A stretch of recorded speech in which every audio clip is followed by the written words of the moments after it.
Okay, welcome back. It wasn't me. I just checked everything on my end. Every other website working perfectly. This video was playing perfectly.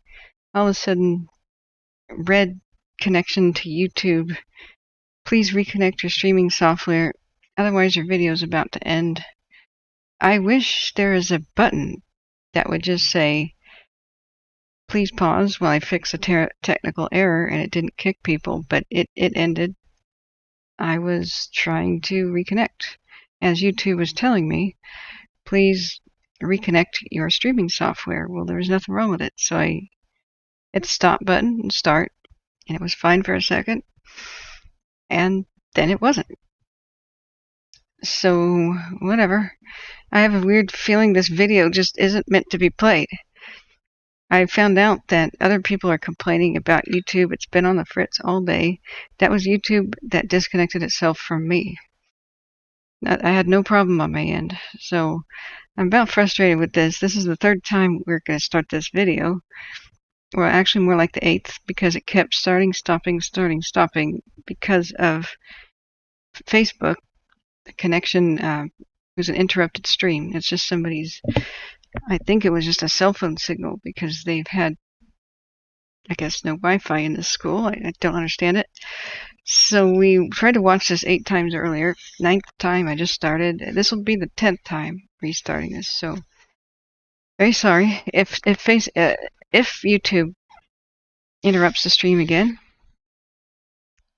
Yeah, I couldn't get back on either. I refreshed and YouTube was down, and I went to downdetector.com, and a lot of people are reporting it. Not just you. YouTube is down. And so, no, it wasn't Facebook. Earlier it was this person's connection as they uploaded it. Serene Sapphire. Hello, by the way. But it wasn't that. Now it's uploaded and playing perfectly on Facebook, and YouTube just kicked me from YouTube. So we'll try this again. But if I just suddenly disappear, that's it. I'll see you tomorrow. This is too frustrating to try to go live again when I have 120 people eagerly needing information. Now this video is cut in half. I don't know if I should, how far back I should go. I think I'm just going to summarize. One thing that has bothered me is yesterday, the tone has completely changed in this meeting, and I'm skeptical. I don't understand the new optimism. Everything seems to me like it is not warranted to be optimistic. I don't understand how the tone just changed 180 from yesterday. It was made very clear that by the firefighter lady who was in the back of the room that if she says basically, since there are no pre-made lines, there's a small amount of staff, since we're getting bad weather for other reasons, she calmly outlined the steep terrain. She said if the fire crosses the drainage, it'll be catastrophic, the results, because it'll be very, very difficult to stop at that point, and that would threaten the community of Three Rivers and others. And it was a sage nod, like, yes, that might be catastrophic. So she was saying, please don't try to make dozer lines in between the town and the part of the fire that's threatening them. We want you to live. She basically outlined very, very succinctly and very well that that's basically a firefighter death trap. It's a walk-in, hike-in only situation. Please don't try to get hand crews in there with shovels to try to do something to stop this fire. That wouldn't be too effective, because embers would still rain down from that extremely steep mountainside. I mean, we're talking about this. That is extremely steep. It just wouldn't make sense that if the bad weather's coming soon, trying to make hand crew dozer line steep, like near almost sheer vertical cliffs. No way to evacuate crews because there's no roads. If they got in trouble, nowhere to land a helicopter, or very few places to land. So yeah, it crossed not only the drainage but the highway too last night as scheduled. So she was saying, look, we can rebuild structures. We don't want you to die. And it was a nod, and it was just looking bad because everything is against them. Time's against them. They don't have the manpower. They don't have pre-made lines. They have more than 2,000 structures or so to try to defend. Look at the terrain. They have extremely large dead trees, an extreme amount of them on the landscape. It's still dry. Wind is going to pick up. This week is looking bad. It may not be red flag, but good enough. I mean, it's good to not give up, but also don't put crews in a death trap. That is one of the #1 rules now. Say, just don't try to make a dozer line on the side of this mountain death trap. Maybe just a different tactic, such as backfiring and structure protection, and down where the structures are. There aren't any structures up there. To try to put somebody up in there, just maybe a bad call in general. And so they were talking about taking a long time for hot shots or crews from the Rocky Mountains to arrive. They did get some reinforcement today. They did not get the ability to use aircraft the day before yesterday. He's saying that they did a little bit yesterday, but that was really a short window of time. I don't see how that's celebratory. He said that helicopters are in the air right now. There's 4 of them. I remember that from the video. And we looked at flight radar. There was one that had just taken off hours ago, and it disappeared. Well, that is okay. If somebody tapped him on the shoulder and said, helicopters are taking off right now, that's okay. It's not like he's lying. But last night we saw aircraft barely around. It wasn't triumphant. It was minimal aircraft activity that they had, and it didn't keep the fire within the lines. It did jump. It did cross the drainage. It is threatening the big trees, and so I'm just puzzled by the change in attitude. I'm analyzing what he's saying. It's still hard to understand with the poor audio what is being said. But people were saying in chat, now that CAL FIRE's here, there may be a change in tune. But he's not CAL FIRE. He can say what he wants. We were noticing that CAL FIRE can't really say anything to the public, even if they want to, without somebody in Sacramento approving it at first. And so there's like a 5-6 hour delay in anything that reaches the public usually. Well, the Forest Service does not have that restriction. That's the Forest Service. That's Sequoia National Park right there talking. So, exactly, Smitty. We only saw a helicopter check out the area today for less than an hour, it seemed. And so, but remember, this was live 2 hours ago. Just as he was speaking, one did launch and go over there. But not the 4 like he was saying, unless they had no transponders. So it may be that his optimism was because he was misinformed, or he thought that they were in the air, and it's just because these meetings are at the wrong time of day. Like I keep explaining to people, the fire day ends at 11. That's when you can tell people what happened during the day. It's still active. It's still running around doing stuff right now and spreading. And we're about to see the cams flip over into night vision. But I'm just not feeling it. I'm not understanding where the confidence is coming from.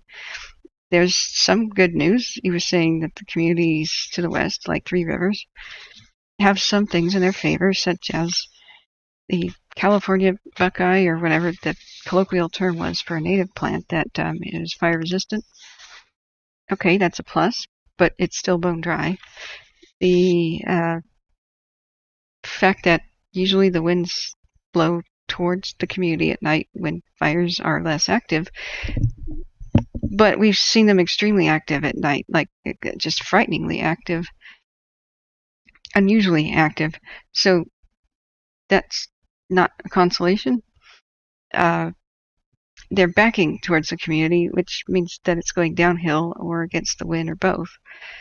But look at this kind of terrain. I mean, the firefighters that see stuff like this and make comments of a tree or something going down, shooting down a slope like that is like a missile that explodes at the bottom in fire fragments. This is mostly chaparral and like bushes, but the concept is still there that it's so steep, rollout, which means flaming debris rolling down hills, can reach quite a logs and stumps and trees that are uprooted can reach quite a lot of speed and shatter into a million bits at the bottom. It's very dangerous for the fire crews. It's not your pine cone rolling down a hill like normal. That's picking up terminal velocity almost, with near sheer vertical drops in some spots. So I can't understand why that would be considered a positive. At least it's mostly bushes, but some of these are 12-foot tall bushes. So the thing is that there is some positives, but they're kind of minimal. And then he says later, it kind of as a mission and clarification, that it's not good. It's really not good for the community. So yeah, he's national park. Excuse me, Bob. I don't know if I just said that. It's the Sequoia National Park. So he's not. The point is, he's not CAL FIRE. Both of them have the ability to speak their minds, where CAL FIRE people are muzzled by their, their policy. So it's big hugs, Emma. We're good here. So James Kramer says, is the firefighters, or they see this fire like an eighth of a mile away fighting it, or are they directly on top of it? I'm asking the questions. Well, he was about to explain we don't know because we can't hear on the radio what they do every day. He also explains how they lost radio comms. But in the middle of that's when YouTube kicked me offline. So sorry, guys. And welcome back, all the people trickling in. So Bob was saying the highway is not a place of limited access. It's the best place to get to a fire, right? If this is extremely narrow, though, Bob. Maybe the little gold man on Google Maps. Let's wait for people to kind of come back. If we go to Three Rivers, California, let's just see if the Google car ever took a tour of the area. Maybe it did. At least there's probably some photos. So there's Lake Kawia, or whatever it's called. So down by the lake, looks like this. Dry, Shepherd Rally. And this image dates to 2016, so who knows what it looks like right now. Now we can take the Google car further up the highway. He does admit, he says in the next breath what's going against the community, one evacuation route. That was what I believe the sheriff's office was saying when people were like, why do we have to evacuate? Is the fire close to us or not? And he says, look, they're unpredictable, and there's only one evacuation route. And so I wanted to applaud him for realizing the extra vulnerability of a community with one way out. For example, right here, this is a clear example. What if somebody gets in a car accident, there's a T-bone, the entire intersection right here is blocked? How does the community get out? They don't. It may take 3 hours to clear it, 4 hours, 6 hours. What if there's a diesel spill? What if there's extra stuff going on? The community would become trapped with the whole one-way out thing, and then the fire could come. So he's smart. I like that. That's pretty smart, by telling people exactly why that's vulnerability, and he understands the traffic jam problem. So as we go up into up higher in elevation, you've got very non-defensible, fast-spreading landscape. For fire, it's possible they could defend this little area right there. That's not good that tree's right on the building. But you got your power lines. You wouldn't want to be under them during a firestorm, of course. Very hard to defend that. You'd have to rip those trees down. Wooden fence, that's not good. But possible. Possible. You got some pavement, but just depends on the weather conditions. There's a good bridge for perhaps sheltering under. It came to it. So as you go here, you begin steep climbs. These roads are not wide. They can't be dozered like a proper break in most areas because there's steep vertical cliffs. Is that the flag of India? You get up even further, and you really start to climb. And you see the peaks, the rain embers down upon the communities below. There's rocky outcroppings and stuff, but there's a lot of brush. So you keep going. Oh, that's it. Pull out. And here's the area where the fire crossed. So if we can get our bearings, Buckeye Flat Campground. Yeah, see how there's like almost just one lane? I try to tell people these were mule tracks before. They were widening it for like Model T cars back in the day when this was all kind of finally tamed as a wilderness, but the extreme hairpins and stuff, it makes for a scary drive. Can you make a proper fire line out of that? Not really. Not really. It's just hazardous as all get out. Let's continue driving up this steep terrain. It's just not good. This is basically where the fire came over. It was, I believe, if we're oriented correctly, it was burning up in here. I'm even starting to recognize some of the saddles.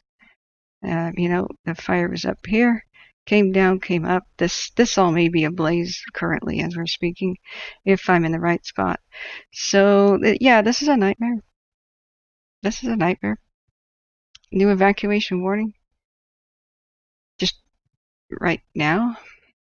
Okay, let's look into that.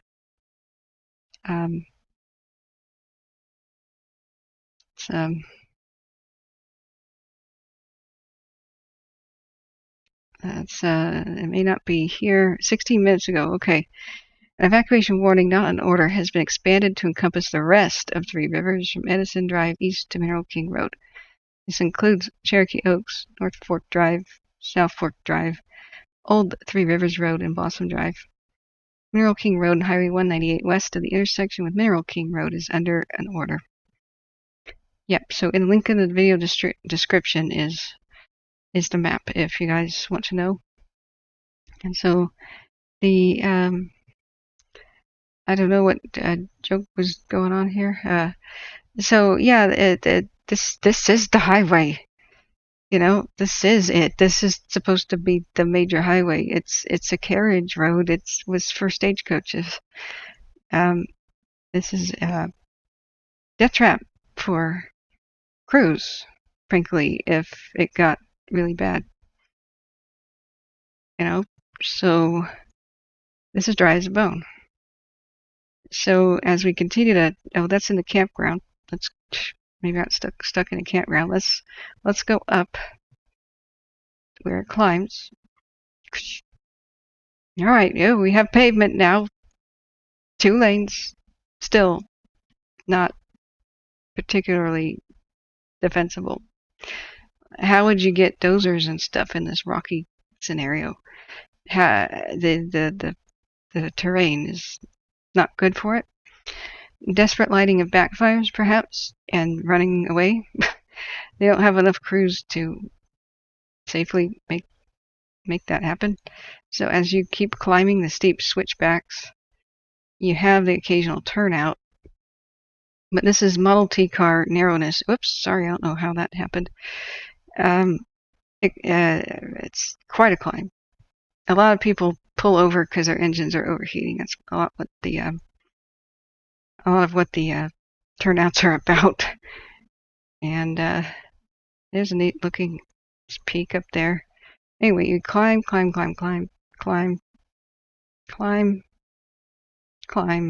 Now this is April 2021. Oh, it was green in April, and then stopped raining in general.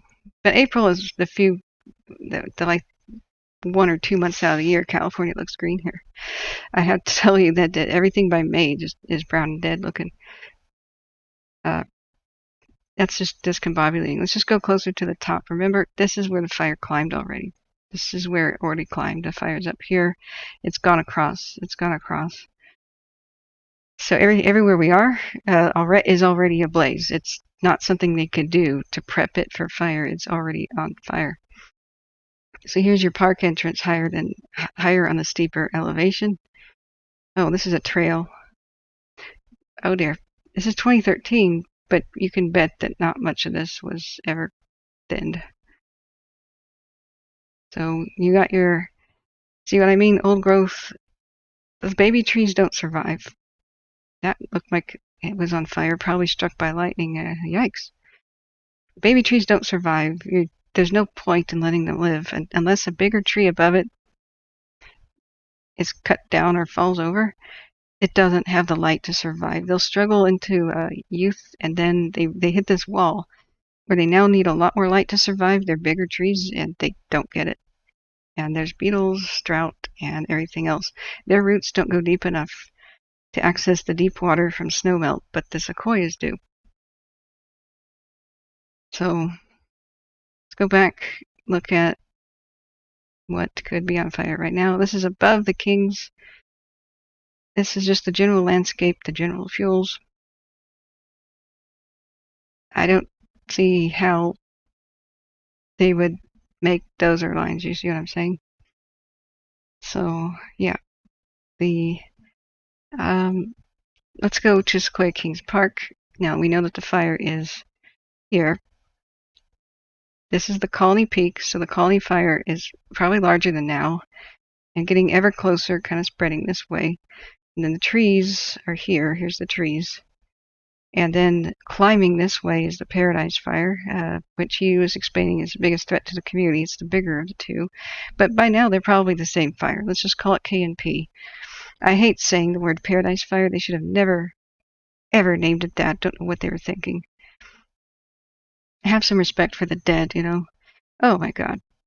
So this is June 2016. Look at how thick this is. Ladder fuels. That's what these little trees are that are dead. Ladder fuels. And so if you want to start a crown fire, you have dead trees and all their dead limbs. It climbs, the fire climbs, and the embers now get up into the canopy. And we have the great potential for a running crown fire, which is just the tops of the trees on fire. And so, oh man. That's, yeah. How do you make a fire break with that? Yeah, Emma, they wouldn't have to fall them out, not with masticators. Masticators are what make everything changed. That's why we love masticators. A masticator is, for now, and it can be a variety of things, it's basically an arm that's usually on a tractor, like a Caterpillar, you know, like a tractor with gear, with tracks, you know. Although it can be on any kind of tractor, it can be wheeled. What a masticator does is take a robotic arm, a claw, and it will sensitively reach over. It doesn't crush the landscape. The arm grabs it like this, and then there's a buzzsaw that goes. The buzzsaw cuts it off, and then the wood chipper eats the entire tree in one fell swoop in seconds. It goes. Now what's left behind is a bunch of wood chips. In an emergency, wood chips don't burn that bad. They just go down on the ground. It's way better to have a bark dust fire than a raging, you know, tree climbing fire. And when everything is said and done, it becomes mulch and fertilizer for the other trees. It's like speeding up nature's process of processing the dead tree into mulch by, you know, shaving 50 years off the process. So, yeah, we'll show you masticator videos later. I'm waiting for people to return. We have 71 people back, and we'll start the video. I'm making sure that YouTube's connection is good for me now. I never lost the internet. I never had a problem. YouTube kicked me. But, you know, it's okay. It's imperfect. No connection's always perfect. So masticators are the alternatives, and the much better alternative to bulldozers in terrain like this. In the future, they'll walk on spider legs. I've seen them demonstrated, so they don't hurt sensitive plants. They just get down the dead trees. They're amazing. Yeah, they don't do enough of this. Now, part of it's budget. A lot of them may want to do this. Especially, they didn't want to do bulldozers because they, well, bulldoze everything. They crushed the understory plants, the sensitive plants. They have to make a road to operate. That's what a bulldozer needs. But a masticator has all kinds of options, just depending on what you mount it on. And there's somewhat new technology, but they're employing them more and more and more. That's why whenever somebody mentions masticator, we celebrate and we drink. Non-alcoholic, we drink milk. So, but this is that needed to have been done a long time ago. And California and other states are in for a bumpy ride because the new technology is coming out, but is not as fast as we need it to. Right now, what's typically available is the traditional bulldozers, but they can't operate in this terrain. That's not going to happen. You can see that. And that's the best, thickest highway there is, meaning the best possible fire break. And you can see it's impossible. It's not good. Look at the heavy fuels just ready to burn on the ground. That one already tried to burn. In fact, that's probably a tree that got destroyed by lightning. But it's on the ground. Just like Helen says, these little baby trees, they don't survive. The occasional deciduous, which means a tree with leaves like that fall off of it, not pine needles, they do better in the understory, but you're doing nothing anybody favors by letting these live. They should kind of just be removed by beneficial control burns, like the way the Indians did. Rather than waiting for them to grow up, die, and then masticate them, it's a better strategy to just not allow them to get established in the first place, because they will just live to die. You're not doing any favors for this guy. This guy he's alive. He needs all the water he can get in droughts to survive. It's stolen by some of the other trees that are just born to die. So, but a lot of this is budget. A lot of people are thinking just like you and me. It's not stupidity. They're not evil. Policies need to change, and then they need the funding to enact it. So I hope that the good news coming out of this is going to be there will be a great example of how policies do need to change. Oh, hey, JB. Yeah, factor in the bug kill in the Sierras this year's drought, plus warm, dry winds, rapid rates of spread, and spotting. Yeah, JB, we were puzzled by this meeting. They were calling it catastrophic yesterday if it crossed the drainage, and he introduced things as being a bit more enthusiastic. I mean, it's good to have some enthusiastic because help has arrived, but the situation with the drought hasn't changed. There's like 70% dead trees in a lot of these areas from the stupid bugs. Bob says that's a pretty light fuel load, actually. Roadside fuel breaks certainly should have been widened. That was 2016 imagery. A lot of it was. It can vary. It can vary. So the thing is that. Oh, hey, Deanimal. Hey, how are you? Good to see you again. You're trying to get my wildfire unit out to California for structural protection. Yeah. The thing is they need time. No matter what they're doing, they need time. That's not what's happening. So let's watch the rest of this meeting. It was a little bit too much of a rosy picture, I think. The sheriff is smart to recognize a town's vulnerability. Are you A, downwind of a mega fire? Well, yeah. Are you B, gonna get bad weather? That's worse. Yeah. C, do you have enough people to protect the town? No. D, is there only one way out? Yeah. And then E, is there a lot of people that if there was any sort of traffic problem at all, even a car breakdown, no shoulder, is there a potential for a catastrophically bad traffic jam? Yes. So all those 5 things point to it's very righteous to evacuate the entire town, or at least the most vulnerable portions immediately, and have the rest on watch, ready to go moment's notice. It's better to do it at 8 p.m. than midnight knocking, because that would be 2,000 doors to knock on at midnight, right? So oh, you linked a video above this area that shows it? Oh, yeah, because I'm a big gal 007. Remember, her videos are from, last month. So here's the giants, and we're just disappointed critically to see that back there. Giant logs stacked up like a big campfire. And then other logs just sitting here next to the giants. Like, come on now. Uh, that that's not good. Otherwise, elsewhere, looks like they've done a lot of tidying up. Removing understory stuff, but the ladder fuels, like these half-dead trees, are everywhere. And this isn't even the biggest threat. I keep saying it's the embers from a formation of a pyrocumulus, which is a mega-type fire, and the embers landing in the tops of the trees. They're just critically dry, 90% ignition chance. So, and then you have gigantic, that would burn for a month. Stacked old growth. It would be best to pull them apart at least with tractors and let them lay flat. Logs laying flat on the ground, they don't burn that well because there's no air circulation underneath. What do you get when you make the best campfire? You make the best campfire by stacking them up like this. So you have air underneath and you have chimney effect up the top. That gets your circulation going. That gets it going nice and good. That's why you don't want stacked logs on the landscape, and we have that over there. So let's go to your channel. Did you? Yeah, you upload another one for us. Thanks, big gal. You're awesome. Remember, she was here last month. This is August, and this is the drive. So it's just not a good place to try to defend. There's quite a lot of bushes that are now bone dry, even more so. A lot of these are deceptively green. That's what firefighters and such, keep saying. This is a lovely drive. Thank you for the upload. They're in a state of shock and going into dormancy. They're green, but you could take your finger and snap off branches, and it's just brittle.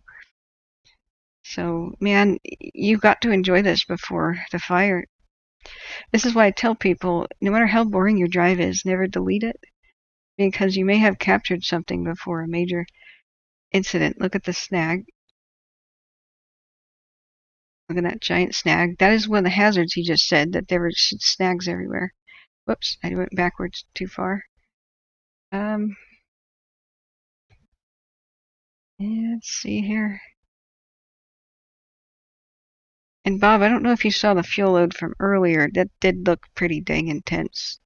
I don't know when you walked in and saw what I was showing. But yeah, do you see all those crazy amounts of dead trees on the sides? Now, the biggest hazard you have is how taller the tree. Can they fall over the road and completely block it and trap a crew? That's quite a problem. And these trees being of exceptional size, what kind of equipment do you need to get them off? There's another dead one right next to the road of considerable size. You start needing very heavy equipment, not just your chainsaw and let's back up the engine and drag the log off. This is one of those yikes. Let's call in a crane, So that's a lot of vegetation. You can't widen this. There's nothing to do. Lots of dead hanging branches, ladder fuels. I keep saying, though, look at all the dead logs on the ground. I keep saying, though, I think it's the death from above is the biggest risk. Look at that big dead tree.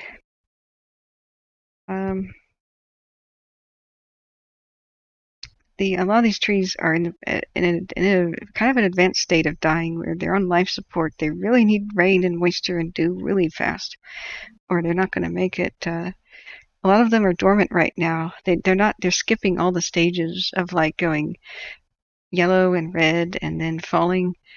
They're just falling off green. The trees are trying to live. So Smitty says, oh, I'm Big Al. You're a guy? Oh, I thought your name was I'm a Big Gal.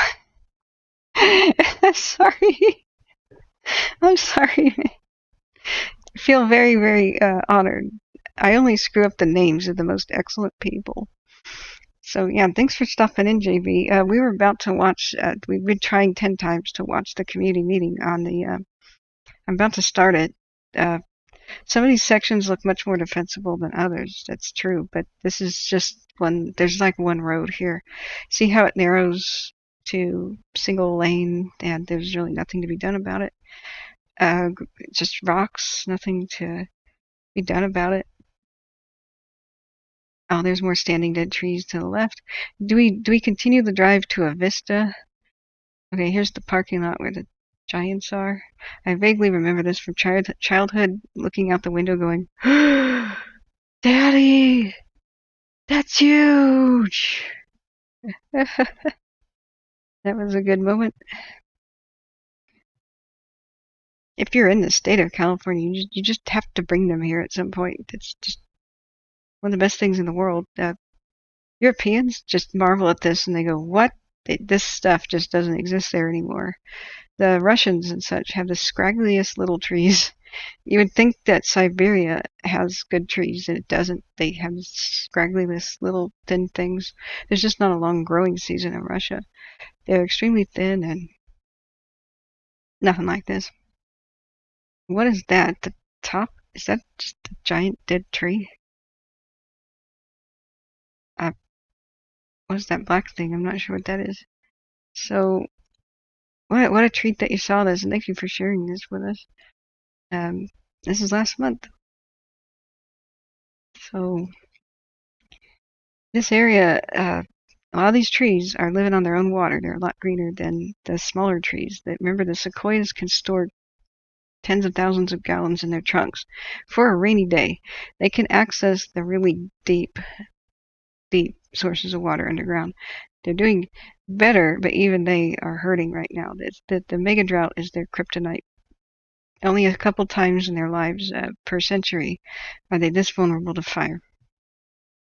So I think that might have been the General Sherman at one point that you saw. Okay, let's try to watch the meeting again. I'm still perplexed at the change of heart. Here he goes. The next few days as we transition from our core organization and keeping our teams and stuff with us. So I just want to move this a bit so you guys can kind of see the map. It's not the best, but it's something to point at and follow along with. So I'll focus primarily on the Paradise Fire. We do have the Colony Fire, but the Paradise Fire is the one that poses the most significant impact to the community of Three Rivers, so I'm sure that's the one you're the most interested in. Okay, just a question real quick. How clear is he speaking for you guys? Could you guys all make out that he said, I'm going to focus on the Paradise Fire, the one that has the greatest threat? Was that clear? Should I stop it every once in a while to summarize for anybody that might be hearing impaired or whatnot? Or can you guys hear that generally clearly?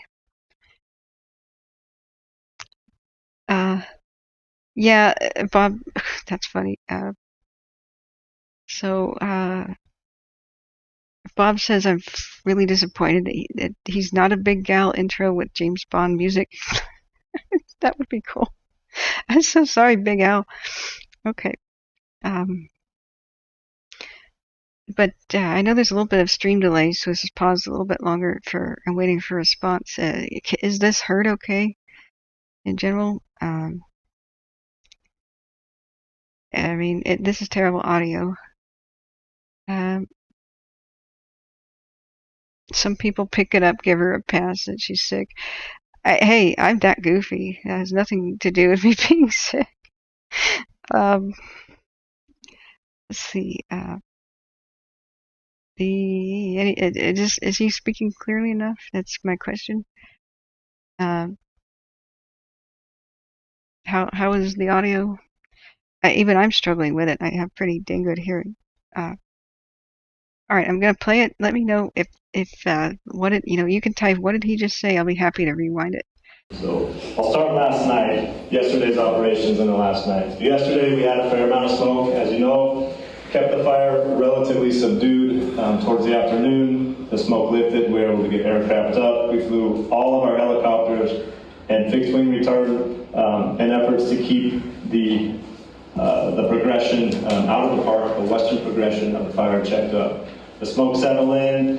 Things were looking pretty good. About 10:30 last night, the fire behavior got very active in the park along the General's Highway between Potwisha Campground and Hospital Rock.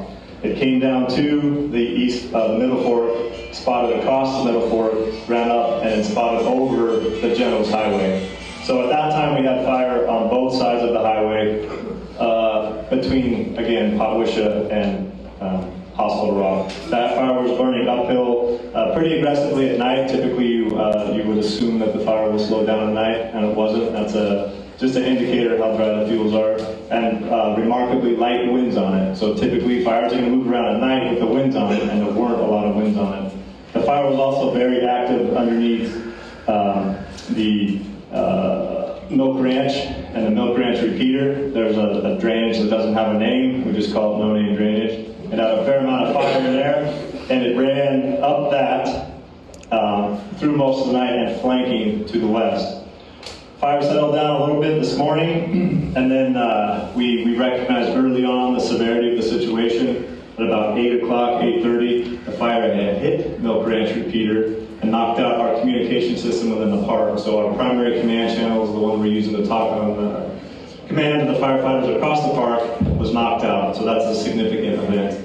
We also recognize the severity of the fire potentially moving downslope, impacting the communities of Three Rivers. Right after we briefed our morning firefighters at 7, I was able to talk with Chief from Tulare County and a Chief from CAL FIRE, and we immediately started developing plans to coordinate efforts and bolster our resources we have to bring to bear on the fire. So we've developed a plan. They're contributing a significant amount of resources in the form of hand crews, engines, and dozers and things like that, and we're working out into the community now, start to begin efforts to prep. The fire is not in a good place. It's not in a good place to go after with people. It's steep, inaccessible terrain. There's a significant amount of standing snags from the decade of drought we've had. There's a significant amount of fuel on the ground from the decade of drought we've had. It's just not in a good place. So we have to get into a position where we as firefighters can fight the fire, and that's kind of what our planning efforts are taking us.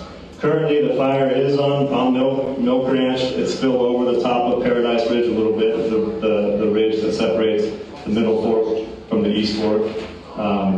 The smoke has been thick today, and only up until about a half an hour ago were we able to start flying any rotary helicopters. Helicopters are currently flying, and they're working right now, checking that fire spread that's backing off of Milk Ranch Peak into the Middle Fork, and then the fire that's backing off of the south side of Milk Ranch and Paradise Ridge as it drops into the East Fork.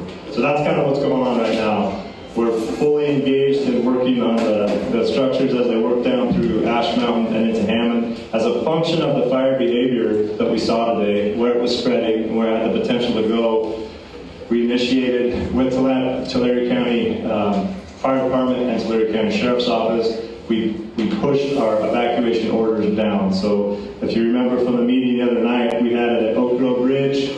We extended that evacuation order from Oak Grove Ridge to Hammond, and from Hammond up to the entrance of the park. Okay, so I went to the kitchen. I wanted to pause. It seems that the helicopter launched about the same time he was talking, like 3 hours ago.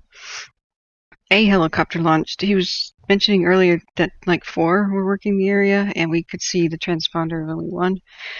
So he may have been given that information, but we don't think too much significant happened. So some of the enthusiasm of, at least at the end of the day, we can have copters on this, may be misplaced.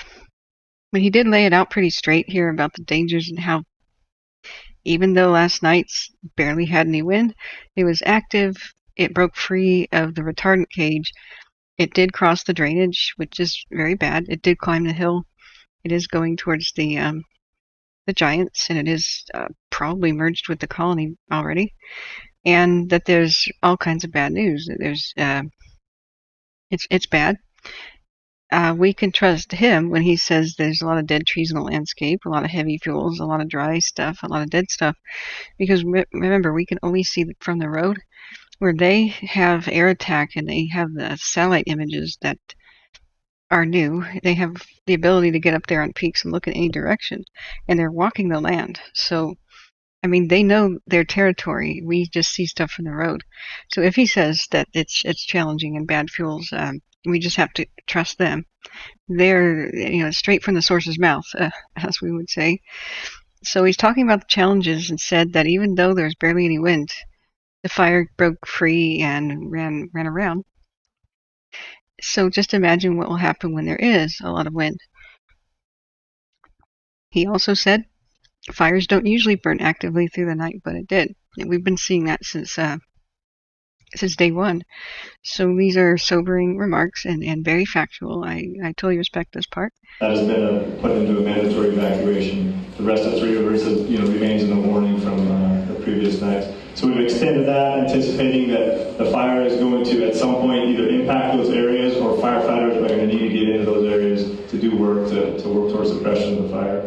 Tomorrow we have a pretty robust incident action plan. We have divisions working on containment on both fires, and we have divisions working out in the Mineral King area, the Hammond area, and I believe we're bolstering efforts to have some resources out in the Dingley area to start looking at opportunities to build control lines away from the structures up on the hill where it makes sense, and then also looking for opportunities to prepare structures, do some defensible space work, and make those dwellings a little bit easier to defend in the event that the fire comes out. We do have the Type 2 incident management team, as Clay mentioned. They're essentially integrated into the organization that we've developed over the last few days. And that brings with it a tremendous amount of operational support, so firefighting support, maybe not so much tools on the ground, but oversight and managers who can go out and start scouting and making plans. Where we've been really focused on where the fire is. They're helping us get things really set up to be able to support the influx of resources we're getting. We're going to be setting up a new base camp down by Horse Creek, and so you'll see stuff filling into there, caterers, base camp, the stuff that looks like a fire camp. There's going to be a new heli base down there at Horse Creek. We've ordered a mobile retardant base, which is a base where they can set up and the helicopters can dip, bring retardant, and that's a much shorter turnarounds and much more effective in this really steep country with a fixed wing can't get. So we have a lot of things on order. There's a lot of things coming. The nature of being in PL5, planning level 5, nationally for 2 months now is there's a significant amount of competition for resources. There's another fire just to the south of us, the Windy Fire on the Thule Indian Reservation. It has a Type 2 team attached to it. So everybody supports each other, but everybody's after the same resources. With the Type 2 team and a Type 1 coming in, that bumps up the complexity and also probably bumps up our order and where we're going to get stuff. So that's what I do know. We did have a flight as we were driving in. I heard the fixed wing weren't able to look at the fire today, but they have what they call Firewatch 5-1. It's a helicopter, a Cobra that has IR that can see through the smoke. They mapped this fire at 5,815 acres, so about 1,000 acres worth of growth from yesterday, last night, and into this morning. I didn't hear what the colony fire was, but that's, again, not necessarily the threat to town. So if you have interest in that, I can certainly speak to it. The Paradise Fire is the one that's affecting everybody in this room. I'll answer questions at the end. Go ahead. Well, I live on the end of North Fork. Colony fire is very unique. Right? Agreed. Yep. Yeah. So I'll talk about it. Sure, I'll talk about it. So the colony fire. Okay, I'm going to struggle here to adjust volume up and down as people speak in the back. They can barely be heard. But she said, she had a question. He goes, yeah. And he basically said the Paradise Fire impacts is a threat to most people, like down at Three Rivers and, Silver City. Not sure why that he's still talking about them like they're too. Big Dog just said they're very close to merging, and we always knew that they would. But I guess it's just a good reference to say the Paradise one's in the south and the colony is in the north by Colony Peak. But she just said, well, I'm in North Fork, though. Isn't the colony impacting me. And so he's like, yeah. So I'll do my best to adjust for volume, but I may just have to just tell you what they're saying. The Paradise Fire is the one that's affecting everybody in this room. Oh yeah, he's like, the Paradise is what's affecting everybody in this room. And she goes, wait a minute. I'll answer questions at the end. Go ahead. Well, I live on the end of North Fork. Colony Fire is threatening me. Right? Agreed. Yep. So, well, I'll talk about it. Sure, I'll talk about it. Let's just show where North Fork is, because that is one of the things that whoops, no, don't, I pressed the wrong button. Stop, halt. Okay, go back. We need to know exactly what they're talking about. So, North Fork is, North Fork of the, I'm right there already. There's three, basically, for the, Kauai. I think I'm saying that right now. Kauai. So the colony, every time I zoom in, it just gets smaller. But the colony fire is threatening North Fork. I'm not sure if that is a neighborhood. I mean, it sounds like it. But the you've got the Marble Fork of the Kauai. Which area is actually North Fork? That's what I would ask a local if anybody is there. Is it, over here? Sorry, not familiar with this. That's a park boundary. Yeah, the North Fork is over here. All right, so when they're saying North and Marble and Middle, I just wanted to make that clear for everybody. This is the North Fork. Three Rivers is, well, where three meet. And you've got the Marble, and here's the trees. Remember, here's the trees. You've got the, what is that, the middle one? I can't remember. I have to draw this after zooming out. And then the east. There's the east. Let me get this straight. East. Why is this in micro print? All right, east down there. And okay. South, east, south, north, and Marble. Okay, got it now. So you got your north. You got your Marble. Got your east. You got your south. Bing, bing, bing, bing, bing. I think I just won the prize. Okay, so the Marble is under the most direct threat right now from the colony spreading east and by the trees.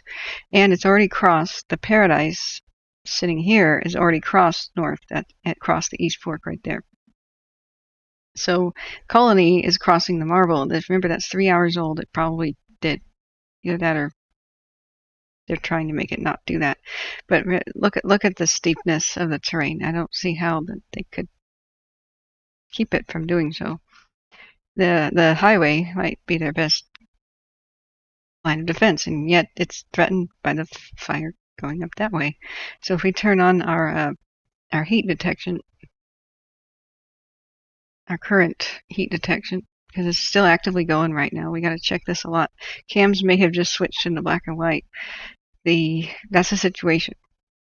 It's still climbing and still spreading. So let's see if we've got the cams in black and white yet. This one is the Windy Fire, Tobias Peak. Yeah, we got black and white. We got a lot of smoke. Yeah, this is looking at K and P. So we have to wait a little bit to get some time lapses. But as we watch this, just remember this: what's currently going on. So the colony fire, if you're familiar with the General's Highway and the road that goes into Crystal Cave. That's essentially where it is. There's the Colony Mill Trail that runs down to the North Fork, and the Colony Fire is about 1,000 acres, and it's over the top of Colony Peak and backing in towards Yucca Canyon, Yucca Creek. Which is Yucca Flats. Yucca Flats. Which is the end of North Fork. Okay. That's what I'm concerned about. I just gotta, No, yeah, I guess that's an important point, and I certainly don't mean to downplay that the fires are going on. So I know it's small compared to what's happening in Paradise. Yeah, and there's certainly a threat to all of that stuff, because again, all the conditions that are causing a pretty exceptional growth on this fire exist, and maybe even more so on this fire in the higher country with the snag component, and then you have the brush component chaparral. They were not able to fly fixed wing on that fire today. They were able to get firefighters in on the road and confirm that it had not crossed Crystal Cave Road, which is a good thing. It's a good thing for continued growth into the park. It doesn't necessarily check downhill spread towards Yucca Flat and the North Fork. The priorities are still the same. Keep the fires out of the community the best we can. Keep them out with aircraft when they can fly, and then find opportunities to get closer to the fire where you can work and work towards the pressure. Thank you. Sure. And again, he gracefully handled that. He's like, yeah, I didn't mean to forget about your community. Sorry. But yeah, it's very true that the North Fork is, the whole stretch of it is danger too. I want to say thank you so much, Matt, for your kind donation. You'll keep me running into the foreseeable future. I just need pocket change after people donate to the victims. And thank you so much. That donation reminds me, I forgot to put up the Dixie and Caldor fire official donation links. Those are now in the chat of the video. YouTube kicked me and forgot to put that back on there. So this is what allows me to keep going. I don't have income. I just volunteer my time here day in, day out. This is like day 64. I'm grateful to all for the support. Now let's try and go back to this. He just gave the recap of what happened last night. How it breached the lines, how it went across the creek, went up there. There was a bright spot where it didn't cross Crystal Cave Road yet, probably because the wind was mostly kind of pushing it to the east. It seems to keep wanting to go to the east, the colony. But as soon as we get a good time lapse, we'll check out smoke direction. That is way better than looking at some sort of a weather service. Go ahead. You mentioned kind of three rivers. Could you comment on West Mineral King, Faculty Flat, historical cabins, and the fire that's up there? And Lee, can you repeat the questions? Sure. The question was, can I comment on West Mineral King, Faculty Flat, and the fire that's coming up there? I can say that today the Tulare County Fire Department went into with 2 crews up into Oak Grove, and they're going to work up into Mineral King, Silver City, Cabin Cove tomorrow with crews assessing, prepping, developing plans for that. They have a Mineral King structure group that we've developed, and that's going to be staffed, and that's essentially working all of the length of Mineral King from where it ends in the east all the way down to Hammond. So I can't tell you there's. How close is the fire to that area? As far as I know, it's hit Paradise Ridge and it's coming over. It's much lower on the Milk Ranch side than it is higher in the King. Is there any plans to wrap those cabins if fire gets large scale? They're all the tools are in the arsenal for sure. I think they'll bring what they can, sprinklers, the cabin wrap, all the stuff that's available. We're going to look. So they got to assess, see what they need. We got to get the equipment there, and then they'll go to work. And would that include Silver City as well? That would include all the stuff in there. Yeah. Sorry, I just missed that. The question was, did it come over the ridge? And that really surprised me. I think he means this ridge. They're talking about Mineral King Road, which is that, I believe. So Silver City and the Cove are here, very vulnerable. They expect the Paradise Fire to just climb, no matter where the wind's blowing. It's just fire climbs uphill. When it's up on this peak, it's just gonna just roll out and just massively drop down here. So that will be quite a concern. And he was saying, as far as we know, it already did, and that was 3 hours ago. Yikes! So that goes to show that we got to get our information from different sources. However, I'm just a little bit confused. I mean, that's Mineral King Road right there. He's saying it already came up over the ridge, but I don't see a heat source for it, or a detection.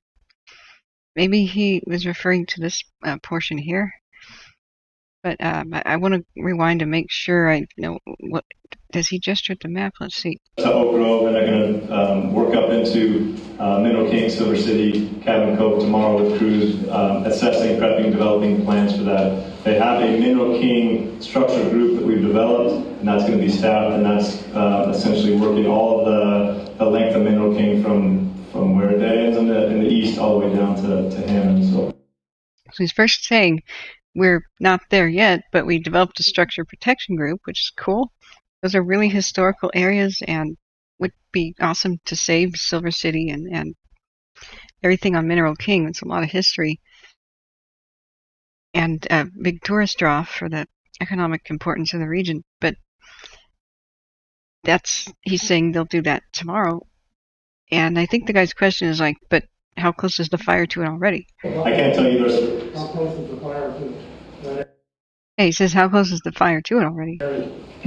As far as I know, it's hit Paradise Ridge and it's coming over. It's much lower on the Milk Ranch side than it is higher in King.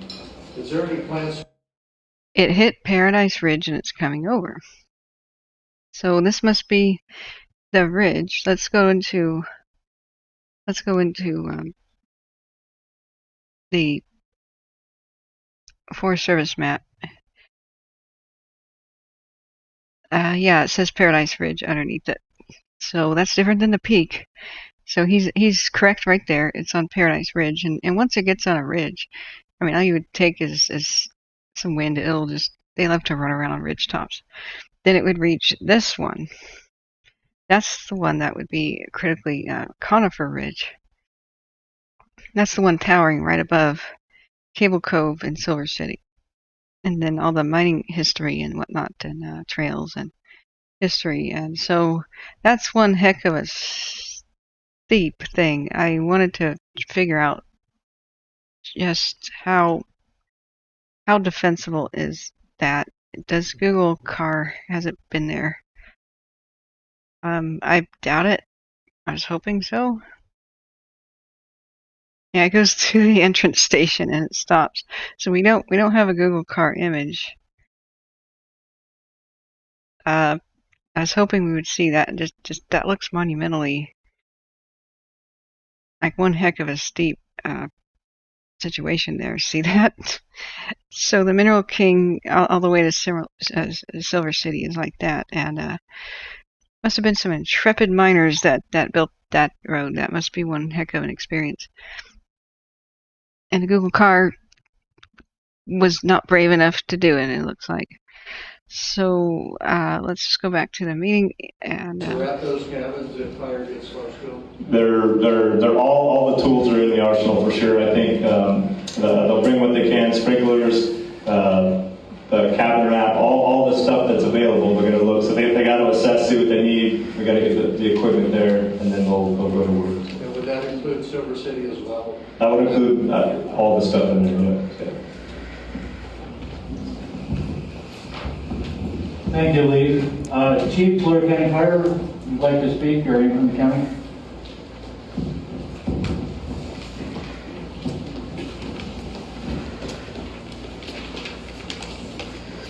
Thank you, Mark. Good evening, everybody. A little more tense than I know was Sunday night we spoke. Just kind of give you a review of what the county is, and again, it's a great example of how automatic aid and mutual aid works throughout the state of California. And we're trying to get some things done. We do have limited resources on this fire, but we did have some releases from other incidents throughout the week, so I'm very optimistic. You already have the acreage. We're looking at, there's 110 structures that are in evacuation order, which means mandatory, and 1,189 structures that are in a warning at this time. The Tulare County Fire Department commitment, so far, early we have agency representation, we have overhead on this fire. We also have a task force that's assigned. We have an additional task force that's coming in the morning. And you talk about this being a great county and great community relationships, just with being a long-term person, born and raised, never left like a lot of you. We were able to pony up some resources from Visalia, Tulare, Guyuga, Woodlake, other smaller agencies who were able to help us with the fight, and they will also be up here tomorrow. So that's very, very good news for us. We do have an emergency operations center open in the county. If there's I'm sorry, what's very big news for us? He just motor mouthed that. It's low audio. acreage, we're looking at, there's 110 structures that are in evacuation order. Right now, there's 110 structures in evacuation order, and that was 3 hours ago. Which means mandatory, and Which means mandatory. 1,189 structures that are in a warning at this time. Well, 1,189 structures in the warning.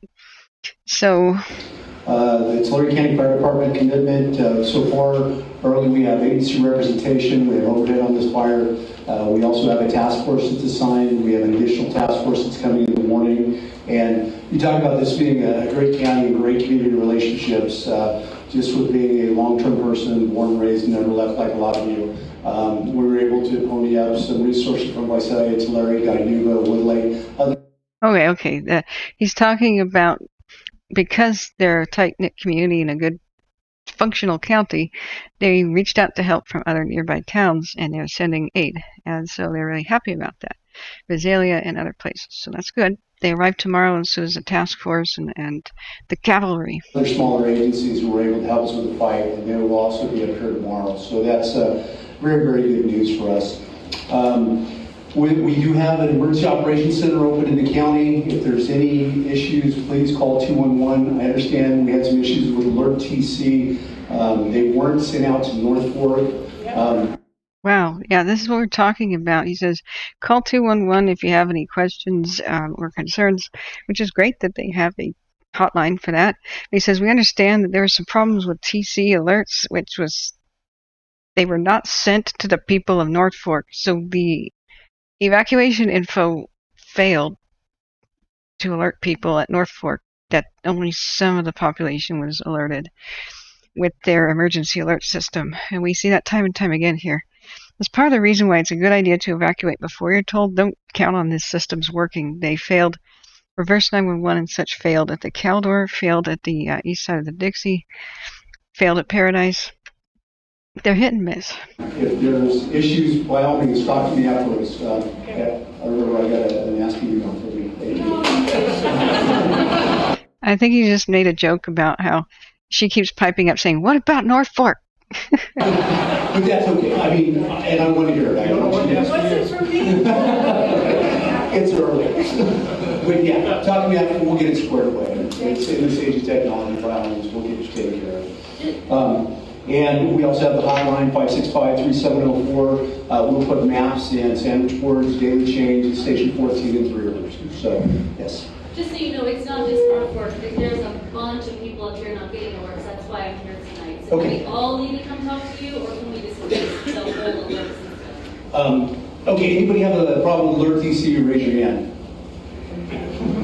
Okay, so there's probably at least 200. Okay. North Fork has not had alerts. So, but I've heard something that duplicate messaging. Yeah, talk to me, talk to one of my folks. We'll get you squared away back there. We'll get your contact information. That's a little bit too mumbly. He just took a poll like anybody else having problems. North Fork wasn't at the time under evacuation. It was a warning. So he's just trying to figure things out. We can get it squared away. I apologize for that. I'll answer any questions at the end. I don't want to take too much of your time, but I appreciate it. And there's a lot of people that have known here for all my 57 years of existence, so feel free to call me. So, thank you. Thanks, Chief. Tulare County Sheriff, Lieutenant.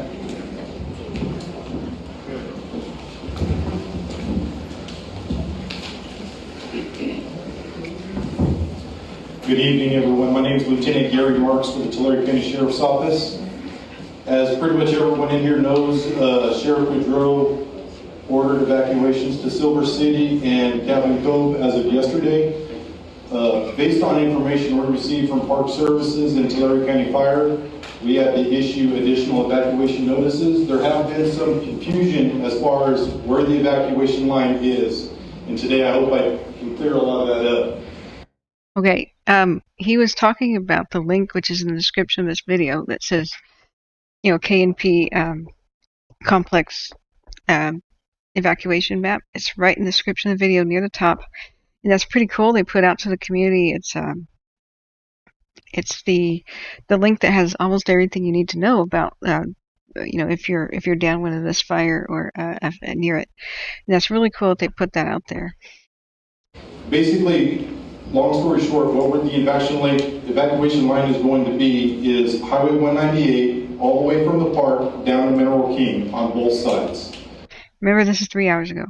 It's going to be Mineral King all the way up, including the Hammond area. We've been working with the California Highway Patrol as far as if we have to do any further evacuations, how we're going to get the evacuations done. And that's going to be a long discussion.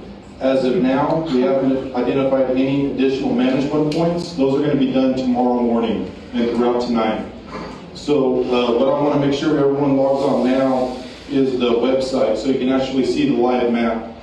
Our deputies, our sergeants, and the fire department have identified the hot zones, and we've been relaying that to the OAS. If everybody's got a pen, I can give you the actual site so you can actually log on and see the map as it happens. Just let me know when you're ready. Okay.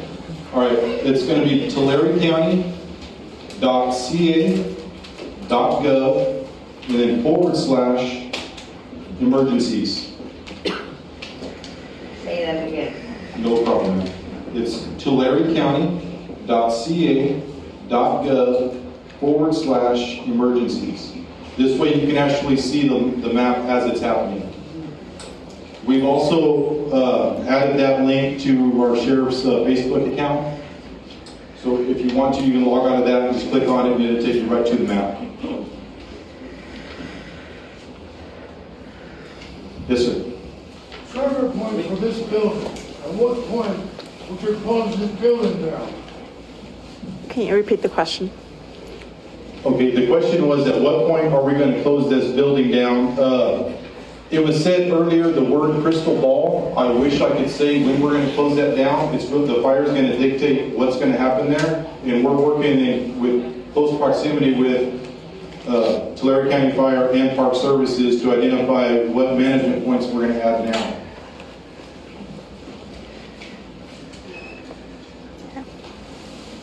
Are we close? Are we close to closing any area around here now? That honestly can't be answered at this point. I don't want to add any mass panic, but as the Chief Foreman said, we have 110 buildings under mandatory evacuation and 1,189 under warning. All right, so that we're working with the Highway Patrol. So if we do have to evacuate, how is that going to look?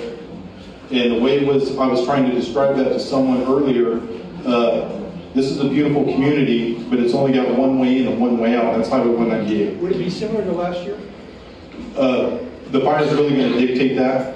I mean, the way you they came through the door, they told you it's a mandatory evacuation. Would it be like that? Yes, it's going to be like that. We're going to also send it out on our Facebook page. Okay, so the guy's question, which is really low volume, was he said, when are you going to close this highway? He goes, we don't want to add to panic, but, we'll figure that out. There's a lot of buildings under, 1,189 under warning right now. That was 3 hours ago. So then the next question was, well, are you going to go door to door to warn us then? With a little bit of a concerned voice, like, this is like a one-horse town, like a one-sheriff town. There is a police chief nearby and a sheriff. Like, that's a big duty for this really low population county, going door to door to 1,100 structures. We have currently 10 deputies up on Mineral King. I was just notified that all the residents there have been told about the evacuation. They are starting to work their way down and let everybody know that they are now in the warning area. Okay, so they got 10 deputies from elsewhere going door to door already. Gary, could you clarify his question about what it's like to come to the door? Could you just clarify? We didn't hear the question. Okay. The question was if we're going to be coming to the door. We're going to go to as many doors as possible, but also remember we have 1,189 doors to hit. We've identified most of the buildings, and we're going to be working throughout the night trying to go to the door and get telephone numbers, identify people who are going to be in need of service, so we can share that information with our partners as far as if an evacuation were to come. Is that 1189 buildings basically all 3 rivers? Pretty much. Okay. That's, I have to, Sheriff Boudreau has to play it safe and in order to plan what is it going to look like. And by no means are we saying we're evacuating 3 rivers. Please understand that.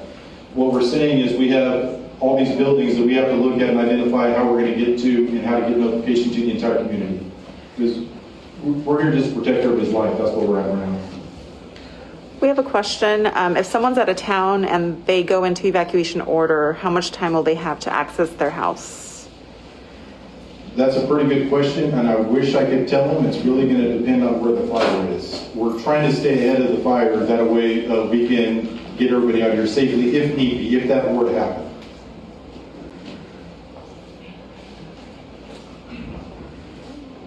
I'm sure there's going to be further questions after we're done, so I'll be staying. Don't trip me. Don't trip me. Thank you. Okay, did I miss anybody speaker-wise? Wildfire. Wildfire. Wildfire, yes, sorry, Chief. I saw you back there. I was going to try and sneak out, but you... Thank you. I appreciate your time tonight. The other night when we were here, if you weren't here, then you might not even know that when the lightning came through, there was also a fire on Case Mountain. It was kind of on I guess it would be the northwestern side, just northwest of the peak.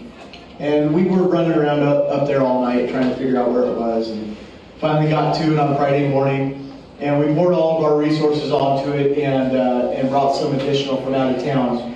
And so as of this morning, we have unstaffed that. So now it's in patrol mode. So just in case you were following, that thing's cold out, and we'll just keep an eye on it through the weekend.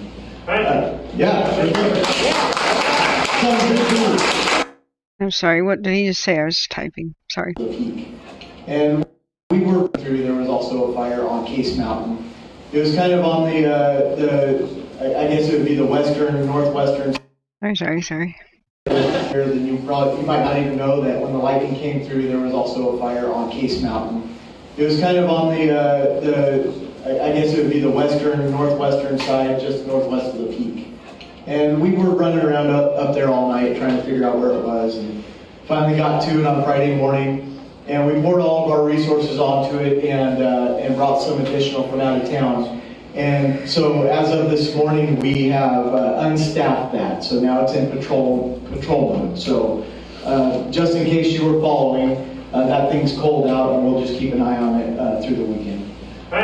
Okay, so he's talking about the other lightning strike fires. They did a good job and pounced on those, got them out. There's just really these two that really became an issue. So he's talking about one of the lightning strike fires on Kings Mountain, and it's a done deal. He's saying it's cold, and they applauded that. The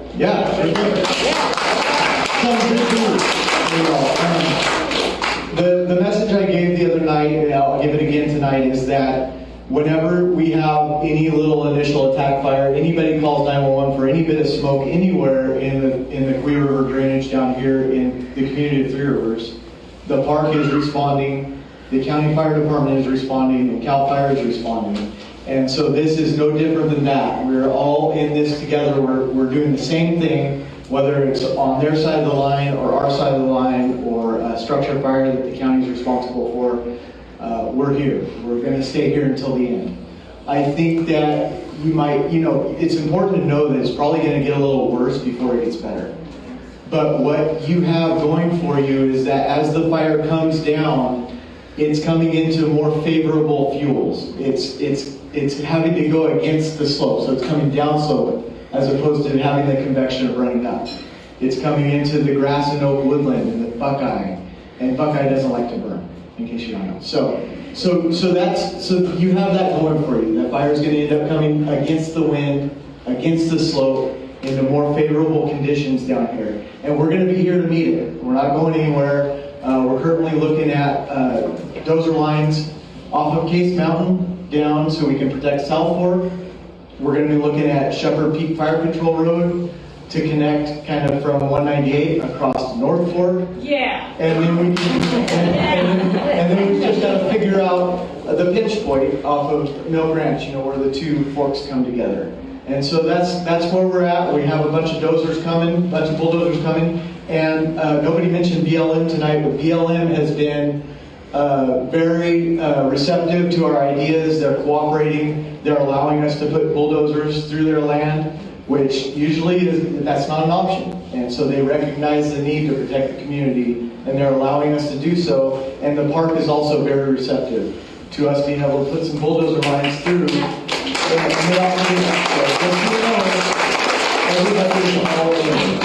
that's the end of my report. I'll be here for questions afterwards. Are you guys using drones to literally see what a fire is doing? That would be a good question for the IC. Yeah, so he's saying, are you guys using drones to see what the fire is doing through the smoke? Like he's asking about like FLIR-capable drones, or maybe the unmanned aerial vehicles from the Air Force and such. He goes, that's a question for somebody else. Okay, a question for the incident commander, I guess. I'm not clear on who exactly is speaking. Excuse me, because of the muffled microphone thing, or exactly why they're applauding. I think he was talking about the other fires, but he just talked up something that there's good things like in between the town, like the fact that there's buckeye and it doesn't like to burn. I think we found out that was a nickname for a California shrub that doesn't like to burn. Okay, but still a mega drought. So Bob and I and others were just still kind of squinting our eyes with skepticism, like why is he being all enthusiastic instead of kind of like a grim reporter as yesterday's really somber meeting, which was really real and really frank.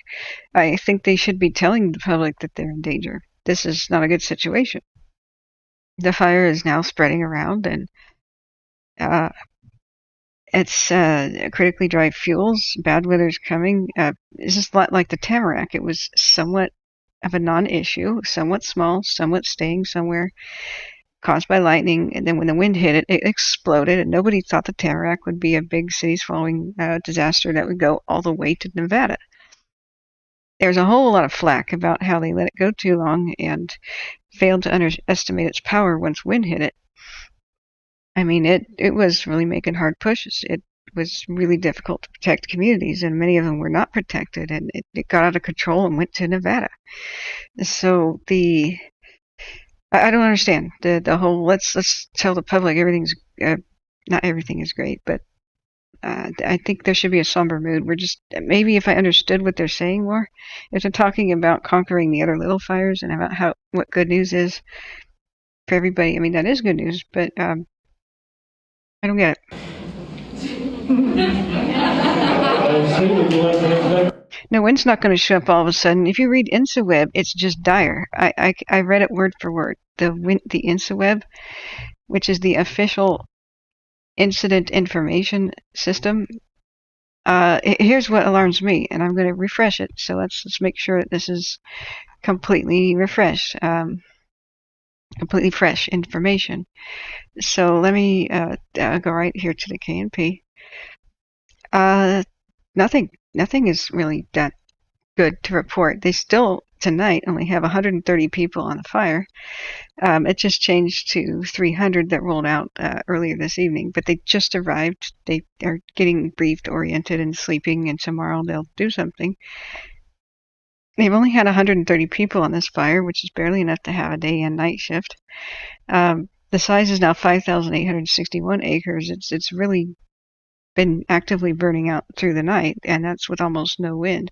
That's highly unusual. That is a testament to how dang dry the fuels are. It already crossed that river. It already climbed up there. There's been more evacuation notices since the last 3 hours when this was recorded. Earlier today, they had their first major mandatory evacuations, the east side of Three Rivers community. The significant events are flanking, backing, rolling out uphill runs, and Paradise Fire has crossed the General's Highway near Patricia Campground, which they said earlier. Yesterday's meeting, they said that's basically going to be disastrous if it crosses drainages, and well, that's what we can see. It puts that canyon, that East Fork Canyon, is taking direct aim at. That's where I put the Google car earlier, and we took that virtual drive. There's only one way in and out of that entire community for evacuation. That they're being smart by being better safe than sorry and getting people out now rather than midnight. So it says weather concerns. A dry onshore flow will maintain dry conditions over the fire through the week. Afternoon highs will remain a few degrees above seasonal average through that middle of the week, and then a cooling trend takes place on Thursday. It continues through next weekend. Good ventilation will favor fire growth. Westerly, afternoon and evening winds of 15 to 25 miles an hour, with the gusts to 40 miles an hour, will continue to surface over the wind-prone mountain and desert areas through the middle of the week. So that's bad. The projected incident activity is that it crests ridge tops and goes around and they merge, and the Colony Fire backs off the ridge top in all directions. Paradise Fire rolls out to the north, and slope reversal results in uphill runs to the north and east towards the giant forest. While fire runs upslope to the ridge top to the south, and in the next 72-hour outlook, which I think is 48-hour outlook since I don't know how long ago this was updated, the Colony Fire spreads through Yucca Creek and Marble Fork of Cahuilla drainages. The Paradise Fire spreads through the middle and east fork of Cahuilla drainage. That is their outlook on the thing. That's what they're predicting it will do.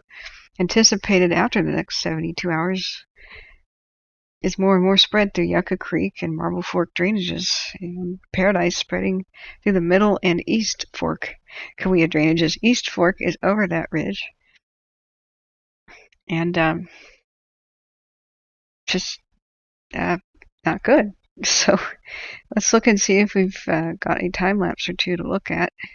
Here's the current situation, and we don't have time lapse in this mode, but we can go to Buck Rock or anything like that. We want to continuously monitor this as well as soak in all this information about the fire. So that one was looking at the windy. The Buck Rock here is looking at the Paradise and the colony. So let's do a 1 hour time lapse. This is very zoomed in. It doesn't tell us too much. It's not really a direct look at it. But the yay, they got 300 people now, but as Bob was pointing out, there's a whole lot of just bad, it's not really that good. They failed to protect their own critical infrastructure. They didn't have the ability to protect it, and it burned through their comms. That's when they lost it at 10 p.m. So the what was Bob saying was just pretty on point. Like, we're kind of incredulous. Let's see, where did you put that quote? It's hard as a newer comer who may not have seen the Tamarack, to explain things, but the Tamarack was a small lightning complex fire that got ignored and then rampaged all the way to Nevada, and they barely stopped it from getting towards Tahoe. No, people don't realize that Tahoe was already on edge from the Tamarack early this year. So where's Bob's comment? Can I not scroll up enough?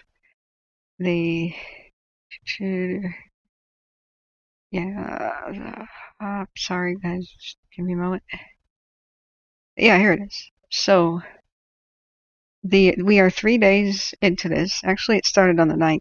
So it's the 10th, 11th, 12th, 13th, 14th. This is the 5th day really into this. And without a Type 1 overhead yet. Little air ops. Almost no boots on the ground, only 140 locals. There's no comms, no up-to-date mapping. Have we ever had so little info? And I was trying to say, yeah, during the Tamarack, we also had no cameras. We didn't even have this to look at. And then the Tamarack got kind of exploded as soon as the wind hit it and marched towards Nevada. And he goes, and then the wind eventually shows up, right? Yep. Now this is the fire being extremely active. Not right now. There's still smoke on it. Wait for that to blow away. We did time lapses of yesterday in the 12 hours. We're all stunned about how active it is at night. How it tries to start pyrocumulus clouds at night, like a steam train with poofing, breaths that it's taking, and it's very concerning. And they've even said that, like that the forest, the national park guy was very, very candid about that. And so, what'll happen when you really get some winds, mate?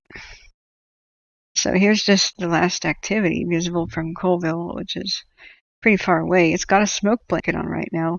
When that lifts off, it's like basically turning on the heat on high and sticking bacon in there, but putting on a lid. What happens when you take the lid off? That's what's going to happen when we get high winds.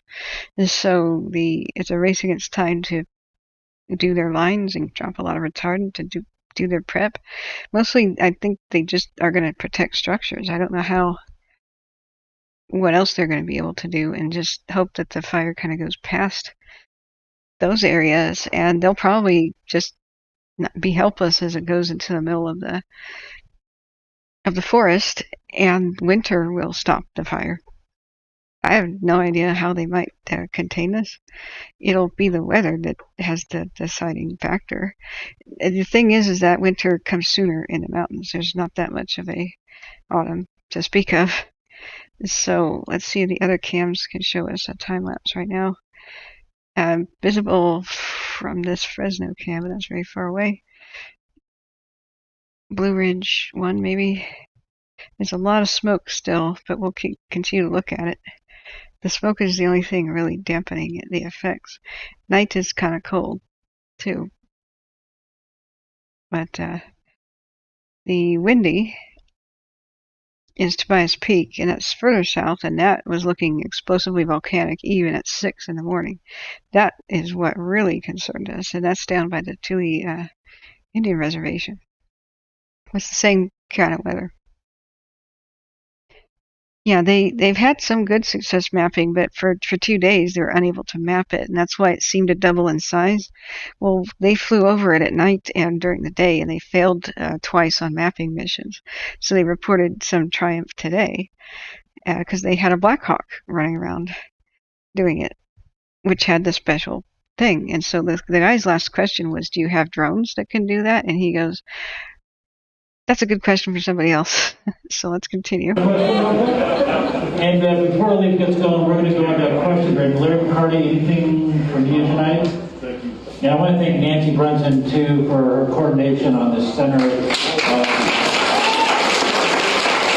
did a great job. Thank you. So we'll go with questions, and Lee, here you go. Currently, we don't have drones assigned. That helicopter I mentioned, that Firewatch 5-1, has... It says FLIR, but... It has FLIR, it has a whole suite of high technology stuff, so even though you can't see... It's happening. Yeah, the drone or the UAS is a tool we're definitely familiar with and its capabilities, and we will definitely bring it in if it makes sense. Let me get the microphone. This is on Facebook, so we're trying to get everybody's questions, please. With the team that's starting tomorrow and then the one that's on route from Fort Morgan, You're from the southern area. okay. So how many boots on the ground is that going to be? Because so far I saw on the website that it's 130 right now. So how many boots on the ground will we have? Can you repeat the question, Lee? Sure. So the question was, with the Type 1 team coming in, what does that mean for the number of boots on the ground? So the Type 1 is a management team, right? It comes standard with, I think, 48 people. It's a high complexity management level. With that brings some horsepower. So right now we're probably close to 350 people on the ground.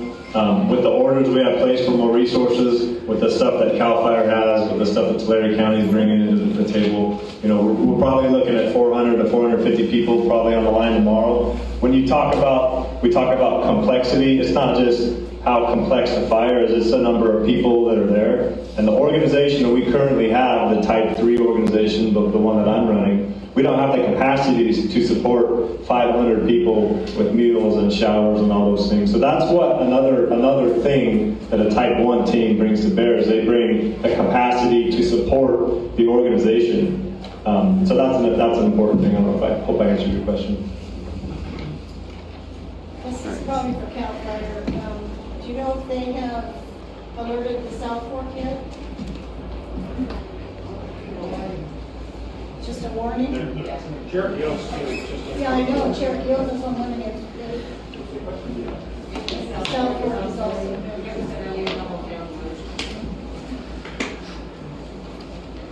Right now, if you guys really look at the map, as far as what's yellow, it pretty much incorporates the majority of Three Rivers. Not this map. Not this map, the map that's on the website. Sir? Yeah, I've been watching the map stuff. I'm having a hard time seeing how fast the fire is backing down from the colony of fire down towards the North Fork. There's little spots up here, and if you guys have any idea you guys have of how fast that fire is rolling down the hill?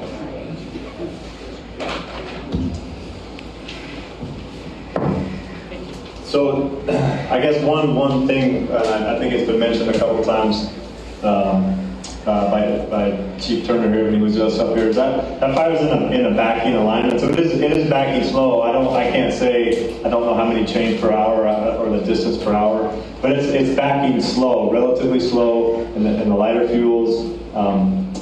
It's spreading through a slow backing spread and then rolling out. But it's not moving off fast.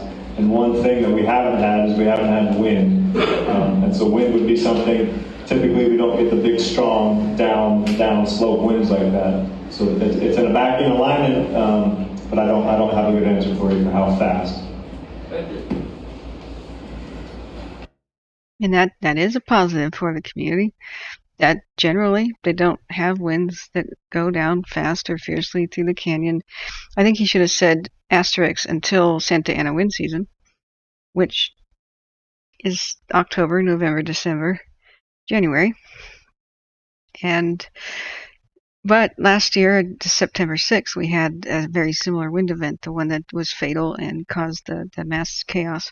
So what we're hoping for is that sometimes Santa Ana type winds and Diablos can happen in late September. It's pretty rare. It's October, they happen in November. So what the point is that even if right now those winds aren't typical, down canyon means going towards the valley, down the slope meaning down in elevation.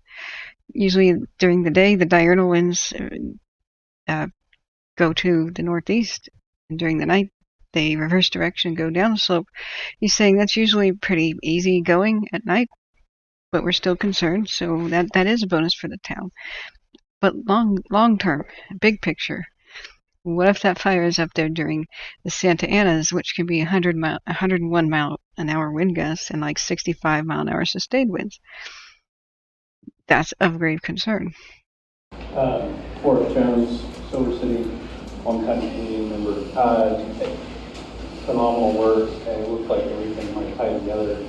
The one thing I was questioning and sort of wondering about is there's a lot of defensive lines being set on the map, but the one area that's under mandatory evacuation is Silver City Mineral King, Cap Cove. There's history in the area, there's drones in the area.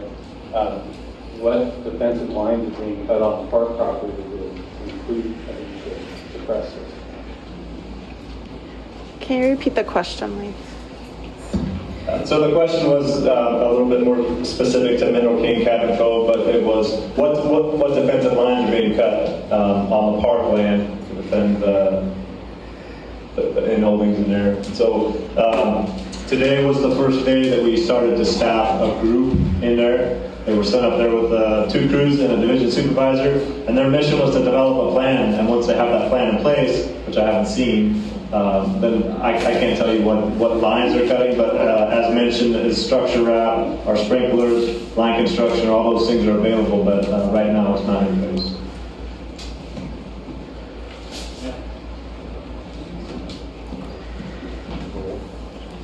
Hi, Sheila Stone with the Chamber of Commerce.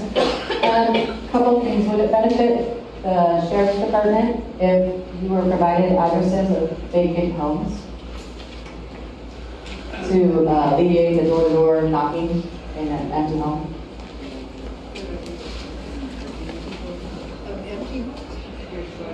Yeah. Can you repeat the question? The question was if it would help the sheriff's office if we were provided a list of homes that were known to be vacant. That would actually help, yes. If we can get that list of homes, because we actually have a list. We know who the owners of the properties are, we just don't know if they're occupied.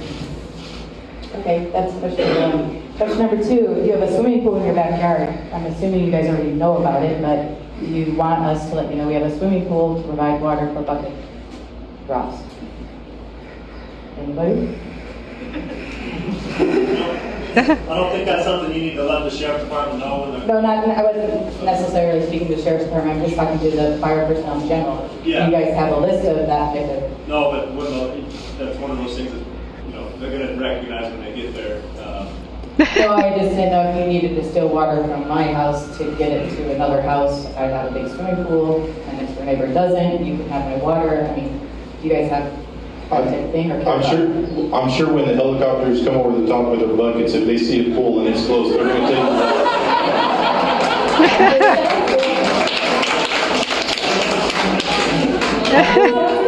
Yeah, no, that's protocol. I've seen the YouTube videos as well where they just show up to take water and they don't ask.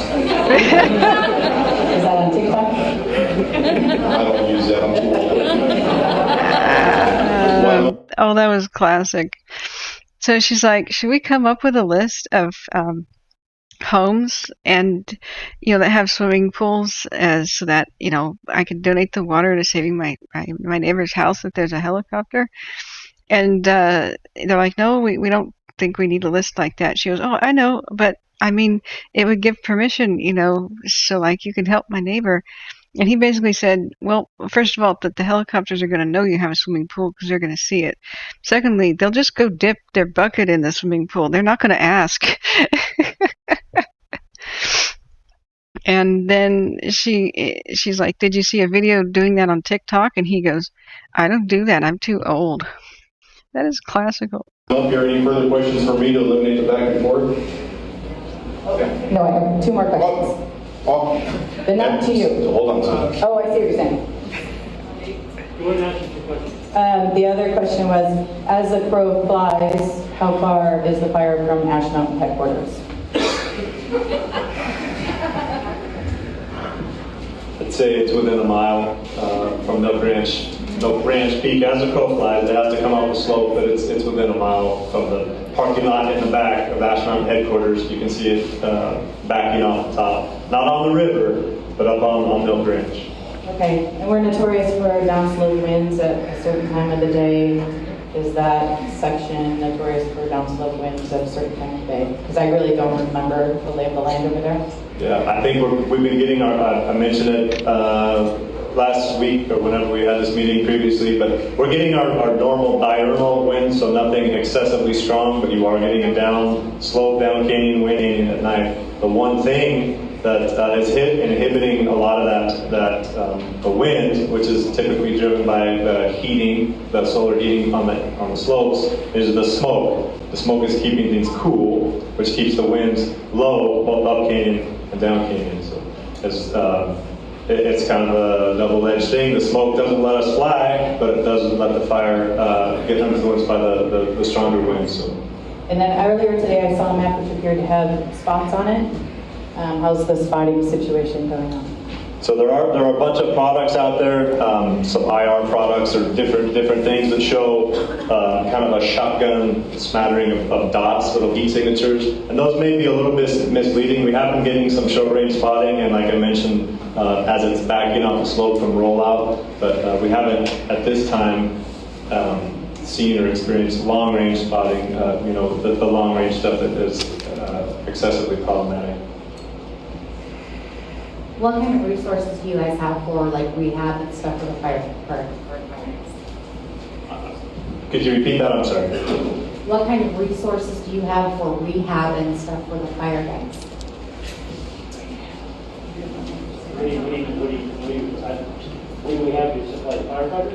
No, for rehab, For like, cleaning up the fire lines and things like no, EMS stuff. Okay. For helping them.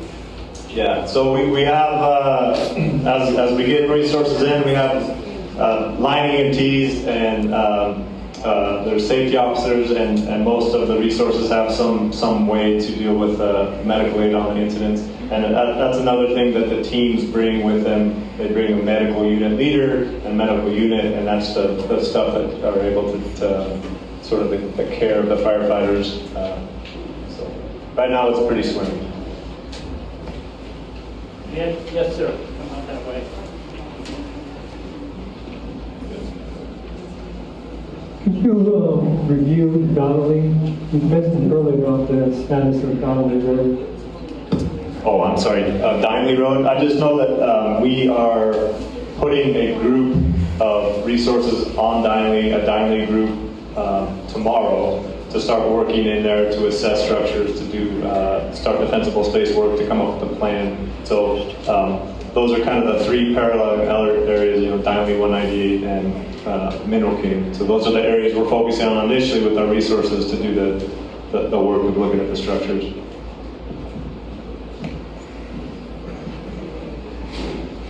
Just to clarify, if we're giving you addresses of vacant homes, where should we report that information? I forgot to ask.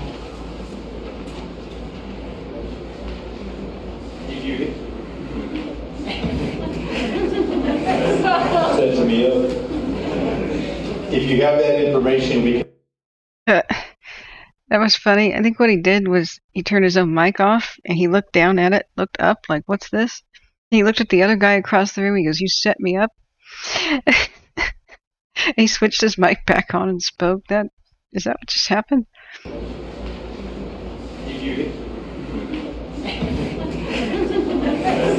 Said to me, if you have that information. Or maybe he handed him a dead mic, but that was funny. Did he hand it to him off? Let's see. Just to clarify, if we're giving you addresses of vacant homes, where should we report that information? I forgot to ask.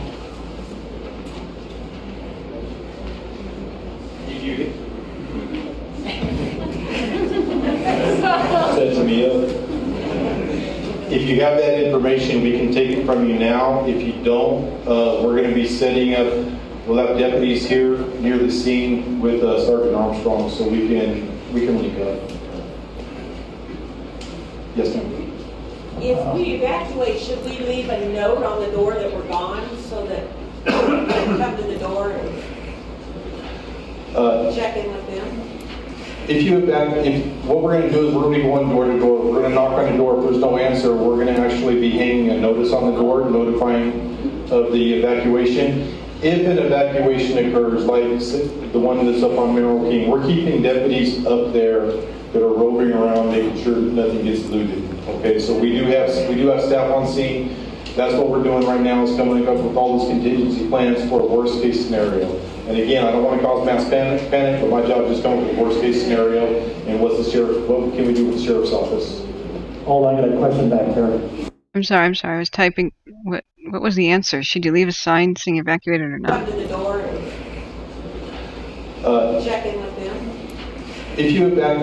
What we're going to do is we're going to be going door to door. We're going to knock on the door. If there's no answer, we're going to actually be hanging a notice on the door notifying of the evacuation. If an evacuation occurs, like the one that's up on Mineral King, we're keeping deputies up there that are roving around, making sure that nothing gets looted. Okay, so we do have staff on scene. That's what we're doing right now, is coming up with all those contingency plans for a worst case scenario. And again, I don't want to cause mass panic, but my job is to come up with a worst case scenario and what can we do with the sheriff's office. I like him. He's smart. He says, "I'm not trying to cause panic here, but we're going to plan for the worst case scenario." So we'll put a notice on your door if nobody answers it. And he did not answer the question. I think that might be a liability thing. That was artfully evaded. The question was, if we do evacuate, should we put a notice on the door informing you? And he just smartly said, well, here's what we're going to do. Smoking like he has political skill.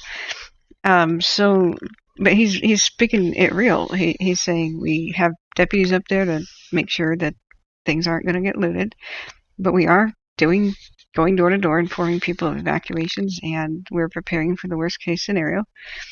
And that's what my job is, be prepared for the worst case scenario, even if it doesn't happen. I like it. Very practical. Hold on, I got a question back there.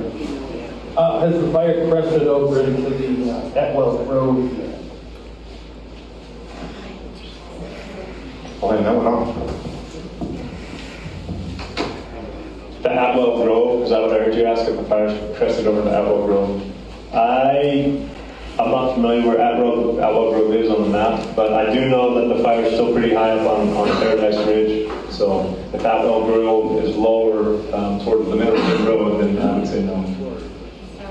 And it's 9:30 almost, and we're coming up on the time that last night the fire got very active and jumped lines and went downhill and climbed across a drainage. So I want to keep checking on it.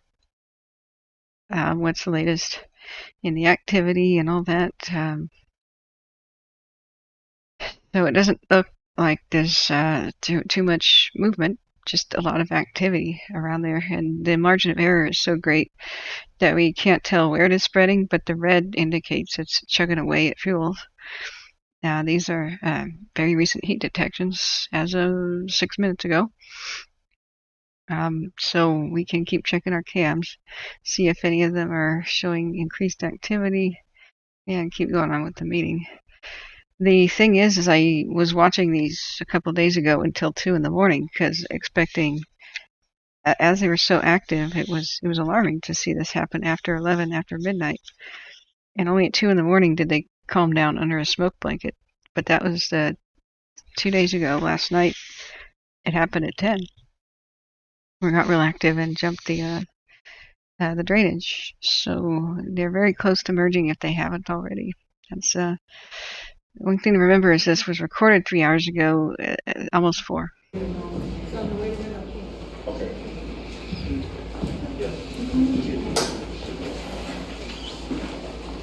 is kind of for the sheriff, but you were talking Mineral King, Cabin Cove, and Silver City. What about the 2 or 3 cabins at Oriole Lake, in particular the Jameson cabin? Again, I don't know if Mr. Jameson is still alive or not, but they have a very nice cabin in Oriole Lake. Oriole Lake, that's inside the park, correct? Yeah. We've been talking. We've also been talking with the law enforcement branch, and they're what we're doing. They're doing the similar on that side in the park. The Mineral King Road. Yes, off Mineral King, just inside the park. Yes. Yes, ma'am. Hi. What would the trigger be if you know where the evacuation warning would turn into a mandatory, further down? What would happen, and when would that be? I'll explain how we determine when to evacuate and how to evacuate. Maybe that can help some people. So all through the night, we'll be working with Park Services as well as the Tulare County Fire Department. And we're going to be watching the fire while they're fighting it, and they're going to be telling us, hey, the winds are picking up, the winds are shifting. I wish I could say what the trigger point's going to be and where the locations are going to be, but again, the term was used earlier, crystal ball. None of us have that. So what we're going to do is we're going to be watching it through the night, and once we determine, hey, the particular area of the community is at risk, we'll be evacuating that particular area. Okay, I'm sorry, I missed the very beginning. Did they have trigger points set up? Earlier they talked about thinking about where the trigger points are. I can say what the trigger point's going to be and where the locations are going to be. We're going to be watching the fire while they're fighting it, and they're going to be telling us, hey, the winds are picking up, the winds are shifting. I wish I could say what the trigger point's going to be and where the locations are going to be, but again, the term was used earlier, crystal ball. None of us have that. So what we're going to do is we're going to be watching it through the night, and once we determine, hey, the particular area of the community is at risk, we'll be evacuating that particular area. Say right here on Mineral King, we determined that area could be potentially at risk, so we wanted to get everybody out, to save lives and not go any further. We didn't want to go into Dineley because there was no reason to go on to Dineley at this point. So we don't want to cause mass panic. So that's what the battalion chiefs, along with Sergeant Armstrong and myself, we're getting together and we're talking about, and then they'll be briefing Chief Norman on what's going on. Are you marking the streets the same way you did last year? What's that, sir? Are you marking the streets the same way you did last year? With chalk at the front of the driveway. It wasn't chalk, it was paint. It's a C. Okay, yeah, okay. Okay, my partner back there said no. No, we're not marking it. What we're doing is we're activating our body cameras when we're going up to the scenes, and we're noting the address as well as taking GPS locations, so we know what areas have been contacted. Thank you. Are you going to mark the street like they did last time? They put a big C out in front of my house, meaning that they checked the house. NC or NC? So you. For contact, no contact. Yeah. Right. Last year they did that, but this year, no, we're not, because we've got better technology. Okay. So now, yeah, we don't want to graffiti up your house. Well, no, it wasn't on my house, it was on the road. On the road, yeah. I don't mind that, it's just that anybody that wants to come in and loot, and get past the sheriff, it tells people, if they got any kind of smarts, what houses are vacant. It does, and that's why we're keeping the deputies out cruising around. But no, we're not repainting the roadways. So I heard you say that no transfer either got impacted by fire and not ignition. So how badly, and what is the status for getting back online, and what do you do when Milkman's gone? I'm sorry, could you repeat the question? Which repeater got knocked out? This is a question to the park service. Okay. So yeah, because I was going to say, we don't use that repeater.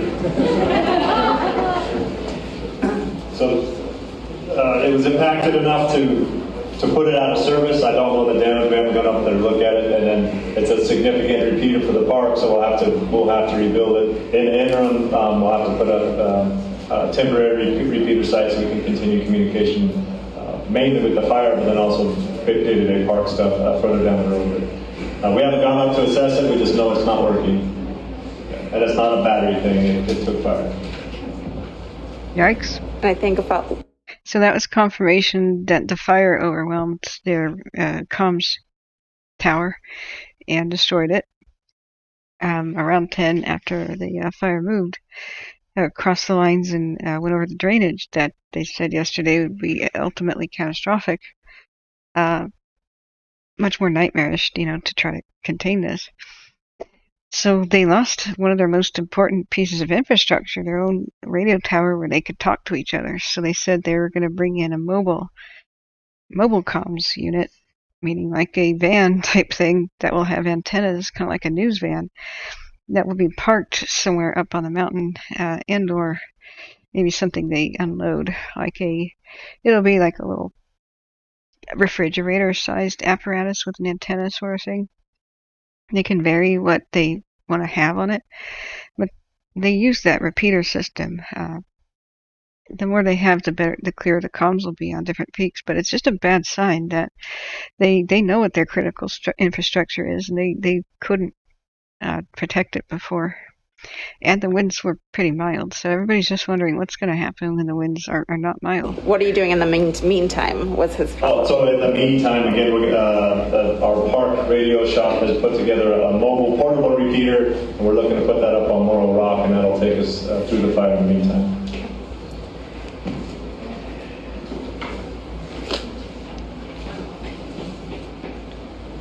Okay, so I'm in Cherokee Oaks, and we got warning right before I came up here. So is this out of abundance of caution? Is there concern about Case Mountain? And my second question is, how is the giant forest looking right now? I'll answer the second one. The fire hasn't entered the giant forest at this point. One thing the giant forest definitely has going for it is a many decades of prescribed fire and fuels treatments, many times over. So if fire were to impact there and nobody was there, there's a lot of areas that look pretty good. But right now, fire has not impacted the giant forest. And the abundance of caution, I think a lot of the extension, and I don't want to necessarily speak for the Tulare County Fire Department, we're pretty much on the same page. The extension of the warnings is out of an abundance of caution.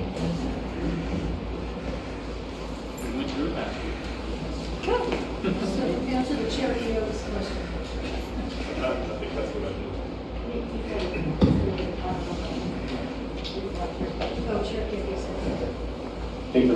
but oh, sorry. Oh, it's okay, if you want to answer me. No, please go. He was asking about Cherokee Oaks and Okay, as far as putting that area under warning, is that what the question is? What we want to do is we want to, if everybody remembers the ready, set, go that we've pretty much got in place, we want to just tell everybody, hey, get ready just in case it comes. That's all we're trying to do, to eliminate anybody from trying to grab any last minute equipment or anything like that. So my question is more, well, first of all, thank you all for all that you're doing. We appreciate the cooperative effort. We appreciate all that you're doing into this.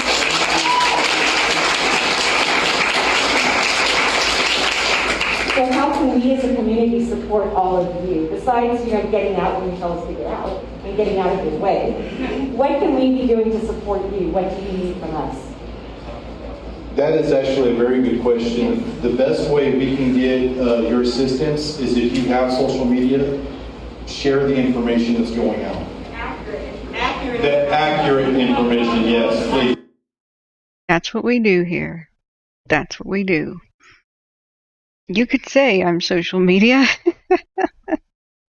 Sharing the information, the accurate information. So I like that. He doesn't know who I am or anything that I'm doing, but I'm happy that at least some officials really love that. What we do. That just anybody who shares accurate information in a timely manner to the people who need it. This guy's very smart. He's very progressive. And that's what makes me happy is I started this because that's what firefighters generally want, and that's what officials want. They want social media, and they want people to be spreading the good, accurate information. Because there's so much crap out there, and panicky stuff, and fear-mongering stuff. This community, I must say, I'm very impressed with everybody in this room. They're some of the most fire-educated citizens with the best questions that I've ever seen. This is pretty awesome. This is why we've been talking about this, and that's why we added the map and other things like that. But that's the best way we can help. You've been getting too much mic time, buddy. Oh, shots fired. Here comes, that's the sheriff, I believe. The police chief comes over and says, isn't that police chief? I can't read his patch. Yeah, Tulare County, something. He goes, you got too much mic time, buddy. I know you hang out with Mike Boudreaux, so I didn't get a lot of that. But the CAL FIRE guy could answer. No, there's a CAL FIRE guy. All I was going to say, you were asking what we can help with. Clean up around your place. Give us some defensible space. We're going to prioritize in a way, and obviously life safety is first, but defensible space is so important. So make sure you clean up around your place. That's my big message. I know that wasn't a lot. So I know not everybody in this community is super computer savvy and tech savvy and on Facebook and whatnot. So I remember last year you guys had a couple of guys at the village area with a map and a couple fire guys to answer questions. Will you be doing that again this year? Yes, we have an information staff that between the park right now, which we have a staff with myself, the typing team is helping us out with their PIOs, the typing team is coming with more PIOs, we have more in order, and we will be out in the community at the stores, wherever, getting information out, talking about the maps. Okay, here, I'll hand it off to the next person. Okay, sorry, I have the mic, so I guess I'm going next. So, Grand Rivers Fire City Council, we have 4 people who have gone through certification to come and look at your home and make recommendations. Not only defensible space, but also home hardening. So please don't hesitate to message us on Facebook. Our number is 4154. Call us if you're concerned. Right? There's simple things you can do for home hardening. Get the leaves off your roof. Get the leaves out of your gutters. Get them away from the side of your house. Right? Look at those vents. The attic and basement vents, and get a tighter weave of that venting. There's a lot of really simple, inexpensive things you can do. Last year, my husband went through and just stapled, tighter mesh around our vents. Okay, so she was just explaining that there's a hotline to call if you want to figure out how to fire harden your home, which is awesome. And she has the good basic tips, like just clean the leaves out of your gutters right now and get some screen and make sure all the soffit vents and everything that there's nothing loose. There's a major way that fires affect a home and get into a structure is the little itty bitty embers, the stuff flying around on the wind, find their way somehow underneath the roof, and they go in those little holes. They have to have a screen on them, the one that vent the attic. And just make sure, go up there with a ladder and a staple gun and make sure they're stapled tight. They can get in through any little crack, and if there's any breach in the screen, just repair it. And she says really simple little things to do. And the authorities are asking the community, make your home defensible right now with little tips like this. And so she's giving these out. Fast, it was done, it was inexpensive. So don't hesitate to contact us because we're here to help you as well. And we will continue to keep reposting information that we can verify is true, and so that's on Facebook as well. Yeah, do continue reposting and sharing information you can verify on Facebook and other social media sites as well. Well, we will continue to do that. I'm not sure who you're supposed to call and who she is. I want to go back to when she first was handed the mic real quick. Okay, sorry, I have the mic, so I guess I'm going next. So, Three Rivers Fire City Council. Three Rivers Fire something council? They have a fire council? Let me go back. I can barely understand her. She's speaking through a mask. This guy's facial expression, he could host a show. He's like, who's supposed to talk next? Because he doesn't have the microphone, and he expects it to be handed back to him, and he's not getting it. Stores, wherever, getting information out, talking about the town. Okay, here, I'll hand it off to the next person. He's like, go. Look at his face. Are you going to talk? Are you going to talk?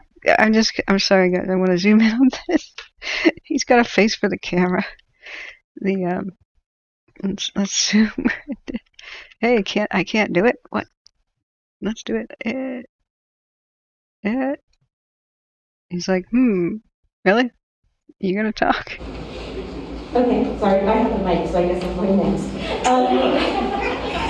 Oh, and she goes, oh, I have the mic. I guess I'm next. So that was what the funny thing was. All right, sorry. Let me zoom it right back. Look at this. Sort of. People with big monitors are favored, but people on cell phones are probably like, I can't see anything. So, Three Rivers Fire City Council. We have 4 people who have gone through certification. I think she says Three Rivers Fire Security Council. Let me just try to make that out one more time. Okay, sorry, I have the mic, so I guess I'm going next. So, Three Rivers Fire City Council. We have 4 people who have gone through certification to come and look at your home and make. We have 4 people who've gone through certification who can be dispatched to look at your home. Recommendations. And make recommendations. That's awesome that the community has this. I'm going to look that up. Not only defensible space, but also home hardening. So please. Not only defensible space tips, but home hardening.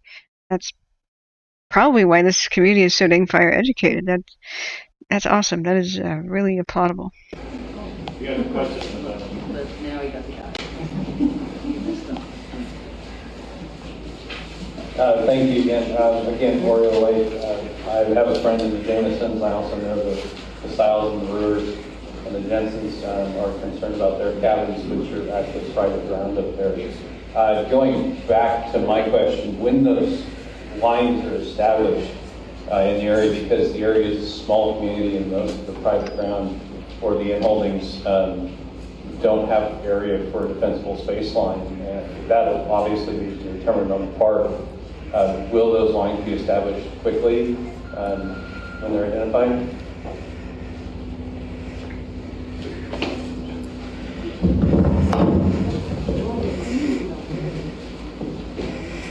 So I think maybe something important to address your question, because not knowing where the lines are going to be, I think typically there are a lot of tactics that aren't done in the park, dozers.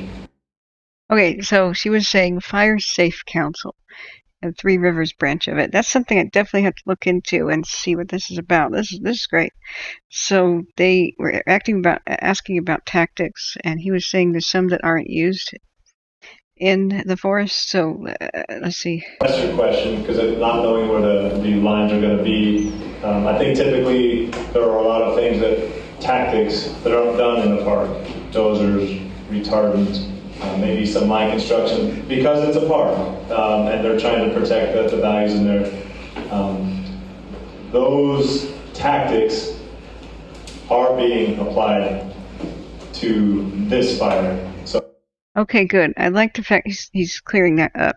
There's been a lot of confusion in their comment section, and a couple people have said here that aren't they kind of hamstrung in the amount of things they can use to fight a fire? Maybe they want to fight a fire with all options and tools on the table, but typically National Park Service have special rules that prohibit retardant, dozers, and a couple other things. But he says, for this fire, no, we can do everything. I'm glad he's being clear on that and clarifying that, because people were shouting pretty much in all caps in this Facebook in this thing, saying they're gonna let it burn or they can't fight this fire. They're not allowed to. So while there's like a grain of truth to every rumor in the past, park land, which is differently managed than federal forest land, which is differently managed than state land, which is managed differently than BLM land, which is managed differently from private land. I mean, there's so many dang bureaucracies. There was a grain of truth to that there's some tactics that are generally not employed, and in the past they were stricter. I'm so glad to see them relaxed now, and they're just like, do anything. I'm glad that that's occurring. So retardant is flying in the park. You've already mentioned the BLM is working to get dozers and stuff in the park. Constructing line around those things are all options. So there aren't a bunch of options that are off the table based on the boundary line between the park and the private. We really appreciate that. Yes. Thank you for protecting the resources and the people. And that's good. The community applauds because he says, look, we're going to do everything. We have retardant on the ground. We have done dozers. We have done everything. And they all applauded that. I think they were pretty worried that they need to have every resource. So they're happy, and I'm happy too.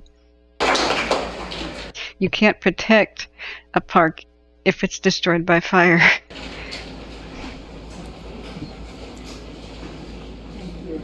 This is a question. A bit closer, a bit closer. This is a question. Oh dear Silent Warrior, your question is, what will I cover in the winter time when there's no fire? Okay, so people that don't live in California, this applies to much of the world that winter time is not fire season. California's worst fire season is winter. Because of the Santa Anas and the Diablo winds, it's a seasonal event. It's made by geography. It has nothing to do with climate change. It's just the mountains are here, the Nevada desert is there. Jet stream changes in winter. So throughout the months of October, November, December, and January, that's the worst 4 months where everybody dreads a fire. The wind speed of this Diablos, they're called Diablo winds in the north these days, and Santa Ana winds in the south.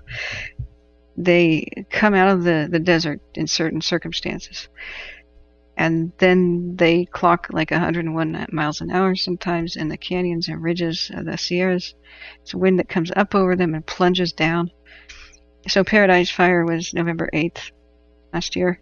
The Santa Anas came early. The Diablos, whatever you want to call them, came early in October 13th, the night that I lost our family friend in a fire, 2017's Cascade Fire. The same night that Bangor and Loma Rica burned down was the same night that Santa Rosa burned down. So I expect to be here, if not constantly throughout the winter. I will go live when that happens. I'll be in California, I hope, at some point during the winter.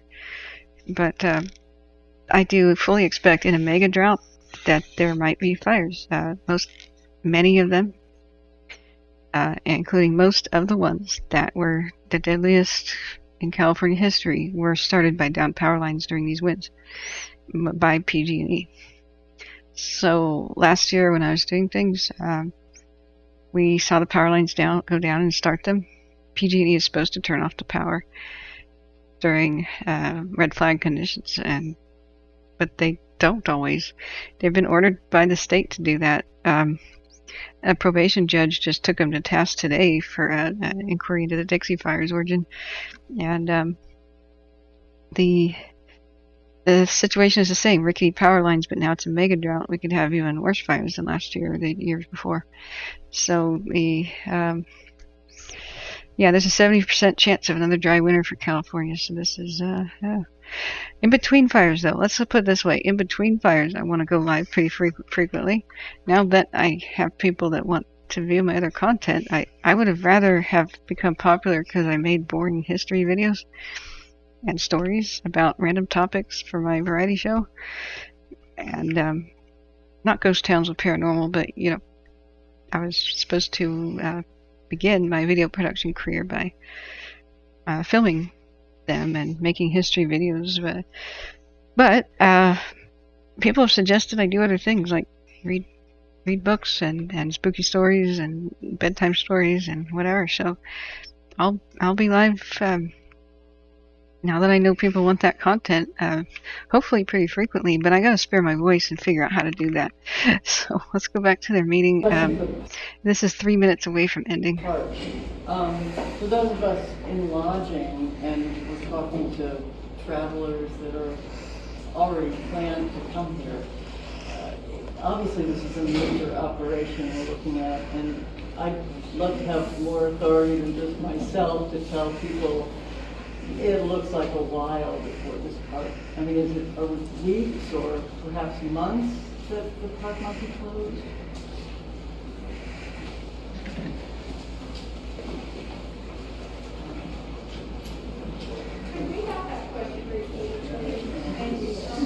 The question was, how long until the park will reopen? How long will this last duration-wise for the community, for tourism? How long is this going to be going on with the park? Yeah, that's a great question, and I think that question is certainly on our minds. Secondarily to this public safety and protection of the community, that's where our real focus is. But we're in the parks business, and we want to open things as soon as we can. Kings Canyon National Park remains open, and so it is a place where visitors from out of town can still be directed and whatnot.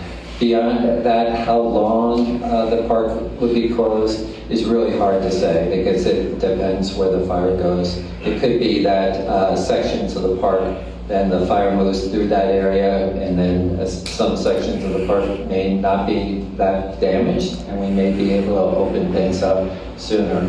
But it could also be a long time, depending on what kind of damage might occur in the park. And I'd like to emphasize something too. There was a question about the giant forest, and that is something that I think most people here have a real bond with, and it was distressing. We've been talking about what happened last year with the death of so many of these giants, 2,000-3,000 years old, and now we have some groves once again in harm's way, and we don't know exactly what's going to happen with those groves. But I will tell you that the community protection is first, highest priority, homes, neighborhoods, and all that.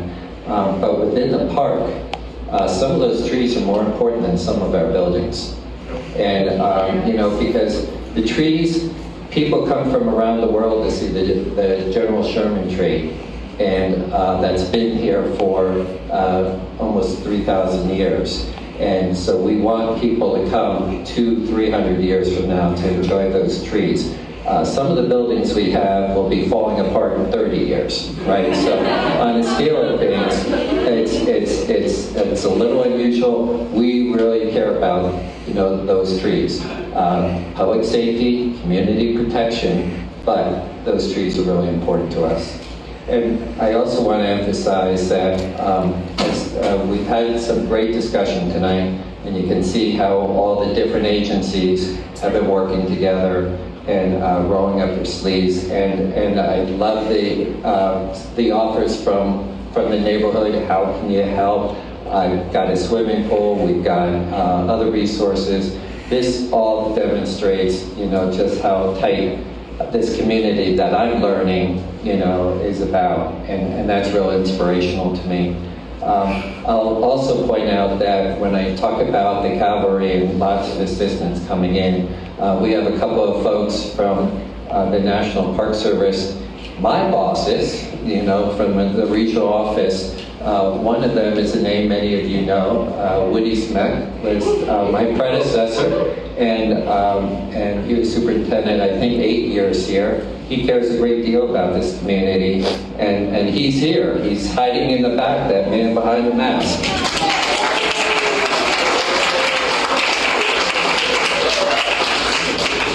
We also have the regional fire assessor, and he was superintendent, I think, 8 years here. He cares a great deal about this community, and he's here. He's hiding in the back, that man behind the mask.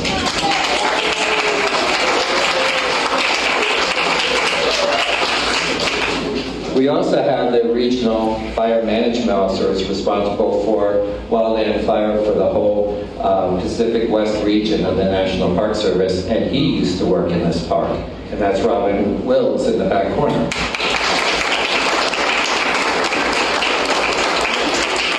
I point this out not to welcome them back to the community, although I'm very happy to see them, but to point out that they're at the next level of, they're here to make sure that this community and the parks get the resources that it needs to really defeat this fire. And so when I say I feel that this community is the best position that it can be, I feel pretty good about that. I can't predict what's going to happen. I agree. I do think that it's going to get worse before it gets better. But I do feel good that everything we can, with the help of the community and all these agencies working together and the support from above, that we're positioned for success. And with that, we can stick around for a few minutes if there's any additional questions, but we ready to wrap it up? We are. Thank you everybody so much for being here.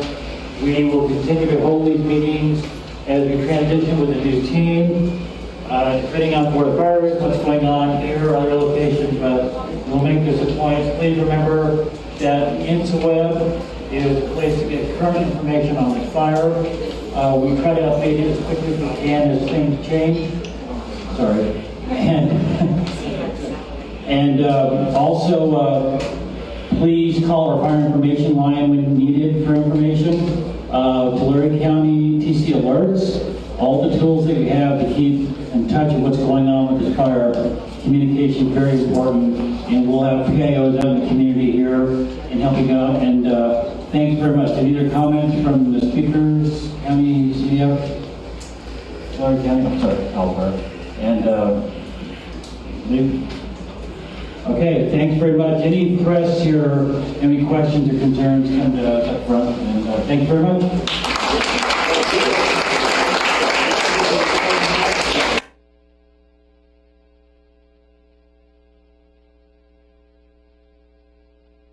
Well, that was one of the longer community meetings. They had their marathon 45 minutes yesterday, but well, we were riveted every moment because it looked so dire. They're looking a lot more confident now, for some reason. I mean, that's a very good way to end it, is that we don't know what's going to happen. A lot will depend on weather and things we can't foresee, in a nutshell, but we know we're in good hands. I think a nice measured delivery like that, outlining the threats, keeping it light, they cracked a few jokes. A lot of that was kind of funny. But they told the community straight up which risks were here and there, and they weren't afraid to say we don't know about some things. Like, they don't know when the next trigger point will be, because the community, this is a very fire smart community, at least the people in that room are smart enough to know what a trigger point is. And so we knew that when it approached Milk Peak here, or whatever that was called, I don't have the right map up. The Milk Lookout, let's put that on there. That was going to be a trigger point for evacuation of Three Rivers, or at least part of it. And am I in the right? Oh, it's right here. So anybody who knows that, but just like what the Caldor knows, that here's the lookout tower, the Milk Ranch Peak. They said if the fire reached this point, the trigger point, that is the trigger, meaning hit the button and go from evacuation watch to mandatory. And they told the public what the trigger was, and unfortunately it happened in the middle of the night. But they did do the mandatory the next day, as I outlined that they probably would be doing. And so a very smart question is, what's the trigger going to be for the next round of evacuations, like the rest of everything downwind? And they said, well, we haven't gotten to that yet. That's because their management team just kind of arrived today, and it's going to be a bit for them to get adjusted, assess the situation, and look at the weather and figure it all out. And they basically said that, and that's good. If you're not doing something yet or not ready for something yet, just tell the public that transparently what's going on. So this communication was pretty good, except, oh God, it was hard to listen to with the bad audio, and we had constant interruptions. We gave up on it. They didn't have Wi-Fi. I think it was just a person's cell phone, but at least somebody put it on Facebook so that the rest of us could see it. I mean, some communities don't. We have their meetings, we hear about them, and that's it. So they continue to have pretty good communication. Yesterday, I thought it was more accurate to the gravity of the situation. Today, I think they made a little bit too light of the situation. There are a lot of things going for the town, such as the downwind. These winds are usually at night, when it's usually not as bad, and nothing in the forecast is extremely red flag. However, reading InstaWeb and the concerns and the fact that it's so dang active at night, which is unusual without winds, is of grave concern. We're all wondering, well, what's going to happen when daytime hot, dry winds occur? We ain't seen nothing yet on this. Not the windy and not the Tobias Peak. Not the windy at Tobias Peak, and not the KNP on the other cans. So we have a smoke blanket tonight, but coming down the pipe is windier conditions. So tonight may not have too much activity, even though we see red across the board up there. Look at the swirly wind stuff. This is our 3-hour time lapse. This is on the Windy Fire, ironically named. It's chugging along. We would see bright white if this inversion layer of smoke wasn't present and blocking a lot of the cam's view. But see how that has two different directions of wind. That is almost like a chimney. If it was horizontal, that is some spooky wind pattern. It's we're looking north, so it's winds coming out of the west like this, and in general kind of going that way on this level in the atmosphere. It's hitting the fire, and the fire's chimney effect is pushing the smoke to the top because hot air rises. And then you're seeing that smoke drift back the entire opposite direction, back to the west. This is a great example of how wind direction is different at different layers of the atmosphere. That's why looking at smoke in these cams is so dang critical. This is eerie. Just take a look. This is the last 3 hours, I think it was. So that is spooky at night. That's giving it plenty of air, plenty of rotation. If that smoke wasn't there, but the wind was, if it was a little bit fiercer, that would be incredibly frightening. So despite, this is down south on the Windy Fire, but this is a good illustration of how the terrain's very, very similar, of how their advice to the public doesn't show the whole picture. that maybe not in general the prevailing winds don't go back towards the west, but at the peaks and higher areas, the wind can go back to the west and dump embers all over their town and over their landscape. So I prefer this is about B communication, because they didn't have instead of A, it's just very close to an A. It's frank. It's pretty factual, but they could do with a couple of illustration examples, a whiteboard, a marking pen, kind of showing people. I've seen CAL FIRE do that a couple times. I mean, they had fancy equipment, and this is a small community, but we still have a lot of concern just by basically what we're watching live. A lot of things are positives for the town, but there's still a lot of concerns. And they're absolutely right. We don't know what's going to go on with the weather. But that's a rotating chimney effect thing, and that can mean quite vigorous activity. And this is in the cool of the night, in the cold temperature of the night. What fire needs is low humidity, heat, and daytime sunlight, and high winds, and high wind gusts. That's the 5 freaky things about fire, like for a freak massive fire, and it doesn't have that. It's still quite active. It does not have the daytime heat from the sun, does not have high winds right now, does not have high humidity right now, or low humidity. It's pretty moist. So no high heat, no high winds, no low humidity. And it is still quite active. So that's why we're all wondering what's going to happen when winds hit it. So the windy forecast was showing almost dead calms throughout the week, except punctuated by wind gusts of 25 miles an hour, almost 24 hours a day. I have no idea if windy is not just being completely accurate. I'm going to look on my phone right now to look at NOAA radar. NOAA, which is straight from the horse's mouth National Weather Forecast, and I'm going to plug in Three Rivers and see what if it has a special weather statement or anything. So let's just check it out. We can do Silver City as well, which is higher up in elevation. So Three Rivers, California, USA. I'll just read this out and replay that because that's a good eerie animation. Just like, this is a special place where the mountains meet flatland. A lot like the similar situation we see by Janesville, Milford. There's special winds right here where the mountains drop off and meet a flat valley. That's different than being in the middle of the mountains. It's different than being in the valley. There's special wind patterns that can shift and change, and looking from the top-down satellite type views don't really tell you the full picture. So I wish Susie was here, a meteorologist. So tonight, September 14th, for Three Rivers, 66 degrees, areas of smoke mostly clear with a low of around 66, which is now. East wind about 5 miles per hour, becoming calm. And let's click on the details.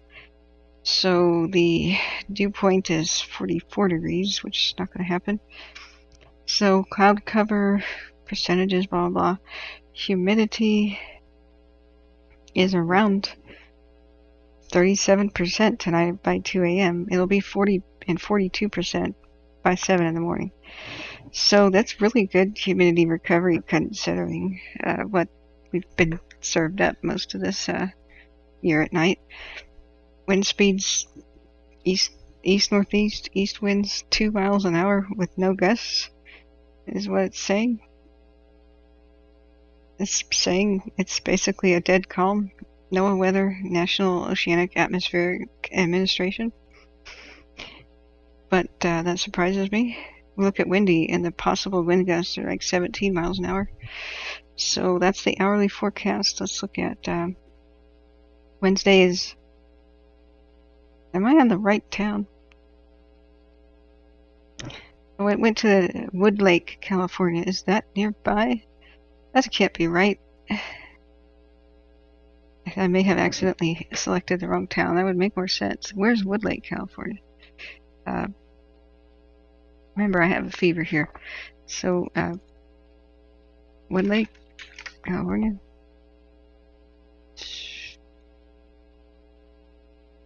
Yeah, but it's on the flatland.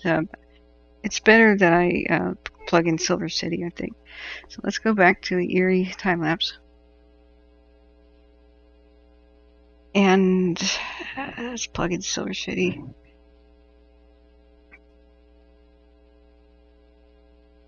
Silver City, California. Now up in them there hills. Because remember, there is gold in them there hills. Tonight's high is 47, quite different. It's much higher elevation of 6,398 feet. But not very far away as you drive. Areas of smoke mostly clear with a low around 47. Calm wind becoming east around 5 miles an hour. That's tonight. Temperature right now 57. It'll drop down to about 47 by 6 in the morning. The humidity currently 47% over at Silver City, and will be 49 at 11, dropping down to around 30% around 7 in the morning, and 22% by 11 in the morning. So it's not good, but it's not single digits and teens. So it's also saying almost a dead calm, 2 miles an hour, 5 miles an hour, 6 miles an hour by 4 p.m. tomorrow. And it's not showing gusts. Maybe my app is just not showing gusts. Because they were talking about 45 mile an hour wind gusts and 15 to 25 mile an hour winds on InstaWeb, which is weird. I can't get the weather forecast to line up with that. If it was a typo, maybe it meant gusts for all of it on InstaWeb, but that would be one heck of a typo. For Wednesday itself, a high of 76 in Silver City, with humidity around 30% at night. So tomorrow humidity drops tomorrow night. Winds are about 6, 7, 8 miles an hour. They're out of the east, and then they shift towards being west winds to wind out of the west around 9 in the morning. I wonder if this app is broken for gusts. So I'll cross-reference that with the other favorite app I have, My Radar. That thing I wish I could show you. It's got all kinds of cool fancy graphics. It's a really awesome one for Play Store and Apple thing. So let me make sure about this. Okay, I'm gonna type in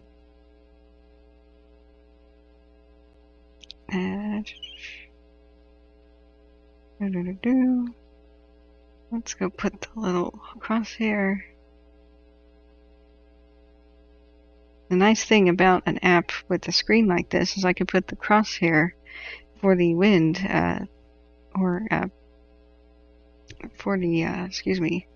for the forecast at any elevation anywhere on the map, and it'll tell me. So here we are by Silver City. Okay. So let me just type that in. Shaver Lake, is that by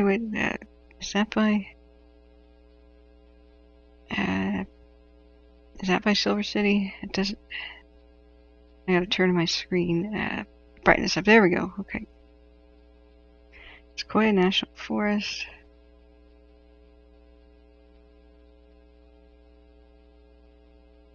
Okay. Azalea, Julie. Okay, I got it now. And here we go. Three Rivers. Gotcha. Okay.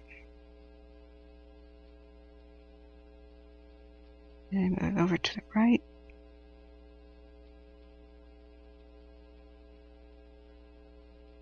It's still saying Three Rivers is the nearest community. Come on, wake up.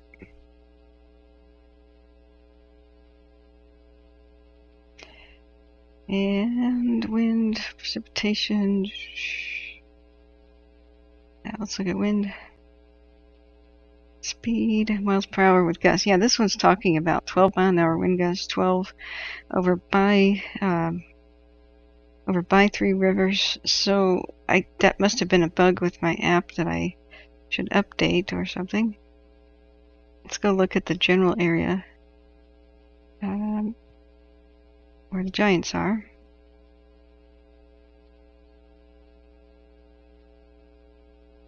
And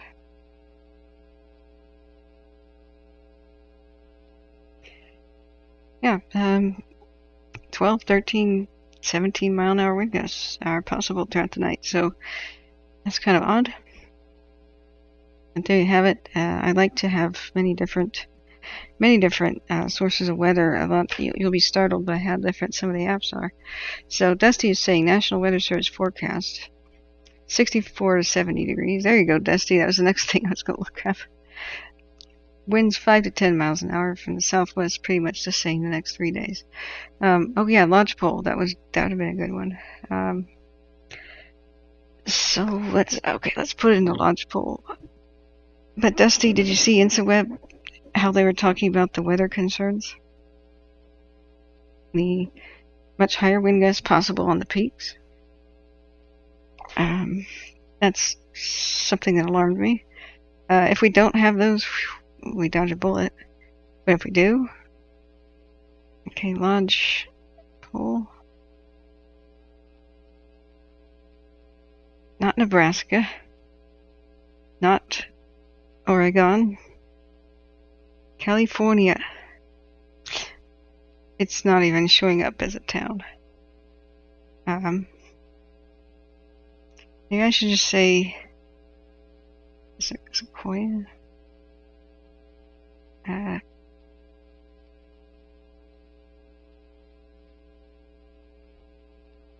Yeah, it's not even showing up as a town. So the problem is right now is, guys, my throat is absolutely hurting me. It's hammering. I don't think we have any radio to really listen to. It's been on the whole time, and we went an entire hour, more than an hour, of watching that meeting without anything being said. So there's nothing that I can do about that. I'd like to take a break from my voice and reconvene and just start the stream again tomorrow. I'm not sure. Dusty, hey, welcome back, by the way. Do you think there's any value in leaving this up? Completely silent? I know where Lodgepole is, but it's just not showing up as a place. We know it's a place by the Sequoias, but I think what I could do is this. Try to rest my voice. Watch these cams on my second monitor before I go to sleep. And then just kind of start things in the morning. Or do you want me to restart things and... oh, hey, Mike Land, too. Hey, how are you doing? Sorry, I should have scrolled up. I didn't realize the chat went by. Lots of respect for what you're doing this for over 8 weeks now. Yeah, greetings from the Netherlands. Thank you for being here. Thanks for the pat on the head. I think this is day 64. Alexa, how many days has it been since July 14th?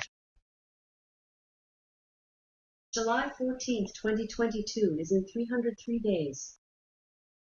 That's not what I asked.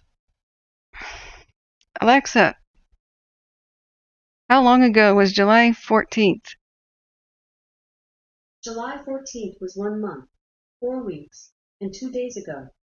A month, 4 weeks, and 2 days ago. And because I've been doing it that long, I can't even do math in my head. So, a month, 4 weeks, and 2 days ago.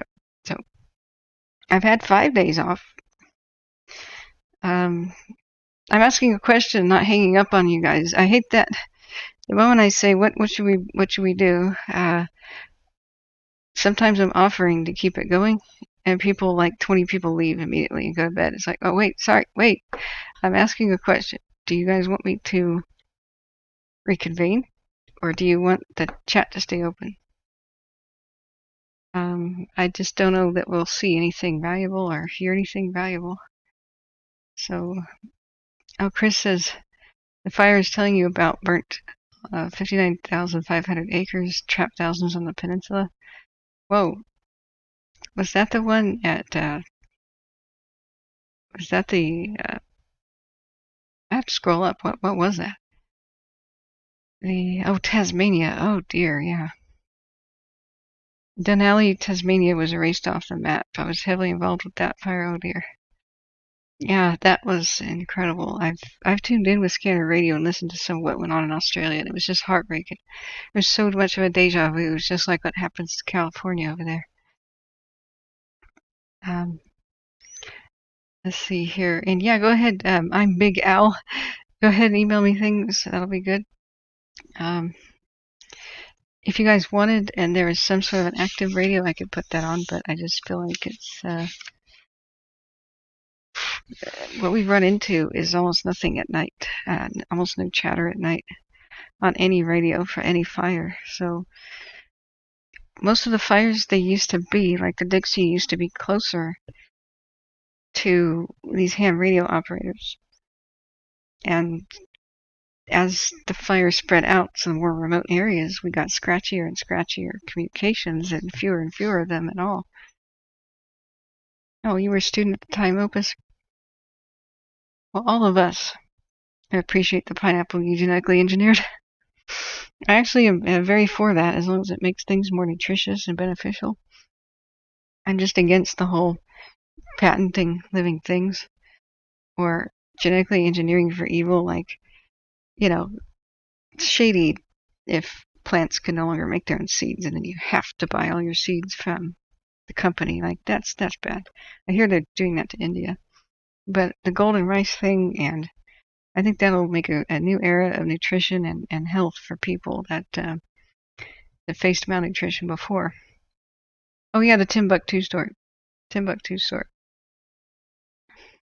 So, one day I'm having a conversation with my mom. And I was telling her, yeah, I'll tell the story, then I guess I'll take a break, yeah. But I told you guys I'd tell you a story. So here's your bedtime story. How many hours ago did I start this chat? YouTube kicked me off. So this is at 2 hours and 47 minutes. YouTube had problems today. So this is a fresh stream. But I would, when we have that option, but almost nobody watches this when there's no audio. That's just a thing. Most people tune in for 45 seconds, see a stream without audio, and they turn it off because most people are listening. That's why I talk constantly if there's not a video. Last year I found out the hard way. If I ever just sat at the computer, just taking notes on fires, looking at cams, minding my own business, doing my own thing, and I thought I could speak every 15 minutes, give people an update, but still, keep track of the house, do laundry, pay the bills, cook, do the other things. I thought that would work, and I was wrong.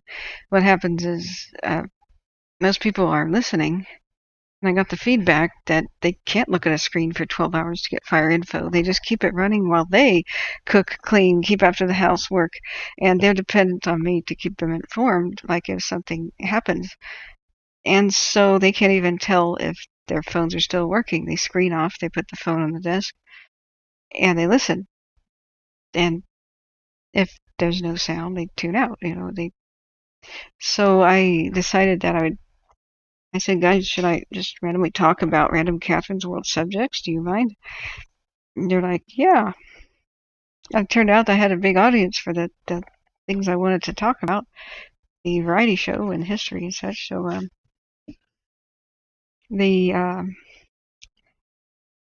Bob says we're going to loan you to Australia for the winter. Didn't they tell you? What if I told you I don't believe in Australia? I'm a little skeptical. I'm Australia skeptical. I mean, they try to get me to believe that there's these hoppy animals down there. Marsupials never went extinct. You know, that there's some giant possum creature that has a long tail and has its hips fused together and somehow has giant rabbit feet and it just launches itself across the landscape. Oh, right, and they have gigantic birds and that look like dinosaurs and they they have very large talons and they have bears that drop down on you, rip your face off, and eat leaves. Bears that eat leaves, sure. And apparently they're the size of a teddy bear. And the fact that everything's upside down. It's a continent. No, some people say it's an island. I know there's a lot of info I just can't verify about Australia. You know, I just have to keep it real here. You know, may have to ban chatter about that here because really this is the facts only place. I've never really had hard evidence that exists. I mean, you can fake anything. Look at the Jungle Book. You know how good the animal CGI is? Look, come on, marsupials. Everybody knows they all went extinct. Come on now. And that I mean, it's the size of a continent, but like we didn't even know it was there until recently. Yeah, come on. Everybody knows everything's been discovered. The tribe being in Tasmania. Oh yeah, that's definitely a myth. Oh, like you have these wolf tiger creatures things that open their mouths like a naturally wide. You can tell that's photoshopped.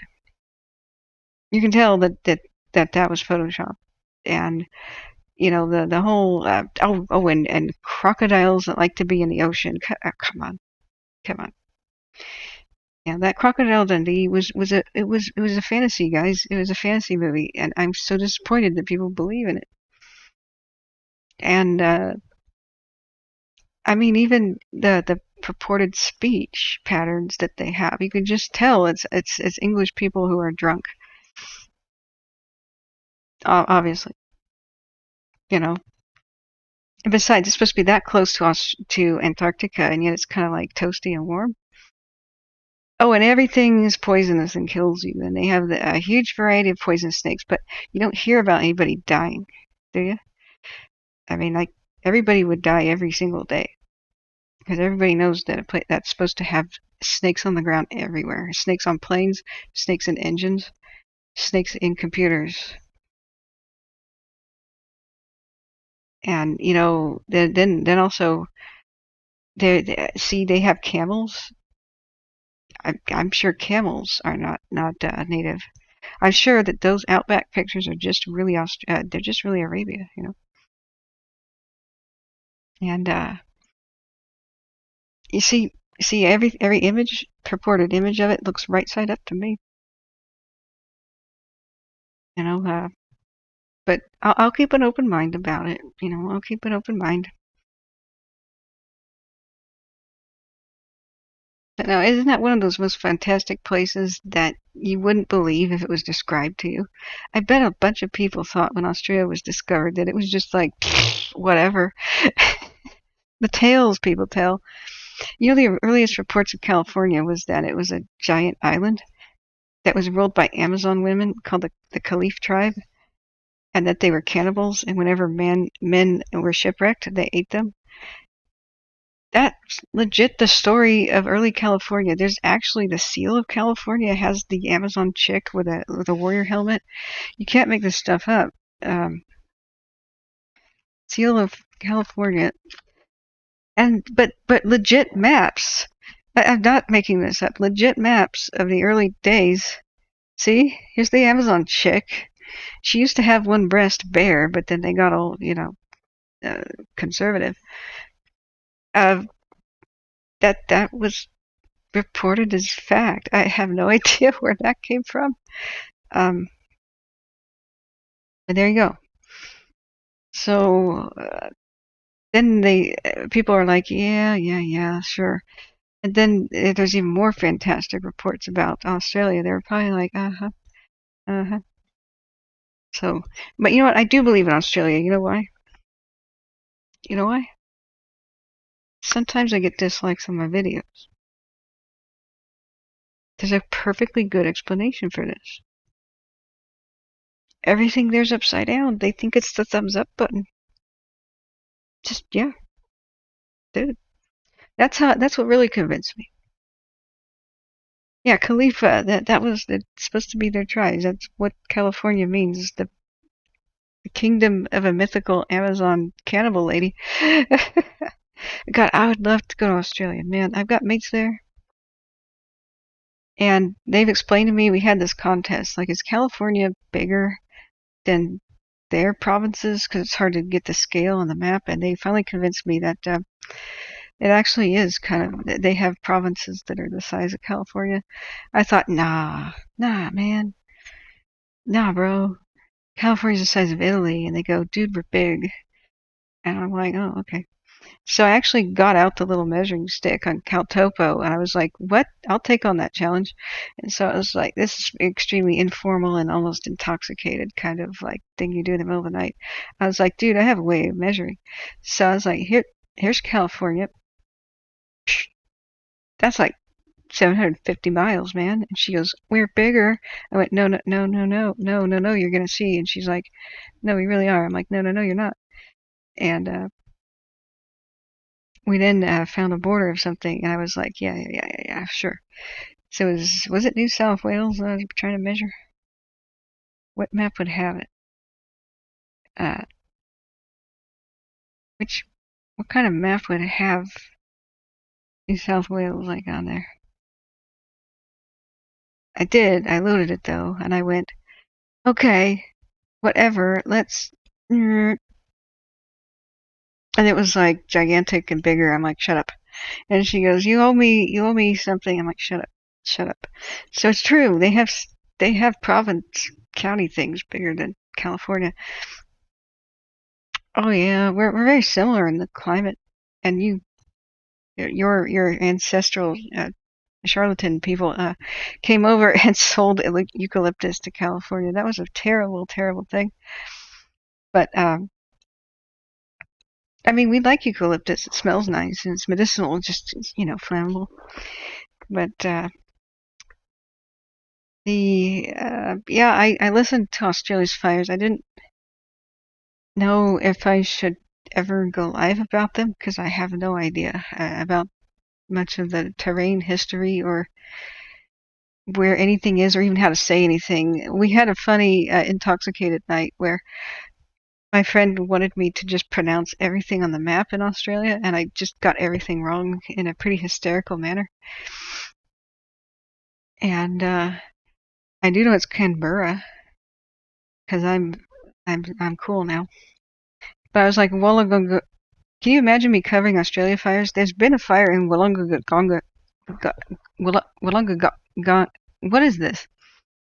Wollongong by Port Kembla, by Dapto, Albion Park, by Dunmo, by Kiama, by Kangaroo Valley, I got that one, by Mulatu, which is next to Buangla, next to Naura, by Kulbura, by Kalala Bay, by Huskinson, by Bream Beach, which is next to Buang, next to Bulija, or Bulija, or Bulije, which is next to St. George, by Tianjara,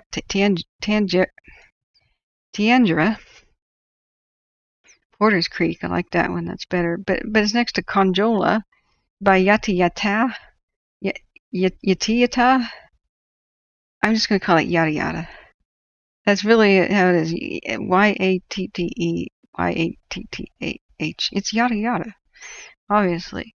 By Morton. Hey, I got that one right. Lake Taburi, by Yadborough, or Yadeborough, by 12 Mile Peak, by Mandayanga, Mandayayong, by Tuwalawawa, by Jiringwangla, by Buli,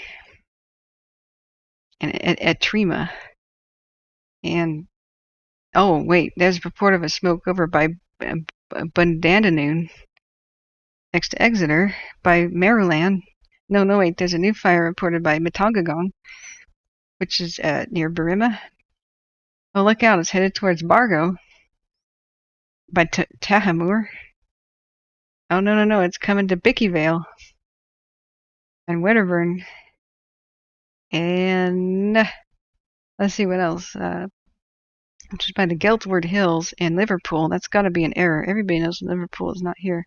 But Liverpool is next to Bonnyrigg by Bedgary's Creek, by Wallachia, which is also by Blacksland, by Winmally, Yarramundi.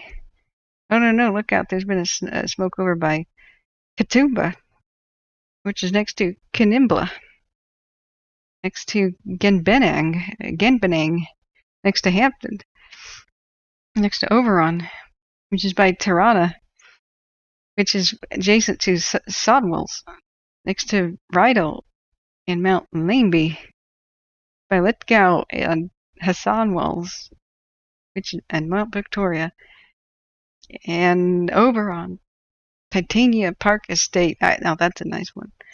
By Bathurst and Abercrombie, and let's see what else. By Capertree and Palmer's okay. I'm okay too, but it's nice to know that Palmer's okay. Next to Ben. Is Ben okay? No, he's Ben Bullen, which that sounds a lot less than okay. Maybe it's just because he's by Dark Corner. And maybe it's because Ben Bullen is next to Colin Bullen.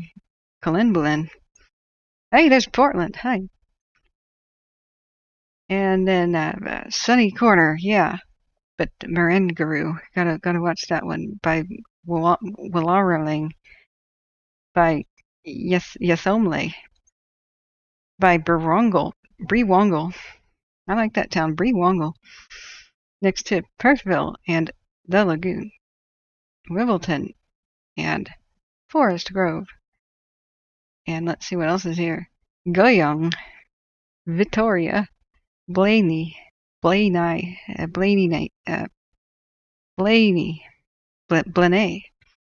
because there's an E somewhere in there, which is over by Milthrop, approaching Shadforth, by Orange Canobolas.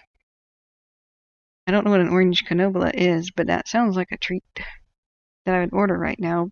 But maybe not. It's next to Emu Swamp. I lost my appetite. Let's go up to March in Boronore. Is it fancy? Are the people there like refined at Boronore or Boronore? Is that what they would correct you to? Or by the neighborhood of Windera, by Colia, or Colia. Dawson's Gates. Look out! There's a report of a smoke at Kerr's Creek, by McDonald's Hill and Ophir. And the way oh well, look out for Tambaroora. That actually is that called Tambaroora? Oh dear. Yeah, I would cover this with excellent Blakeney. Kim Weaver says a voice coach would be able to help you eliminate that vocal fry, which is caused by stressing your vocal cords, producing the crackle. Listen to Rosemary Church on CNN. Also pitch, no fry. Yeah, that would be good. Mudgy. But Australia is so fun to say things, even though I'm completely butchered. I think every Australian has probably been thoroughly insulted by now and is completely unsubbed. I'll be checking my email and have a flurry of refunds requested. But you know what? It was worth it to say Wagga Wagga. See, I won't be able to say a straight face. Wagga Wagga. How does anybody say I live in Wagga Wagga? A straight face. It's cool. No, I'm actually really enthusiastic about it. I'd love to visit these places. And Sydney. Good old Sydney. And Melbourne with Warrambul.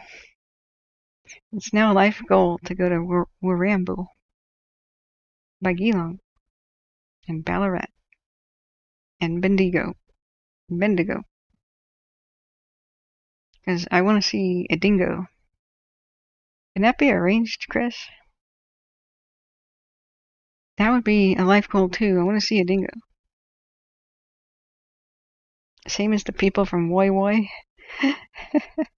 America has some really awesome names too that are just funny as anything. You know, I mean, there's places like Beaverton. Oh, that's just good.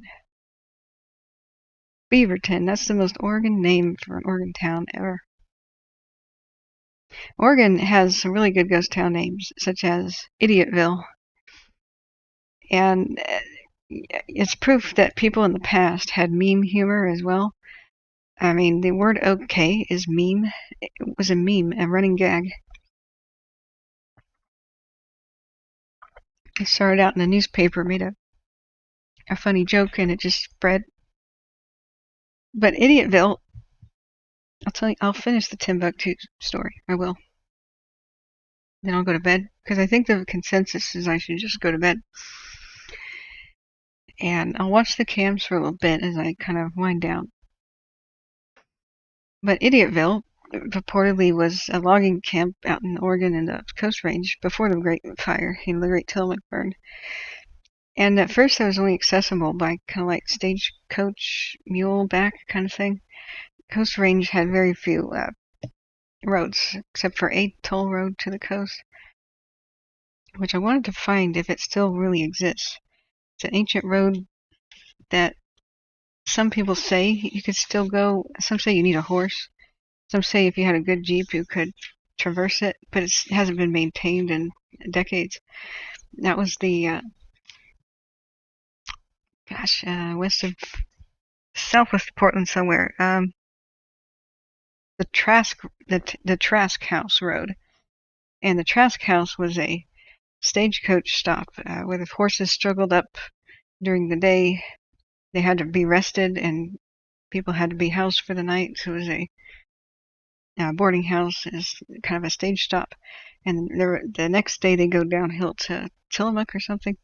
But the Trask House was a beloved landmark and burned to the ground in the Tillamook burn.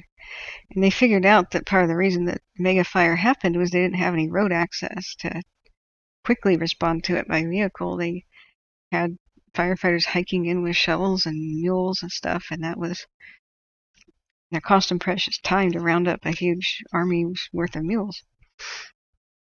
So they eventually made highways, and the Trask Road was kind of abandoned.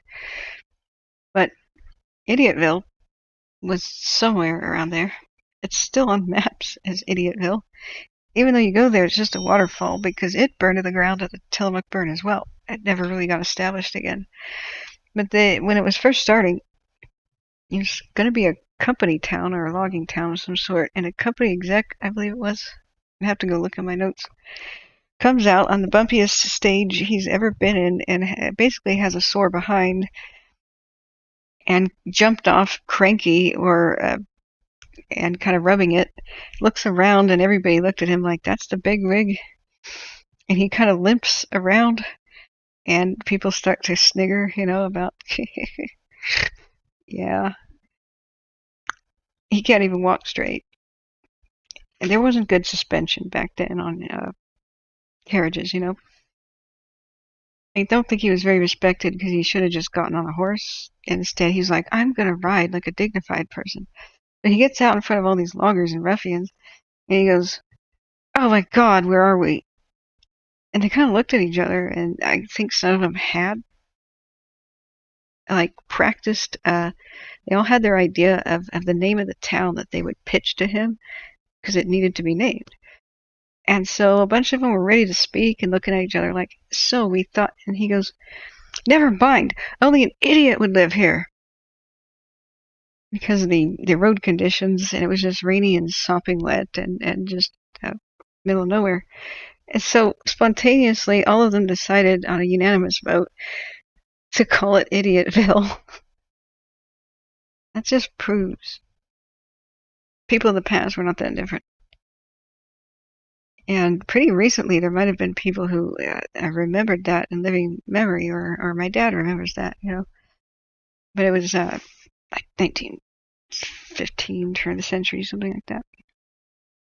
So, oh, Nick, we're about to end it though. Nicole, yeah, that's good. Yeah, share the channel would be a good thing to tell people, the general channel page, so that people can be connected with a resource. Sometimes if people click on the stream and it ends, they don't know that they should click to the channel page. Maybe that is the channel page, I don't know. If it is, sorry. But Chris says I lived on that island south of the mainland. Cool. So Opus Singer says lean and dark, good blend with pork fat to make sausage. Ooh, that's pretty cool. The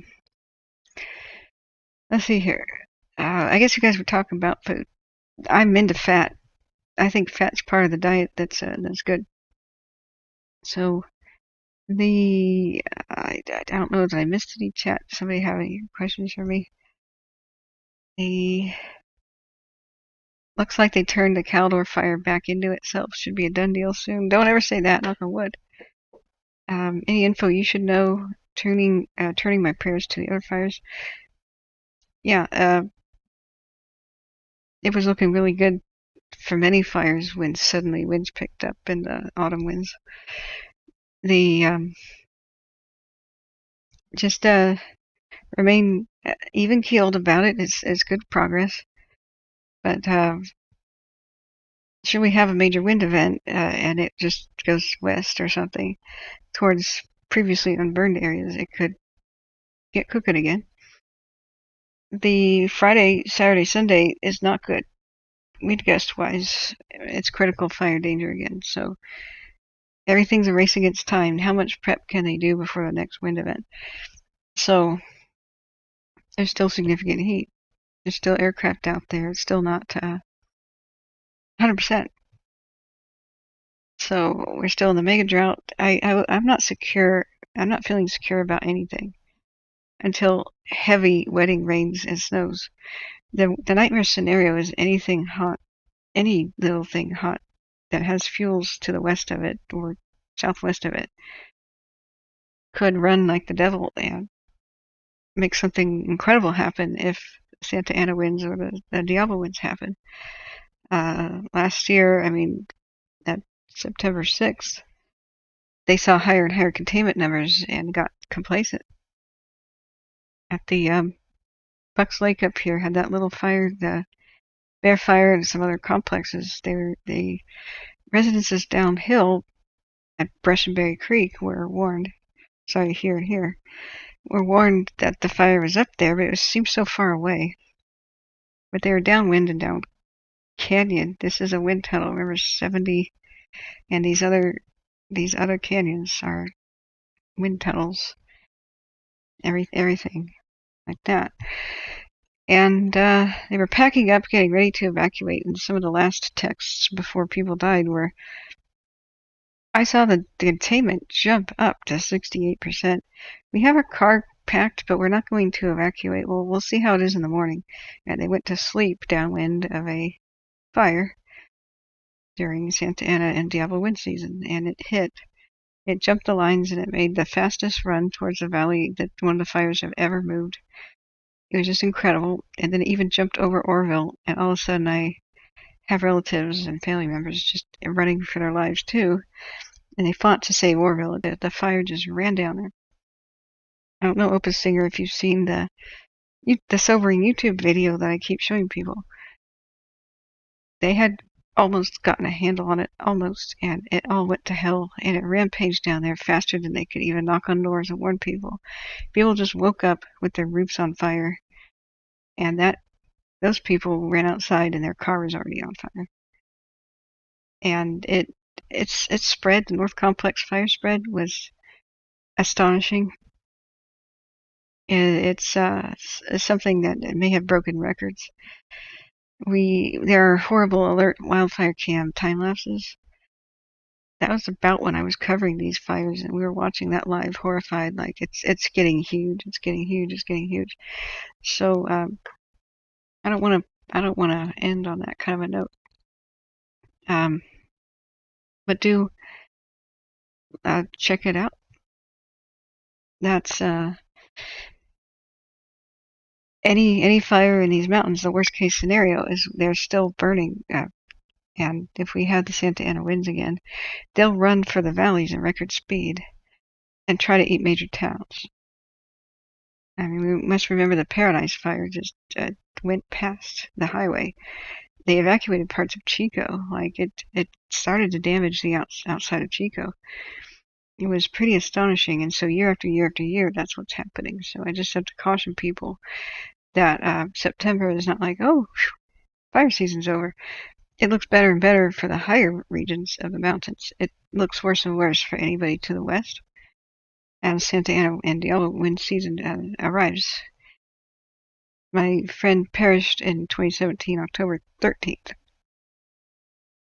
in the Cascade Fire. 2017, the same night Santa Rosa burned down. So when it was a repeat a year later, it was the same kind of thing, power lines down. Here's the 2017 Cascade and other fires that destroyed Bangor and Loma Rica. Same night as Santa Rosa. Power lines down. Just there's the Tubbs fire. Santa Rosa got a lot of the attention, of course, because it was just insane, and just that a major city would just suddenly have much of its downtown and such burn up. So that's the thing to be worried about. So I will stream in between fires and have non-fire content as soon as possible. So what I can tell you is the story about nearly being born in Timbuktu, if people haven't heard that. So hey Husky, see you later. Ryan Jackson, California said, oh no, Larry Elder, sorry. Well, yeah, if they want to keep that governor, then they'll get more of the same. That's all I can say. I can't vote in it. I'm not from there, but we'll continue to find that the people in charge matter. A lot about Wildfire is leadership, from the budget to the priority to how well fire victims are taken care of. So he'll talk a good talk, but he'll probably just allow people to be screwed like he did with the Paradise victims and my brother. So disappointing, but what can we do? Spilled milk at this point. So the Timbuktu story. Talking to my mom, and I'm like, so I like ghost towns, and I start babbling about them because that's what I do. It's one of those subjects where you don't get me started. I don't stop talking about it. Months go by and the season changes, and somebody taps me on the shoulder and said, are you still talking about that? And I'm like, why is my hair longer? So Mom was like, well, did you know that we used to ghost town a lot? And I'm like, yeah, I remember, Mom. Our trips up into the Sierras, you guys showed me the old mines and the old timers we used to hang out with. We would, do that as a hobby. It was a fun, entertaining thing. In many parts of America, it's a thing where you get out old maps, and you get out historical textbooks, and then you find where a ghost town used to be. Then you go out and see if there's anything left. And if you're more fancy, you can do before and after pictures. But back then, it was more of like a Sunday drive kind of a thing. Back when gas was cheap and the land was green and good, and when everything was fine and dandy, and there was no pain and suffering and no 2020, but best of all. And so we would just like talk to old timers and be like, so what should we go see? And we met a whole bunch of them, and I had good memories. I said, yeah, I have great memories of that. But she's like, well, did you know I was doing it when I was pregnant with you? And I said, really? Where did you go? Because our stomping grounds were Plymouth County and a little bit of Sierra, a little bit of Placer County. I remember going to Tahoe, and they just kind of ran around. I remember towns like like Auburn and Placerville and Pollock Pines we went to kind of frequently. We didn't go all the way to Tahoe that often, but we kind of messed around in the area. So I probably have been to Grizzly Flats. Whenever I retrace where ghost towns are, sometimes I get a tingle, and I'm like, I saw this as a kid. I remember that. We went to everything, Knights Ferry and Bridgeport and, Frenchtown area and Oregon House and Thousand Trails and Dobbins and the other towns. We didn't do too much Mutterlode, but I've recognized some town names I've been to. I don't think I've been to Volcano, which would be awesome, but we had a super old. What was that? It wasn't a Bronco. It was something similar, like a Blazer, and that thing was like cadmium orange or some 1970s color, but it never died. It was just one of those vehicles that never died. And so I said, where did you go when I was pregnant? Do you remember? She goes, oh yeah, I remember, because I went into labor with you. I went, what? And she goes, yeah. And I said, wait a second. You were past your due date and you decided to go into the remote wilderness? She goes, yeah. And I'm like, Mom, I was born by C-section. What if you had gone into labor with me, like in the middle of the high Sierras, and there was complications? She's like, well, by that time, we had so many false alarms, I was kind of getting used to it. I'm like, Mom! He's just... And, so she goes, well, she just shrugs real casually. I'm like, well, where did you go? And she's like, well, we had been at Grass Valley, we had been at the Empire Mine, and, we could get out the photo albums and we could see. And I'm like, really? She goes, yeah, I believe we went to, we decided that we'd go where the old stagecoach was, because, today's 20 isn't really the old route. The old route went through, Secret Flat and Timbuktu and Sucker Flat, Mooney Flat, Smartsville, Poverty Bar and all these other places. And so we just went on the old roads, And so I'm looking around the maps going, cool. And then we eventually made it and did the thing at the Grass Valley Empire Mine. We had a fun day over there. And I'm going, yeah. And she goes, then we decided to come home the other way, the traditional 20, and we would stop by Smartsville and Timbuktu. I'm like, really? Because we had been to Smartsville events, where they had their history days. And it is not Smartville, it is Smartsville. Maps, get it right. And the thing was, back then, it was fashionable to go to Timbuktu and sit on this bench and have your picture taken on it. They're the only building that really survived a Great Fire was the Wells Fargo building, and they typically did survive. In a lot of California ghost towns, there's only one building left, which is usually a Wells Fargo station. And it wasn't exactly a bank; it was kind of more like a safe, where the gold and people and rich people would come on the old stage routes out of the mountains. Like people went up in there and gold came down, and in bullion coins, they did the equivalent of armored car driving with their stage routes. And not only did they want to have a very robust building that couldn't be torn apart by people, they generally kind of had to be a little bit resistant to dynamite, be fire resistant, of course, by having iron shutters, and be a little bit more resistant to a hostile takedown or robbery. So huge iron shutters, a tin roof, very robust brick walls, and so they tended to be the only building that would survive in a lot of California ghost towns. So it kind of got dilapidated, and a group had restored it in the 20s. It was a state of perfect restored preservation. And sure enough, Mom I remember seeing it in our photo albums. Mom kind of leaning on the bench in front of the Wells Fargo thing. I don't think they ever really allowed you to go in it, but you could go in, sit on the bench in front of it, and there was a big plaque that said "Lovingly Restored, 1920s by the Daughters of Pioneers" or some group, right? So I got all excited, and I was like, "Oh, we could go recreate the photo now that I'm born." And she goes, "Well, that's when I went into labor with you, was sitting on that bench." And I was like, "What?" She goes, "Yeah."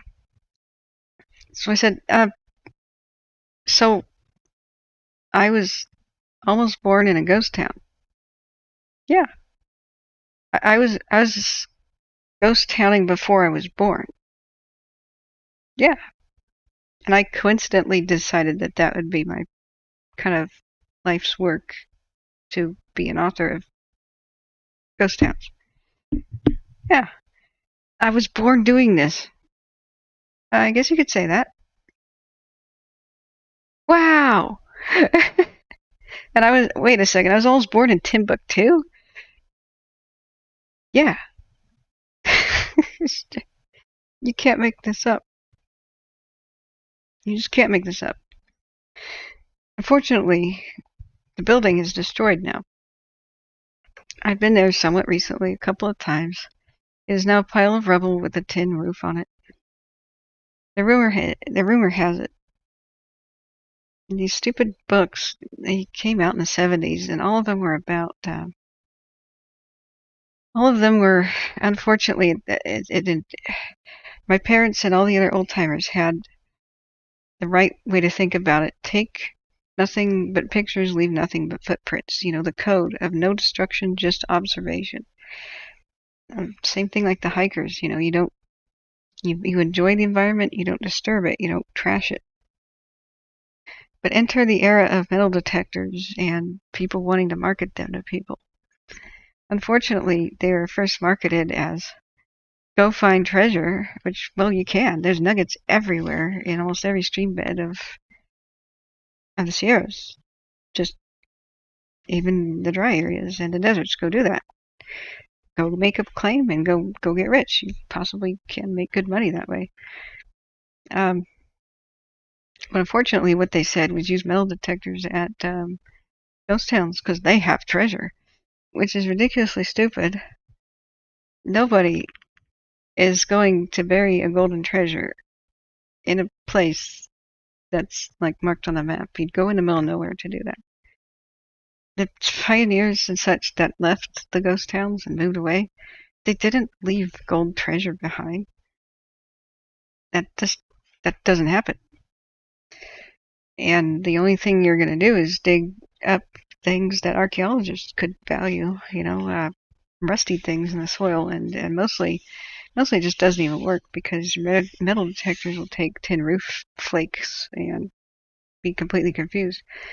But it encouraged a lot of people didn't know about ghost towning and the hobby. But it's just like visiting archaeological sites. This is California's history, and there's no new history being developed. What is still there is the only thing that remains.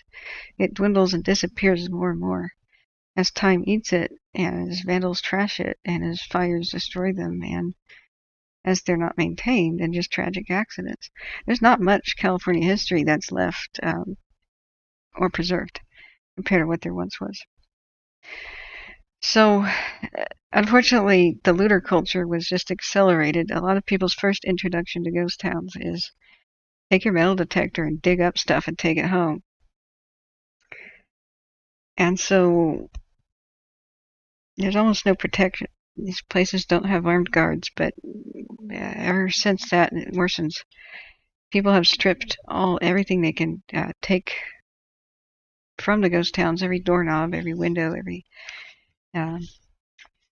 metal thing they can find, and they get bored of it. You know, they get a horseshoe and say, "Ooh," and they put it in their shoebox in the garage, forget about it. And what happens is, as they die and their kids inherit this stuff, there's no labels on it. They think it's an old horseshoe. It goes in the trash.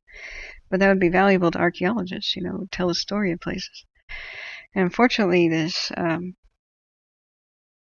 treasure-seeking culture emerged, and people began to circulate rumors that the walls of the Wells Fargo building, there was hidden gold in there in the brickwork. which doesn't make any damn sense. Wells Fargo never went out of business. It's still running. It's still a bank. You think that why on earth would they do that? When they close down an office, they just close it down and that's it. But the rumor, people took it serious. And the tale goes, which I don't know if it's true or not, is that they took grappling hooks and threw it onto the roof and other sections or just underneath it, or attached it to windows or however they did it. And they attached it to pickup trucks and they accelerated and yanked the building apart into a pile of rubble. And it sits there to this day. And now it's fenced off, but it's too late to protect anything. There's nothing really left of Timbuktu, which was once a pretty thriving town that was really, really bustling. Had opera houses and stuff at one time. So, just goes to show that it's a hard lesson, but there's two things you don't want to do, two ghost towns. One, don't ever spread a treasure rumor. There's always some idiot that believes it. There are always just a bunch of tall tales. And two, don't spread ghost tales about them because you'll get the paranormal people showing up, people having seances with open flame and candles, and then fires happen. That's happened a lot. The next thing is you don't Facebook it. If there's a ghost town that's hard to get to or unknown or any hidden treasure in the landscape, for God's sake, don't tell people where to find it. Don't let it go wild on social media. And the average time is 6 weeks. 6 weeks, maybe 6 months before it goes viral and party crowds show up. And it's graffitied, stripped, looted, trashed. All it will be is heroin needles, condoms, and destruction and mattresses all over the landscape. Graffiti, and then once that happens to a place, usually the locals who have been protecting it for 100 years or more will think, man, and just get despondent and brokenhearted.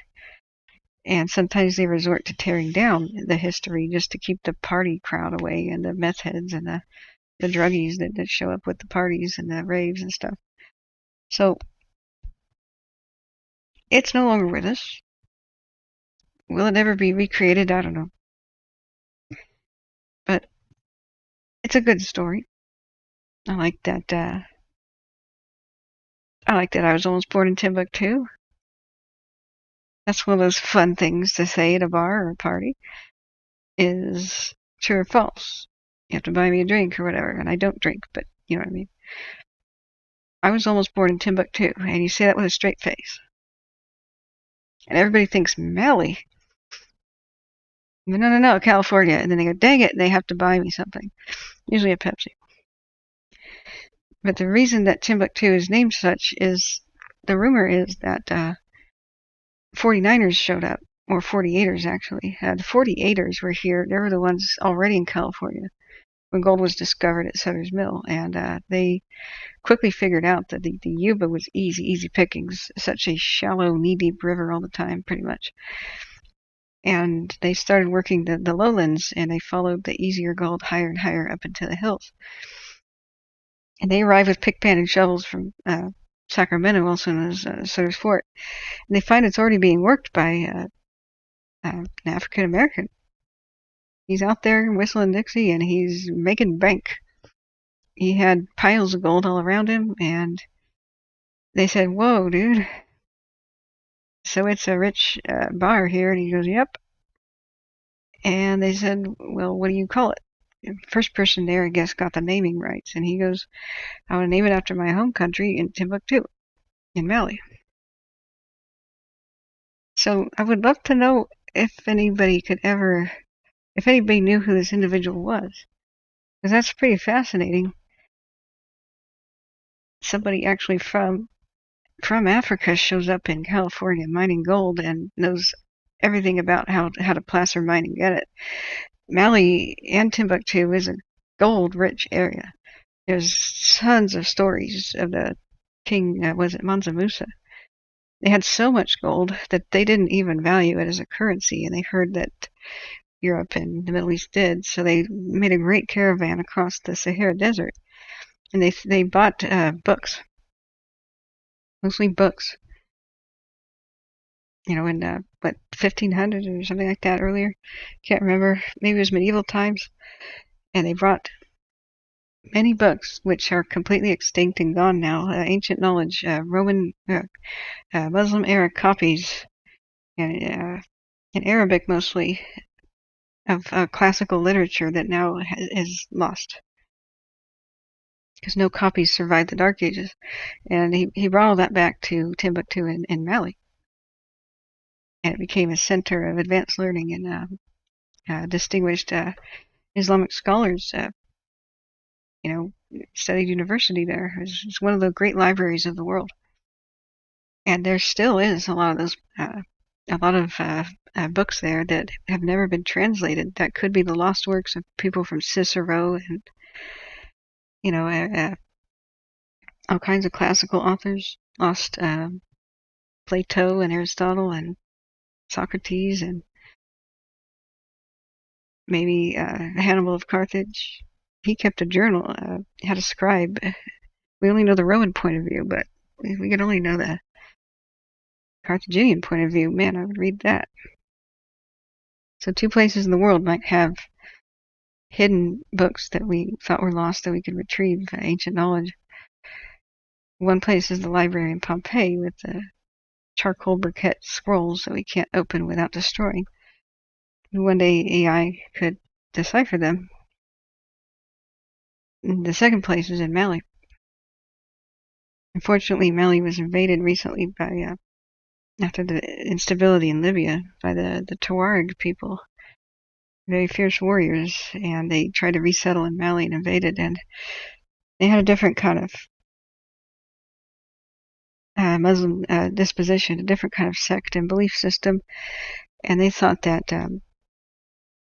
the tombs of the great Mali kings and such, that it was a sort of blasphemy in some way, I guess the way they were decorated, and they burned them. They may have burned books, which is a great recent cultural crime. But rumor has it that most of the books were saved. It's not the first time Timbuktu was invaded, and that they were taken away by elders and buried and made safe. So it's a weird connection, but a kind of an eerie, cool one. I wonder if anybody ever found out who this individual was that named Timbuktu, and was he really from Mali? Could he have been an African immigrant prospecting? What was he doing in California in 1848? Did he already know that gold was there? Did he believe a rumor? And did he choose something like the Yuba River because it's very similar placer diggings, which are easy? It's kind of fascinating. Or was he, as some rumors said, an escaped slave or a freed slave? I think he might have just been an African, because knowledge like that about placer mining is not something that a typical enslaved person would ever have access to. Besides, the slave trade had ended; they were born into it, so no actual former slave would have been from Mali. That doesn't make any sense. But it's quite fascinating. It's very mysterious. Oh, hey, Tracy. Hello. I was the treasure, Renee says. The ghost town treasure was you. Oh, thanks. Yeah, Lorna. I think you're right. Issues shouldn't be fire issues shouldn't be completely state-based. There should be a federal relief and a federal effort to help the situation out west. It's unsustainable, even economically. We can't have continuous billion-dollar disasters. So, I mean, there's hope, even if state governments fail us or are inadequate, that federal might be there, and then there's community level action. I'm so happy to have heard about the highly educated citizens of that Three Rivers community at that meeting we just saw. Three Rivers Fire Safe Council. And they offered people now, even though the fire might come to their city soon, anybody in the area, they said they have counselors to come inspect the home and say this is how to prep it for fire. And they were established in 2019 by a group of dedicated community volunteers. It's already begun several fire prevention and mitigation projects, including community and curbside chipping programs. That's mastication. In partnership with Three Rivers Lions Club South Fork Road Evacuation Clearance Project, and in partnership with Tulare County Fire, Community-Wide Fire Prevention, Defensible Space, and Home Hardening Education Outreach Campaign, Community Wildfire Risk Assessment, and CWPP Development. Now that is what I'm talking about. Our mission is to foster fire safety and fire prevention, provide education and exchange info in the communities of Three Rivers, Kauai, California. That is awesome. The South Fork Evacuation Clearance Project was completed in July of 2020. Just 6 weeks later, that clearance was unfortunately utilized when the South Fork residents were evacuated due to the SQF complex fire, which ironically is where the Windy Fire might burn into. I'm thinking that the Windy Fire, which is here and acting all freaky like it does every night, is sitting right next to the SQF complex, which has all those dead trees from last year. It's like a fire on the prow of a sailing ship, getting closer and closer to the line of gunpowder that leads to the powder magazine. So, hey, Chris says, mods are legend. Yeah, I have to leave you all for now. I have my income care person coming shortly to cook my food and help me to bed, and sending links to you all. Big hugs, Chris. Big hugs. You convinced me that Tasmania exists. So I'm grateful for you too. And I'm so sorry. Can you tell me what was the results of your bone scan? Somebody said that, and I can't scroll up high enough anymore. Lorna says, don't think you realize it yet, but what you're listening to is a replay? Who are you saying? Is that I hope that's not a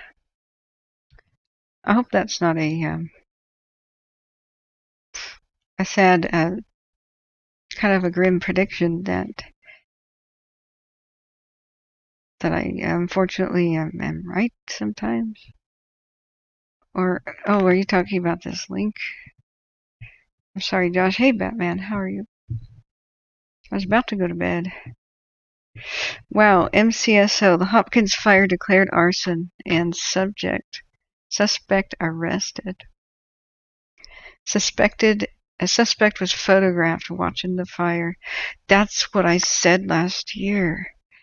I was talking about the psychology of firebugs and said that what people can do to help catch arsonists was turn around. Don't just photograph the fire. Photograph the crowd. When a firebug does something, they stick around and they watch. It's oftentimes their thing. Sometimes they even film the fire themselves. And I've seen some documentaries on how they were caught, and some really chilling ones of them going hyperventilating and getting all excited, and half their excitement is how big is it going to get? How much destruction is it going to do? They're really mentally ill, like severely, irreparably, like can't be in society level. But that's one of the things they do. Look at what clock.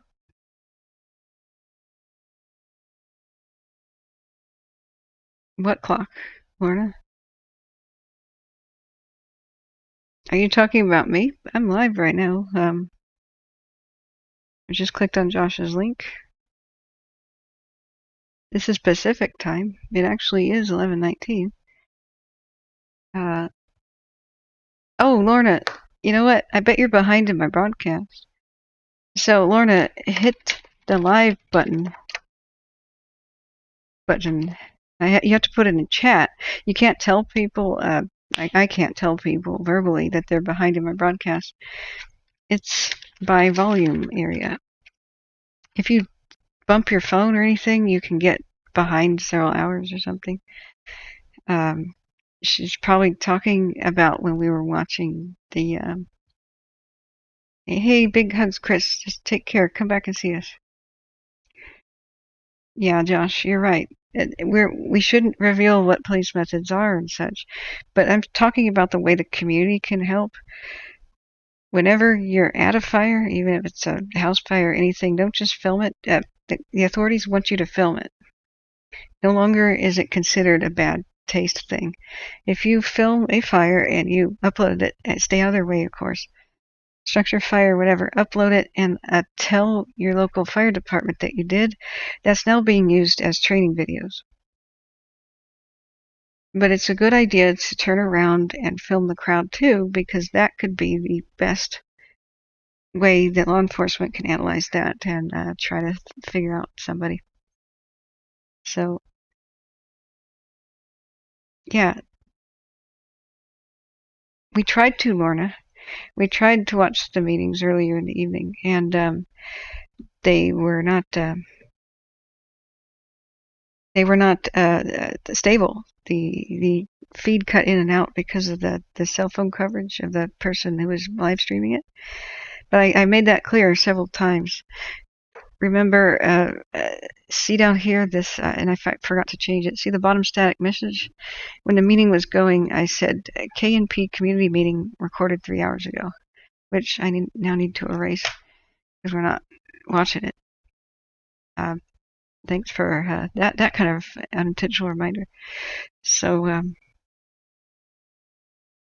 should have a red dot there. Yeah, that's what the live button does. And then thanks, Josh, for the thing there, and thank you for the link that everybody should film fires and crowds. Don't allow anybody to harass you either. Somebody probably will try.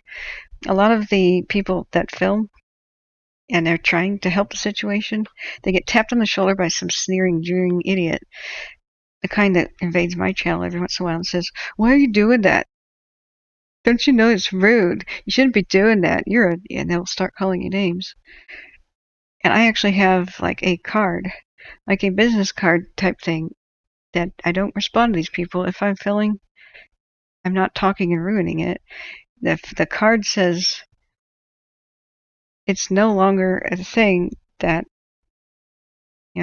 authorities now request people film things to help them make training videos. They want to know what they did right and wrong and how fast it took them to do this or that. This is helpful. This is what they want. And that's all I do. I just ignore the rest of them if they persist. There's always that person, in the crowd. But this is very interesting. There's two different things I want to read you guys right before I go to bed. This, Hopkins fire declared arson. Remember we said that Mendocino County had suspicious fires, and there's a big controversy. A lot of people said stop spreading arson rumors, not to me, but to those on Twitter. But the authorities were actually suspecting it the whole time. They were suspicious fires. And that is a rule in the chat. Never speculate about arson. 99% of the time, it's not that. It's either accidental, power company deal, lightning, or car accident. That's the big ones. And then everybody wants to start those rumors, and all it does is make a climate of fear, blame, negative things, vigilante justice, that vigilantes kill. In Algiers a couple of weeks ago, they had fires in North Africa, and a volunteer was trying to put out a fire. Somebody snapped his picture, made him look guilty, spread it on social media, said he's an arsonist, and the crowd beat him nearly to death and lit him on fire and killed him that way. It's serious. It's a lot of people with broken lives and hurt that would be violent. So that's why it's banned on the channel. However, when officials say a fire is suspicious, that's when you need to tell the community so that the community is aware and keeps a lookout. You have to, tell people, see something, say something. But directly to authorities, not on social media, not in the rumor mill. See something, say something to authorities. So I very carefully put that on Twitter. Let's flatten your A.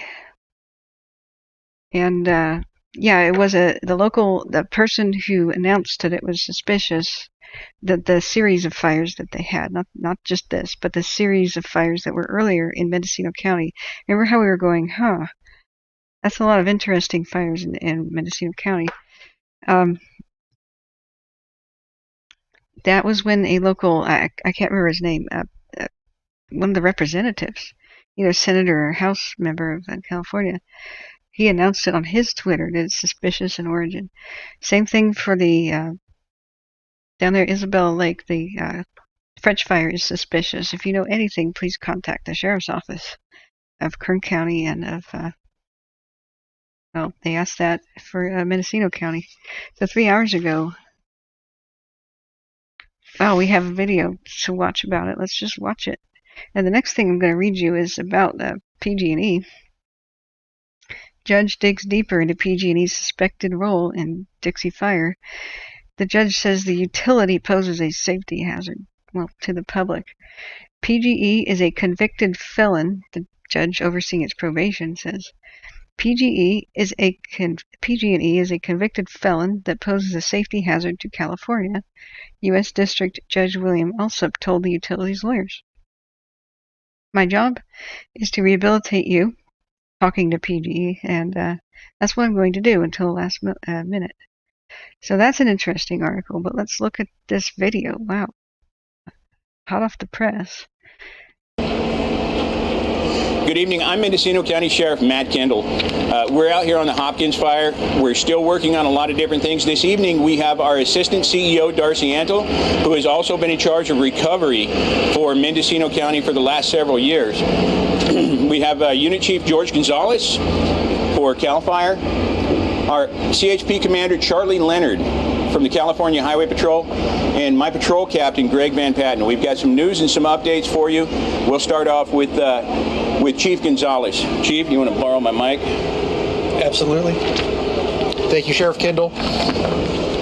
Today, as of 1700 hours this afternoon, 5 o'clock this afternoon, I'm happy to report the fire has remained well within its blueprint of original 257 acres. The fire is 60% contained, and we have numerous crews and equipment still assigned to the incident suppressing the fire throughout tonight, and we'll have numerous personnel and equipment assigned to the fire for the next several days. We're not out of the woods completely, although we have high containment value. There still is many dangers out there, such as fallen trees, hot spots, hazardous smoke, and dangerous power poles. But we are in the area, we are working, and we have gained the upper fight on this fire. We're at 60% contained. Thank you. So as far as traffic with the Highway Patrol and our closures, we just ask that you continue to, have patience and continue to look for the updates to see what's going to open and when it does. And we appreciate your patience, and we just want to get you in as quickly, but safety is our priority. So, thank you, Captain. Yes, today there was significant developments in the investigation into the Hopkins fire, specific to cause and origin. And to give a little bit of a history, going back to Sunday, on the 12th of September, is when the Hopkins fire, in the early afternoon, around 2 p.m., that it was reported to not only CAL FIRE, but also to the Sheriff's Office. At that time, the CAL FIRE Mendocino unit prevention officer from this local unit here began an investigation into the cause and origin. The very next day, Monday, that investigator was assisted by a fire investigator from the Ukiah Valley Fire Authority. And soon thereafter, another prevention officer from the Humboldt, Del Norte unit came to assist. A canvass of the area was conducted, and today, those fire investigators developed surveillance footage from a nearby business of where the Hopkins fire started on Sunday. This footage depicted an unidentified adult male as being the person the reason, the cause. Sorry, I just had to adjust my headset. Let me go back a moment. Let me see. The area was conducted, and today, those fire investigators developed surveillance footage from a nearby business of where the Hopkins fire started on Sunday. This footage depicted an unidentified adult male as being the person, the reason, the cause of the Hopkins fire. Soon thereafter, these fire investigators began canvassing the area for further clues and hints and evidence associated with this investigation. They reached out to sheriff's detectives with the Mendocino County Sheriff's Office to assist in this investigation as the fire began in a local response area, hence the reason for the Ukiah Valley Fire Authority, and spread into the state response area, which prompted the assistance and the organization of the efforts today by CAL FIRE. So with that, it falls within the Sheriff's Office jurisdiction. We began to assist in this investigation, like I said before, and it just happened to be at 10:50 a.m. this morning, one of the fire investigators saw this individual, this unidentified male, in downtown Calpella, just a matter of a few hundred yards from where we stand today. That individual was contacted. That individual is identified as being Devin Lamar Johnson, a 20-year-old male from Ukiah, California. Further investigations and an interview was conducted, and it was determined that Mr. Johnson is currently on active felony probation here in Mendocino County for an attempted robbery charge. As a result of the follow-up investigations that were done by the fire investigators and the sheriff's detectives, I am happy to announce that Mr. Johnson has been placed under arrest and is booked into the Mendocino County Jail at this time. His charges are violation of probation and arson. In fact, 3 separate charges of arson, to include aggravated arson, multiple structures, arson of an inhabited structure, arson during a state of emergency. Mr. Johnson is currently being held at the Mendocino County Jail on a no bail status. There's ongoing investigations to continue wrapping up what it is that is related to the Hopkins fire, and that investigation is being jointly done at this time by CAL FIRE personnel, Ukiah Valley Fire Authority personnel, Mendocino County Sheriff's Office detective units, detectives with the detective unit, and also the Mendocino County District Attorney's Office. Thank you, Captain. So we're going to hand the mic over to Darcy Antill, our Assistant CEO, and she's going to talk a little bit about the things that are coming over the next couple of days as we begin to repopulate and we begin to basically work on re-entry. Darcy Antill, Assistant CEO in Disaster Recovery for the County of Mendocino. As your recovery team, we have set up a website. If you go to the County of Mendocino's main website, you will see at the top a bar called Hopkins Fire 2021. Please hit that and it will lead you to various resources throughout the county, nonprofit agencies, other social service type services that you may need, phone numbers for folks that can help you with various resources regarding toothpaste, toilet paper, whatever you may need to get restarted. The number for disaster recovery, 707-234-6303. Our purpose is to help you re-enter safely. So we will have materials when you get to re-enter that will talk about the safety of handling the ash, the hazardous trees around your property, household hazardous waste.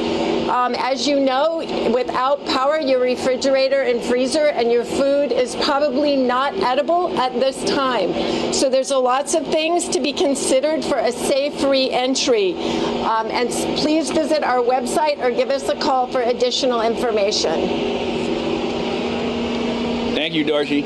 Once again, we just want to ask the public to continue to be patient. We're doing everything that we can to get people back into their residences as fast as we possibly can.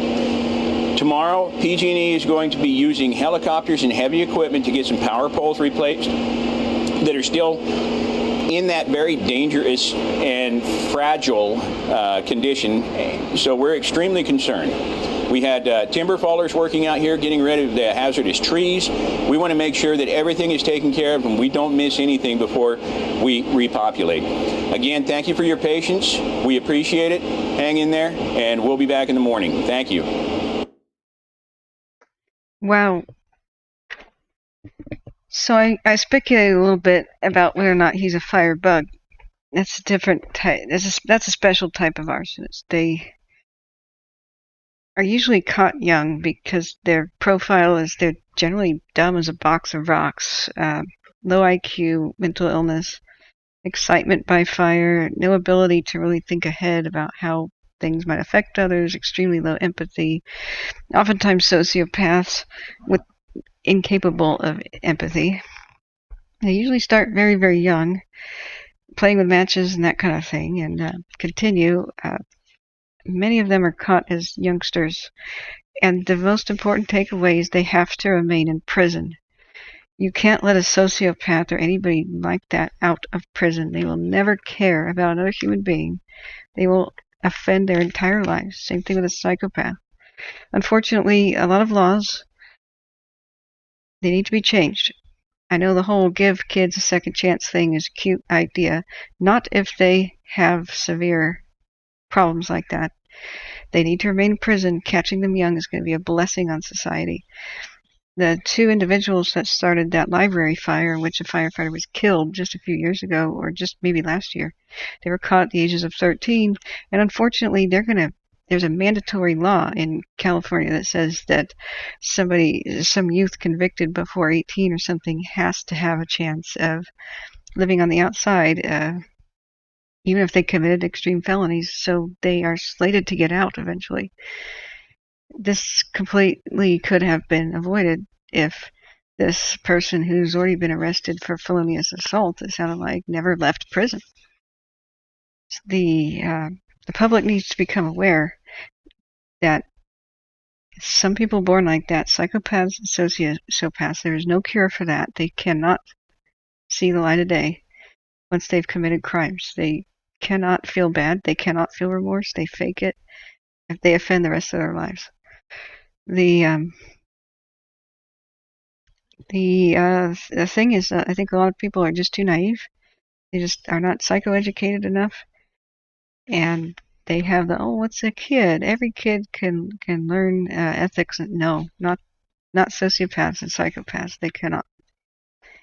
Brain scans, they're shown pictures that are horrible that should make a person cry, disasters, other people in distress, crying babies, Holocaust photos, and all they do is get bored or get excited by them.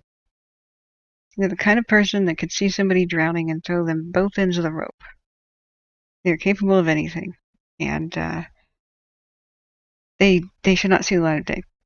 So I hope, though, with a little bit of reform, we could have a lot less destruction and this sort of thing if youth offenders, and, well, any kind of offender, is screened a lot better for extreme psychological problems like that. And no kind of speech that they make in front of a parole board should ever change the fact that they cannot feel empathy for others. Yeah, they cannot feel it. Not if they tried. I mean, there's interesting letters that psychopaths write where they say, look, I've tried to care about other people, I just can't. It doesn't work. It would be like you and me taking a pencil and snapping it in half, and then everybody screaming and crying and saying, how could you do that? Don't you know that the pencil had feelings? And you're just like, no, it doesn't.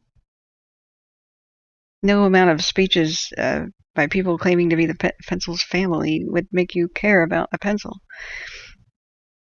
That's just the way it is with them. So they are also artful liars. They can pretend to be all kinds of remorseful. They can be in positions of trust and power. But generally, firebugs are caught young, and that's the one thing that's good. I'm not saying this person is a firebug. The other options are if it's a person that has. They also generally have violent impulses.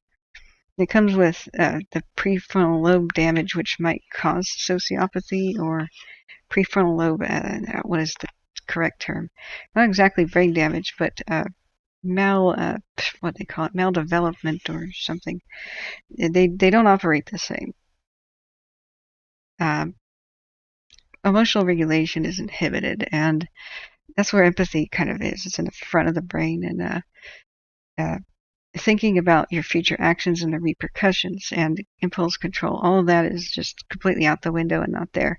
Any whim they have, they'll just randomly act on it. They start fights. They're the kind of person that crouches in the bush, sees a young jogger that's hot running by, and jumps out and rapes her, but kills her and leaves fingerprints everywhere. And these type of people, they don't premeditate that often. They're impulsive a lot of time, and they get caught easily. And why did you kill her? It was like, I didn't mean to, but she screamed.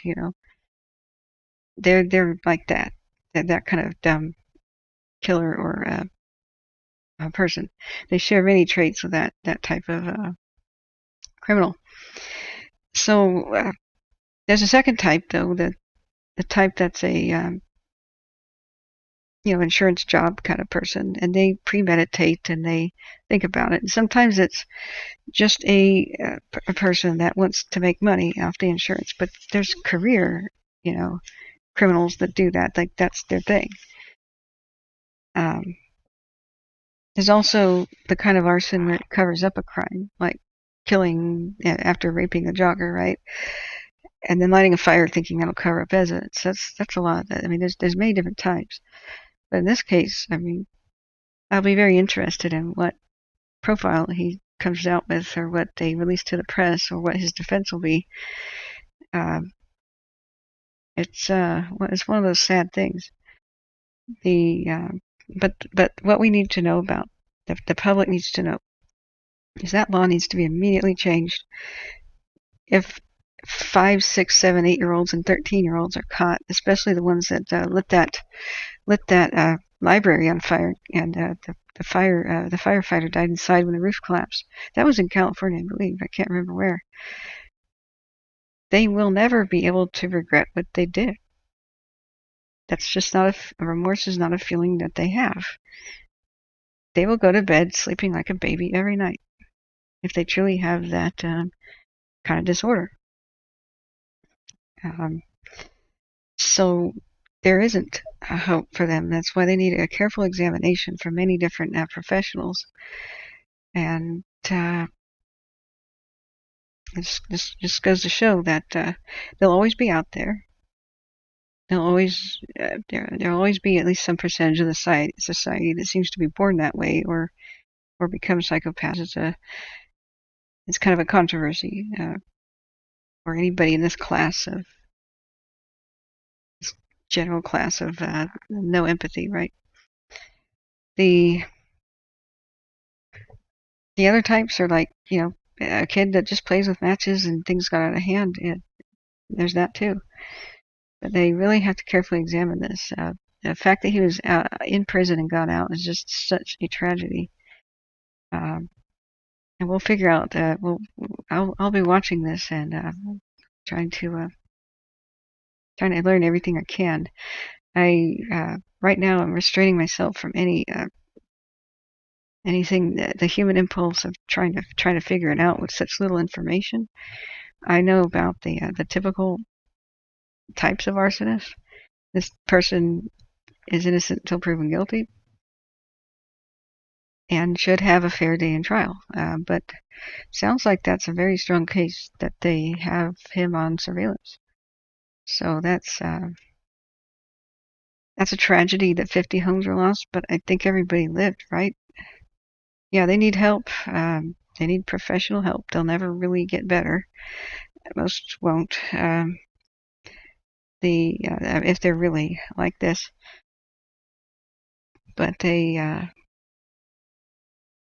what the public needs to know is that law should not exist. Basically, every individual should be judged on their rehabilitation ability, not on what age they committed a crime. That's a nice idea. Oh, let's give youth offenders a chance.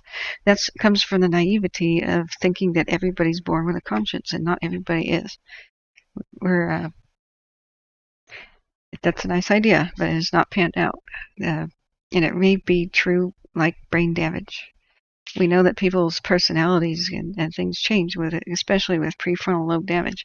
Some people have become psychopathic type monsters after just getting a knock on the head, in the front of the head. Henry VIII was said to be a nice king, a pretty ideal monarch, until he was in a jousting accident and a lance knocked him unconscious for 6 hours right in the forehead. It hit his helmet. They thought that he was going to die, but he woke up with a complete personality change.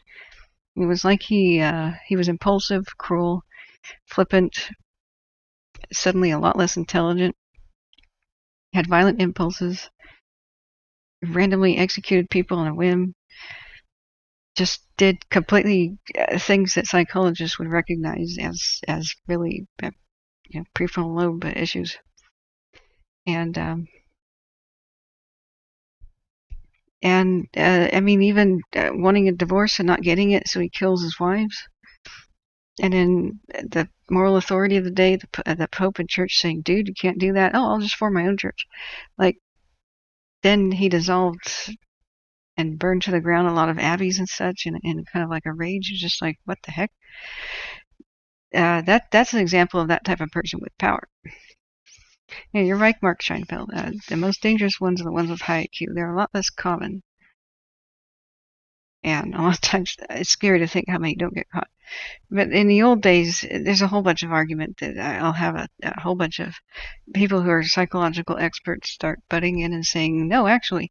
But really, to do a dumbed down explanation to the public, there's generally two types of killer like that. The highly intelligent chameleons that mimic caring people in society, and you'd never know.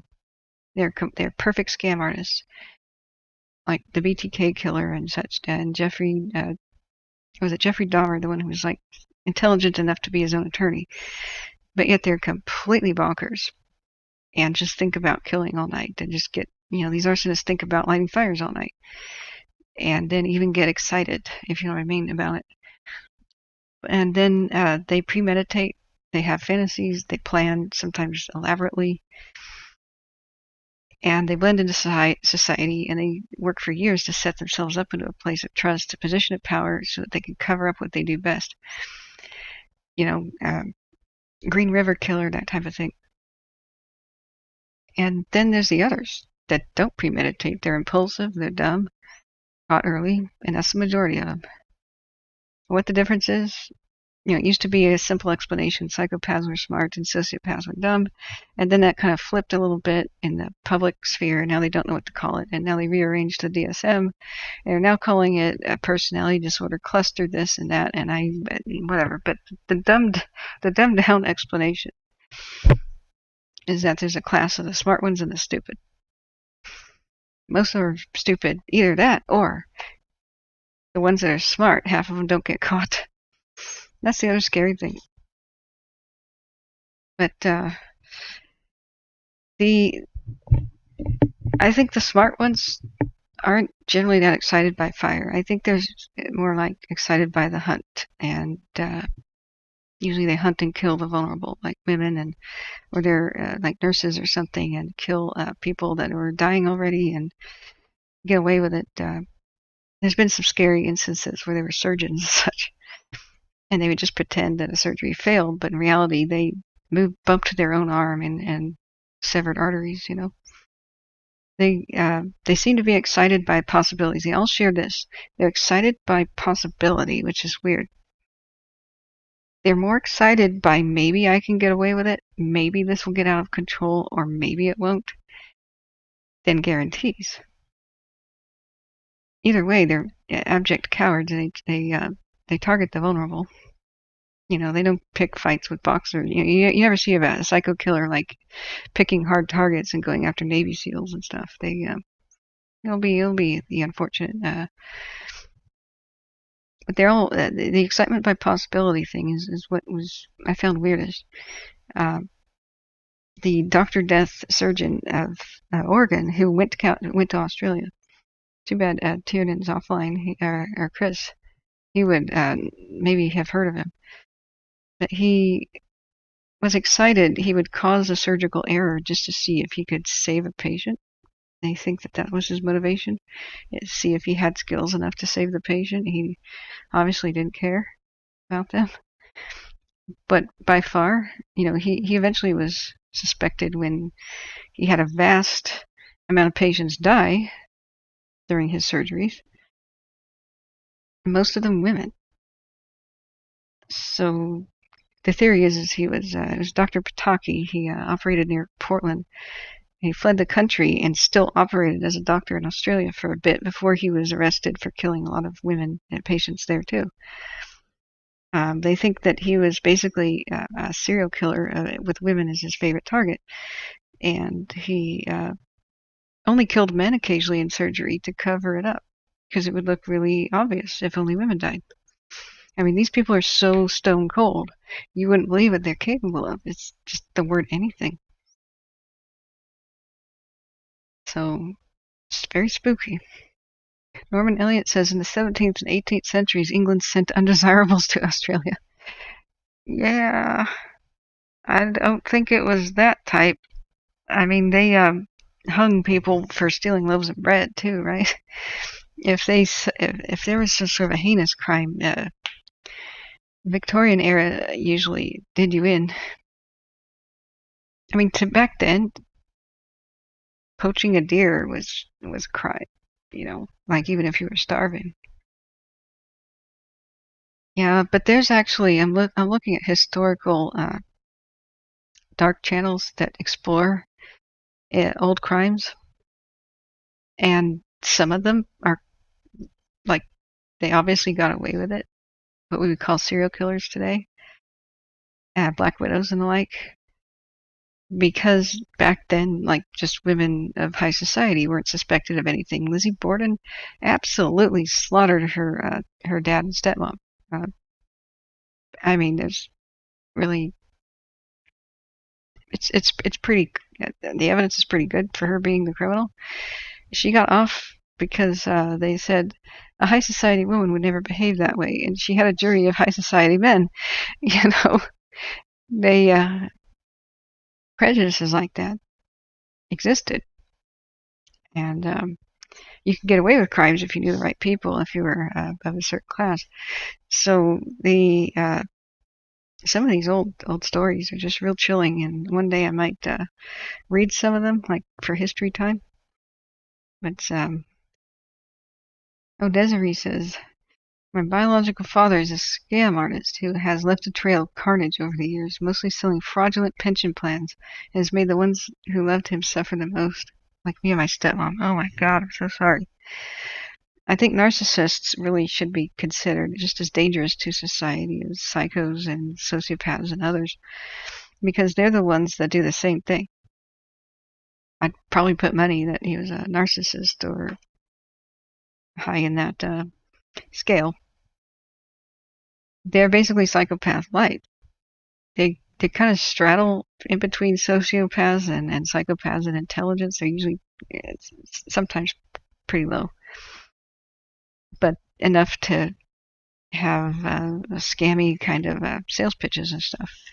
But I mean, they're not going to be a rocket scientist. They have low emotional intelligence a lot of the time. They can be really, I'm the best at everything, and goaded into a lot of, they can be manipulated, except some of them, like vulnerable narcissists and the others. They're kind of like, they kind of take you by surprise and pretend to have empathy and all that stuff, and then stab you in the back. But what they get their rocks off on is hurting people without violence usually.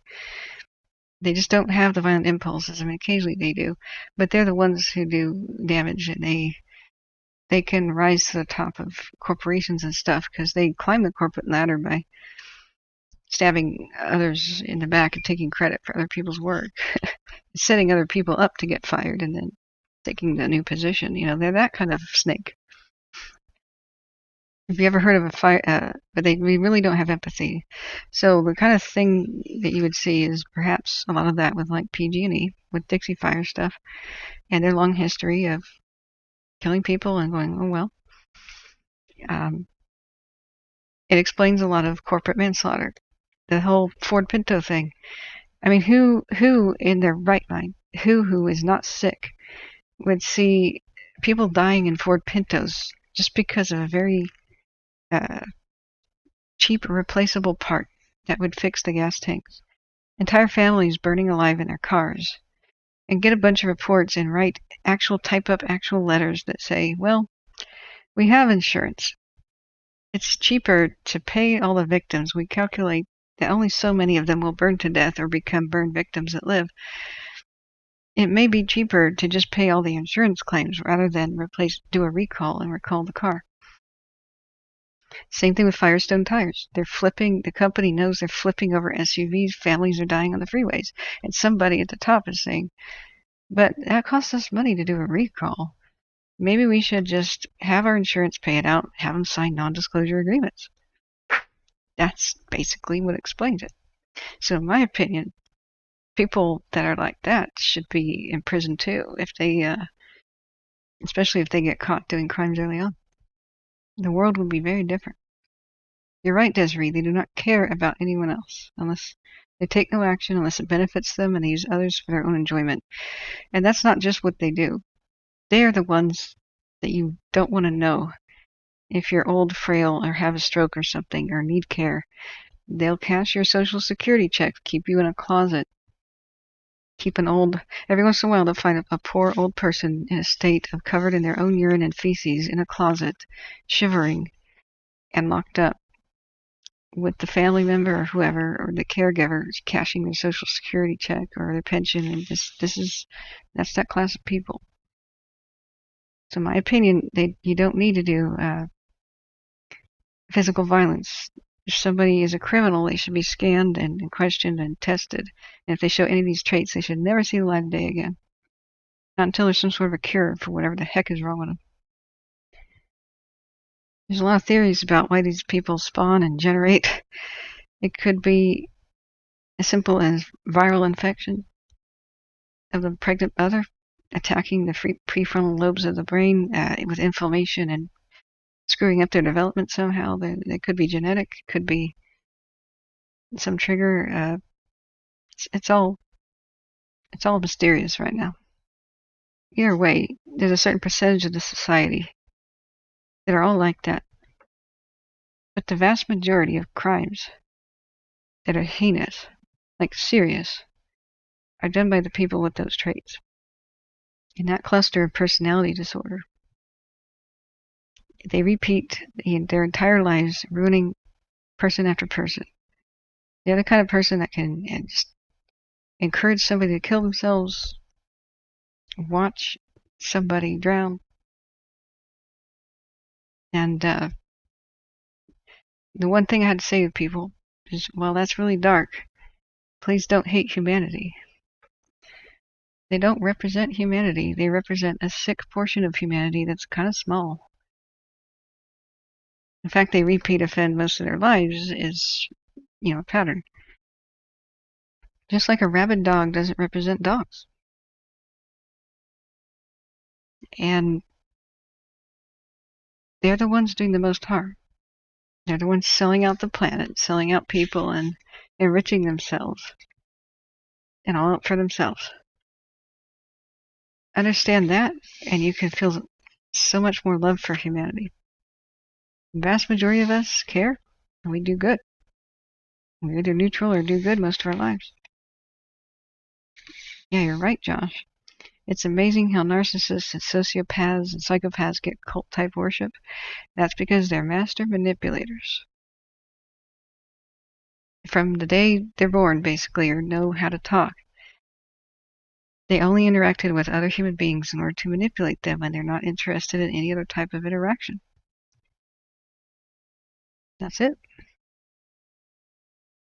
Oh my God, Mark says, I had to take my brother's 3 children.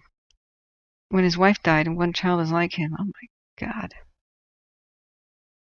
And my brother has gotten people that shoot or kill themselves, path of destruction. That's what they do. They get excited by it. They're excited by how they can affect other people. Both ways. If they can make somebody very, very happy and very grateful to them, they do it. And sometimes they go, okay, I'll do that just to see how far they fall. So they pretend to be people's dream spouse and everything, and then they cinch the knot, then they make life hell, cause a divorce, and cash the check. There's males and females that do that. So you got to be really careful who you date. Somebody's Mr. Perfect or Ms. Perfect. Date them for more than a year. Date them for 2 years. Because I'm so sorry, Mark. I know that it's true. I've seen one like that. I'm just, I was so sad to hear that. And, yeah, Renee Henry, there's some that foster animals and starve them. That's part of it. But you know what?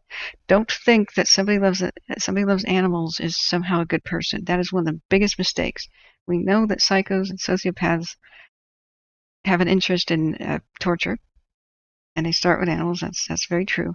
However, there's something that mimics psychopathy called attachment disorder.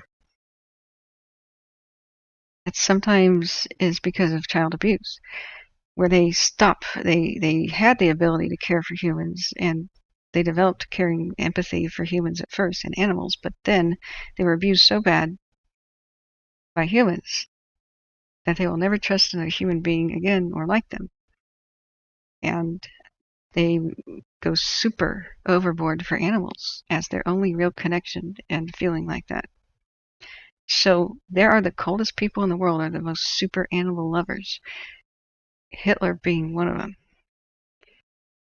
He probably wasn't born a true psychopath. He seemed to have authentic love for things like Germany and the concept of a nation and for actual animals.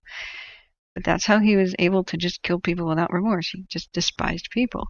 In all of his writings and stuff, he's saying, I'm not a person, I'm an Aryan. Aryans are like angel beings. They're above people. And animals are above people too because they're innocent and pure.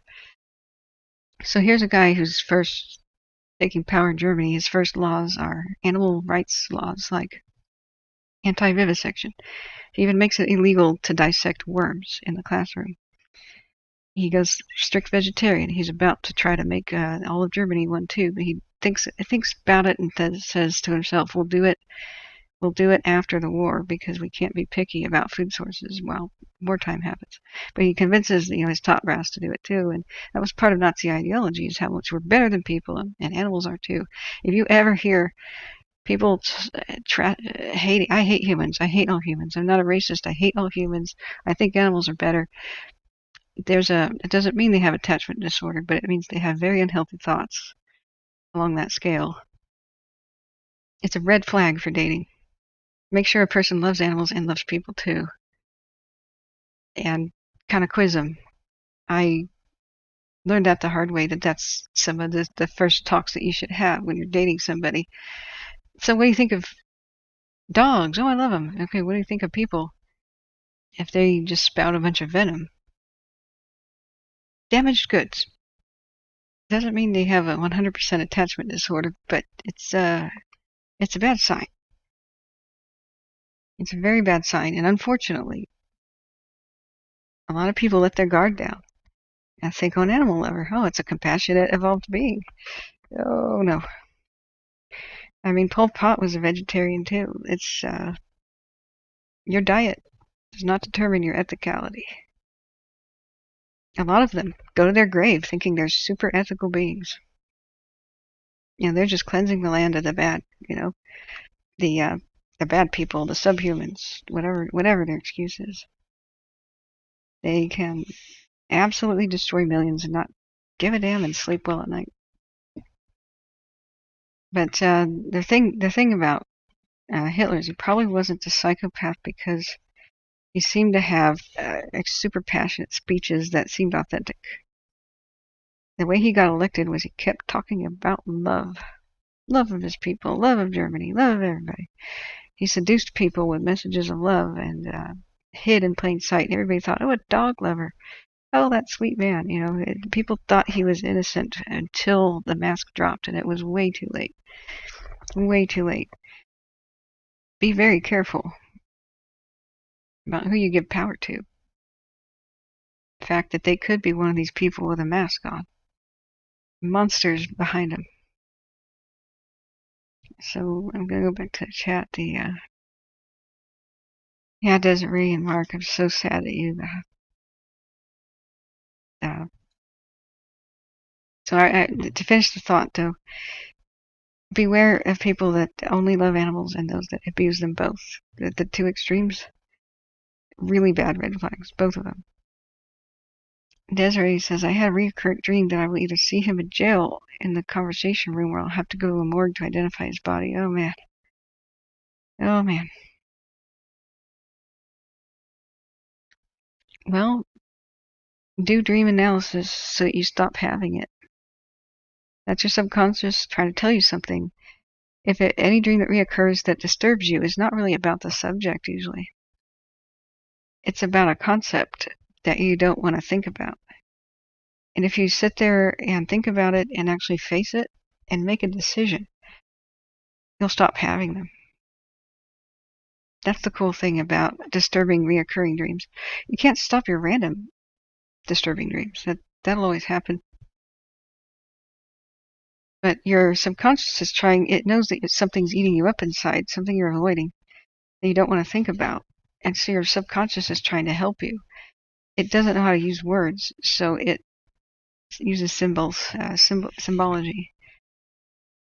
It's almost never about the actual thing you're dreaming about. So when you explore that, think about it, contemplate it, and make a decision. It's because you're avoiding a decision of some type. When you do it, it'll stop.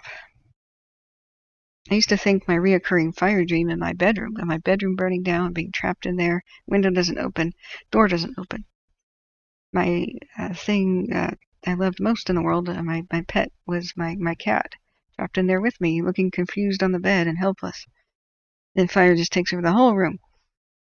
And then it ends, I thought I had like a fire phobia, even though I really didn't. I've never liked it, but I went through the process of analyzing what that's about, and fire usually means rage.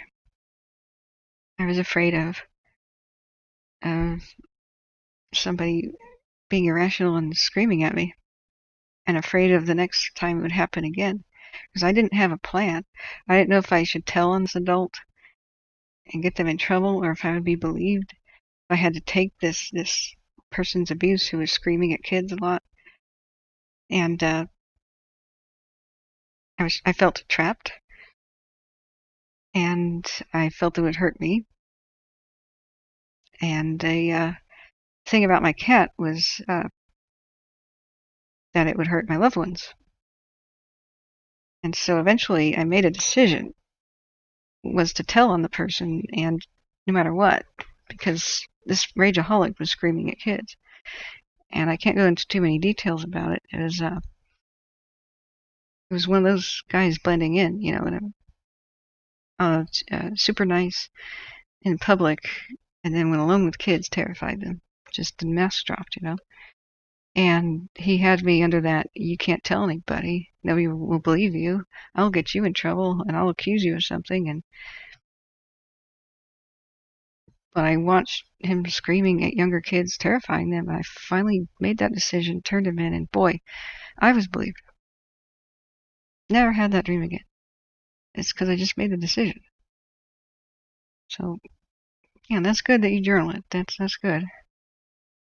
Just keep working. You'll stop having them when you finally figure out what the issue is. So, man, big hugs to both of you. That's a really hard thing. And anybody lurking who's been through something, it's always real hard. But almost everybody knows like somebody with these traits. Maybe not closely, but they're common enough. Sometimes if you just have an intuition, women's intuition, or whatever you want to call it, gut feeling, about somebody who looks perfectly nice, who's charming, who seems like an angel, who seems generous, seems like they're there to help you, who always listens, who always cares. Somebody perfect doesn't exist. If your gut says, get away from this person, just do it. Don't trust them, no matter how silvery the tongue is. And it is real sad, Josh, how they become cult leaders and take advantage of the vulnerable. But, yeah, Desiree says he was just arrested recently, finally. Found with drugs, drug paraphernalia, and a firearm, but was not convicted and got bailed out. What? Oh, man. Oh, man. Yeah, there you go, Mark. I've journaled for 40 years. Time to write a few books on lessons learned. I'm sorry, Mark. I forgot. What? Were you able to do anything? Did you get a response about the email about your acquaintance in the Slammer? I'm so sorry. I forgot about that. Oh, Tracy, I also I respectfully disagree about animals very good at reading people. Dogs hate me. Straight up hate me. And I'm a great person. And I've had guys, like, dated them just casually, like, just never went anywhere. Their dog growls at me, and they say something like, I knew my dog was right about you, like, later. And it's like, I'm sorry, what? Just because we were in an argument? I knew you were a bad person. And you know what? Dogs growl at people who are nervous around dogs. Same thing with cats. If you're uncomfortable around them, they pick up on it, and that makes them uncomfortable. They don't know if they're about to get in a fight. So I was attacked by dogs. I was bitten bad. I was savaged by dogs on several different occasions, trying to help them. We tried to rescue dogs from the pound, ones that had no hope, and I was naive about it, and some of them attacked me. And so to this day, I just have a little bit of a caution. But I can't, no matter what I do, I can't feel the same comfort around them. I'm super aware of what they're doing, where their ears are, what their body language is. No matter how sweetly I greet them, they initially hate me. I found that I have to do silly things to get dogs to like me, and I worked on my fears a lot. You have to use dog body language. So now what I do is say, this is going to sound ridiculous, but can I lay down on your rug or lay down on the carpet, get on my back, extend my neck, stick my tongue out, and act like a dog for a second? And they're like, what? I said, just trust me. So I just get on the floor real carefully, get on my back, stick my neck out. That exposes your throat to a dog. And then I stick my tongue out. With my hands like dog paws, in the air. And I roll playfully from side to side and start going blah, blah, blah, blah, blah, with my tongue. Because that is the way that a dog shows playful trust. They stick their throat out to expose it, saying, I trust you not to bite my throat. And then they stick their tongue out. As it's a gesture like they want to lick each other's nose. And it works. It's the weirdest thing. These dogs, they stop growling at me. And oftentimes they'll start trying to trust me. And the next thing is extend the hand so that they smell it and see if they'll do it. And that's another sign of trust. If they lick your hand, it's a great sign. Then you move on to toys.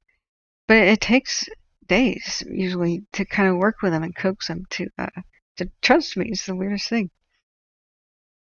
Yeah, it's pretty submissive, and with the right breed, that's a good thing to do. But you don't want to be submissive to a big, the wrong kind of breed that they'll literally walk all over you, right? But I mean, if it's just somebody's little boxer or something, it's okay. And if you don't want to make a fool out of yourself quite like that, I mean, only do that when it's one-on-one and like nobody can see that. It's not like I do that at a party and people would be like, what the hell? But The next best thing you can do if a dog growls at you is, if you think that it's just scared of you, is just kneel down, put your hand out a little bit. Don't really reach for the dog, but look at the ceiling, stick your tongue out like that, and just expose your throat. You go, blah, blah, blah, blah, blah, blah. You know, not with a sound, but you know what I'm doing, that. And it works. You know, you just don't make direct eye contact, and then they'll usually the response is they suddenly relax, and suddenly they put their head underneath your hand, and they're asking for pet. Yeah, exactly. They know when you're afraid or nervous. I think they smell it or something. But yeah, I don't blame dogs. They're just animals. They do their instinctive thing. I was trying to save abused dogs, so I knew the risks. I had no idea though that I would get a different vibe with them. Dogs used to love me before those things, but I was actually attacked by a pack of dogs once, and they tried to take me down as a food source. That's the difference between like a dog attack, like a dog bit me running wild. You know, it was stray packs of dogs that were hungry, and I was a small target and followed around. And that's a different story for a different night. Tracy says my little Jack Russell Molly is an ankle biter. Oh, that's cute. I love little Jack Russells. Let me go back up and read. Yeah, Desiree says, I don't know about you guys, but it seems like there's a lot more narcissists around lately. I wouldn't, you know, I thought about that, but I wouldn't assume so. The thing is that narcissists, remember, most of them are dumb as a box of rocks. They allow themselves to be filmed behaving badly because their social empathy, especially the haughty ones, the narcissists that are more the type that is egomaniacal and what's that type called? Sorry, it's really late. I need to get some sugar in me. That type of narcissist is so arrogant that they think that they can behave badly and still get away with it, and they're the ones that just try to manipulate you with this tactic, that one, and then finally they explode in rage when it all fails. Like, they'll put on a sweet face. When that doesn't work, then they'll say, wait a second, I don't know if I trust you, hoping that you'll bow over yourself to get, you know, oh, you can trust me, and expose yourself. And then if that doesn't work, then they'll be like, I may have to report you unless you do what I want. You know, they're that kind. And then if you're still not budging, their rage develops, and then they'll explode, and finally flat out threaten and throw a tantrum. But they are kind of dumb in one way, the emotional intelligence. They study people's faces to see if their manipulation is working, and then they'll just switch to other tactics. But it never really occurs to them that they've completely exposed themselves. They're used to having the flying monkeys, right? In the past, they would just expose themselves like that to anybody that they thought that they could discard and trash talk and turn their friends against them, right? They have no idea how bad they look to the public if they're filmed. It's like they just don't think ahead. They may have prefrontal lobe damage or just problems, and the prefrontal lobe is about thinking ahead. It's about thinking about consequences and actions. It seems extremely undeveloped in most of them. It's strange how they can be con artists and manipulators, but the moment they lose their cool, they act like a 2-year-old in tantrum and don't understand that they're caught, they're exposed, especially if they're on camera. And so the fact that everybody has a camera called a phone now with them at all times is just exposing them. And I think that's it. I think that's just the gist of it. So Desiree says, I know from horseback riding that you can introduce yourself by putting your arms behind your back and stretch out your neck and snort. Really? Oh, that's really cool. That's a nice trick. Renee says my little 3-year-old Bichon likes to my nose, likes to lick it or something. Yeah. Okay. Smitty says thanks. Ran out of energy and fell asleep. Oh, I take that as a compliment that I was soothing boys. So that's what we've been doing, guys. We're trying to relax. It's the 1 hour I have of my day where we just have a topic that's not too fire related. And we talk about other things. Mark says my brother checks in rehab to steal all the purses, wallets, credit cards, rental cars, and gets away with it. Wow. Well, eventually they won't. Just like this guy getting caught. It was by technology. Technology is exposing narcissists. Technology is catching criminals, especially the dumb ones. We should be so grateful that narcs seem to be everywhere. They just seem to be everywhere because they're all getting caught on camera and exposed, and their manipulation will never work again because things on the internet stay there forever that are like that. This person, what if he was never caught? The suspect, whoever did this, in other situations too. Remember the other arson suspect that may have started the Cascade Fire this year? Or Kincaid, I can't remember which one it's called. Who was trying to murder the firefighters by going behind them and lighting fires behind them, the ones who were fighting the Dixie. Can you imagine if they hadn't put... See, it was technology again. Somebody takes a picture of the license plate, picture of the car, tells authorities, they come forward with their suspicion. Authorities put a tracking device on his car and track his cell phone whereabouts and follow him and put out all of those little fires trailing behind him. Yeah, they are dumb and cowardly. That's the thing. But technology is going to be their undoing. More and more cameras are going to go everywhere. Imagine if we have FLIR everywhere, especially on closed and locked gates going into the wilderness. We'll catch so many more criminals. It's not going to be possible to have an illegal growing operation in the wilderness that could cause a fire or use up water, because there's just going to be cameras everywhere, and internet everywhere. We're going to just catch so many more people doing more things like this. And technology is getting cheaper and more available. So, yeah. Hey, Althea. Hello. It's autumn here in the UK. That's nice. I can't wait for rain and glaciers and penguins. I want to order some penguins right now. It is September 15th. The weather is changing. Yeah, it is now the 15th. It's after midnight. Yeah. So, same thing with fires. We're gonna catch them early. Just innocent lightning strike fires. We're gonna catch them early. We detect.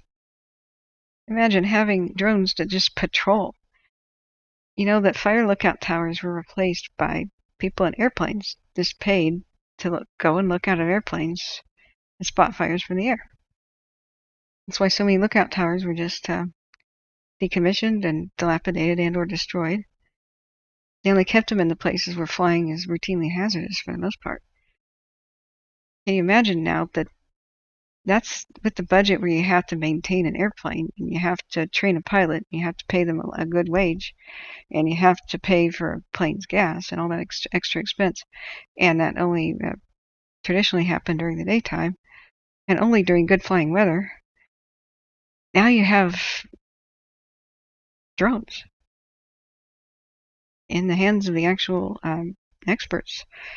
Can you imagine? They have a transponder. They don't interfere with aircraft in any way. They're tracked. They got a thing they do, a routine. They fly low to the ground, not a danger to anybody. And they constantly monitor for the wildland for fires, especially after lightning strikes in an area, especially during fire hazardous conditions.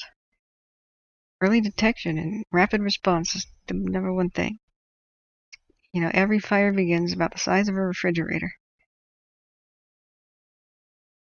Every one of them. Because that's about the width of a tree. Lightning is about the width of a refrigerator sometimes, especially when they strike a tree.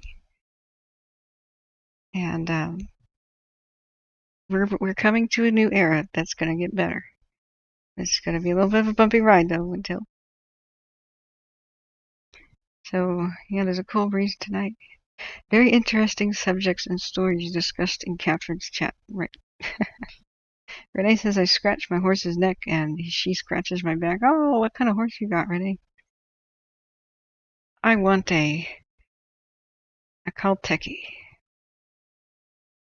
No, you're awesome. Hi, Kathryn. Thanks for all you've done for at least the past 60 days. Excuse me. Sounding strong, much better. Much love. Thank you. Big hugs. Thank you for supporting. My throat's a little sore, so I should adjourn soon. I want to just check cams. Make sure I'm not closing the door on anything. I'll read the PGE thing tomorrow. I don't even want to think about it right now. Cams, they don't look too horrible. The radio's still on, if you can believe it. There's just nobody talking about the fires down here. They're very active. We haven't seen their signatures move, though, except that. I don't remember if that was there, but it might have been. But we don't see massive camera, and we're kind of smoked in. That means there's unlikely to be too much fire spread with that much smoke. I mean, it's bright, it's active, but the smoke is acting as a little bit of a blanket. Arabian show horses, good tax write-off and enjoyed. That's cool. Desiree says the lightning strike in Rohnert Park the other night blew up that tree. Whoa, what tree? Did I miss something? There was a blown up tree. You know what we missed? One of these alert wildfire cams showed the rocket launch of a SpaceX alert wildfire cam. SpaceX. We forgot to do the thing. And we did see a meteor, I think. But that was news today, and I saw it in my feed. Where is it? It should be like a viral video by now. The launch. No, dang it, really? I thought it would be on YouTube, but I should search on YouTube. There's a time lapse of the SpaceX missile. SpaceX on the wildfire cam. Maybe it was just a different kind of cam, but it looked like one. I'm not crazy.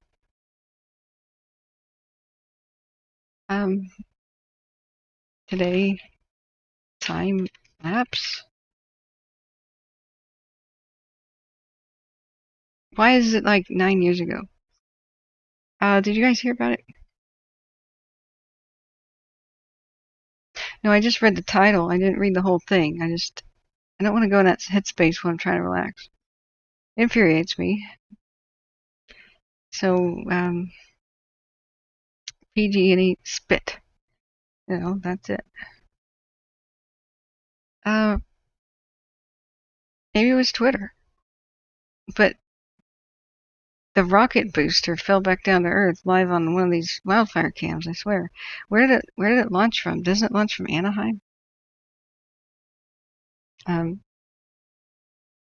That thunderstorm that came through the other night, Desiree says, Rohnert Park got quite a few lightning strikes. One blew up somebody's car, and it ended up on the news. Holy mackerel. Ooh, a Welsh mountain pony? Oh, that sounds cool. I mean, appies are cool as well. Indian horses. Raven and the hawk? Yeah. And bees. Yeah, the Raven and the Hawk on the cams were really dang cool. But the meteor, I don't know, that's tough to beat. But a SpaceX launch was like, hold my beer. So, I swear, it was on the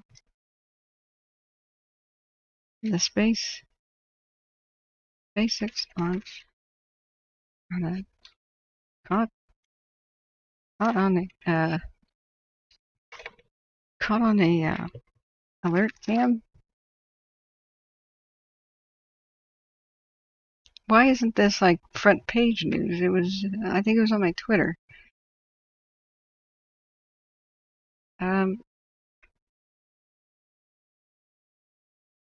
Okay. It was one of those black and white things, just like the fires move, you know? Oh, it blew up a tree, not a car. Oh, and destroyed their car. Yikes! Was it caught on? That was caught on camera. Let's see. It's on YouTube. You saw it. Owner Park. Lightning strike car. 5 days ago. Video.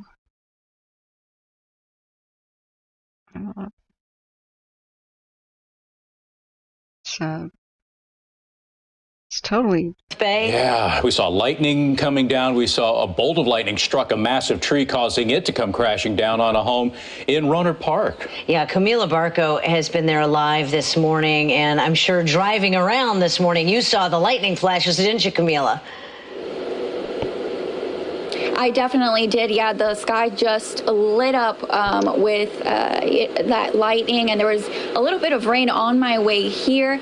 But right now, crews just finished restoring power after last night's storm. A huge tree caused it to bring down some power lines, and that's not the only damage from last night's storm. Take a look at this. A huge branch fell on this car, shattering the windows. You can see it just really brought down the top of the car, and a little bit of the debris left over. But take a look at the video from moments after that lightning hit this area. You'll see that a tree fell on the home, branches just left over on the roof, and some of those branches also on top of a couple cars. Now, luckily, no one was inside those cars when those branches hit the tree limbs. Okay, that weird noise is on the broadcast. Did shatter the windows and damaged the vehicles. One of the neighbors who was home when this happened said it sounded like a bomb exploded. That's when neighbors rushed out to see what happened, and this is what they walked out to. Now, again, as I said, no one was inside the cars when lightning struck, and at this time, it is unclear if anyone was hurt when those tree branches fell on those homes. At this time, some of the mess, a majority of the mess has been cleaned up. It's just quite incredible. I thought we had it caught on tape. Is this what you saw, or was it like caught on tape? Now these Ring doorbell videos are really cool to watch, you know. I don't know, Smitty. Sometimes rocket scientists make some incredibly strange decisions. Oh boy, here's another headline 2 hours ago. Groom and a best man stuck in an elevator before the wedding in Emeryville. That's the Bay Area. Okay. So, and North Korea just fires 2 ballistic missiles off the East Coast. Oh, wonderful. We're full of good news right now.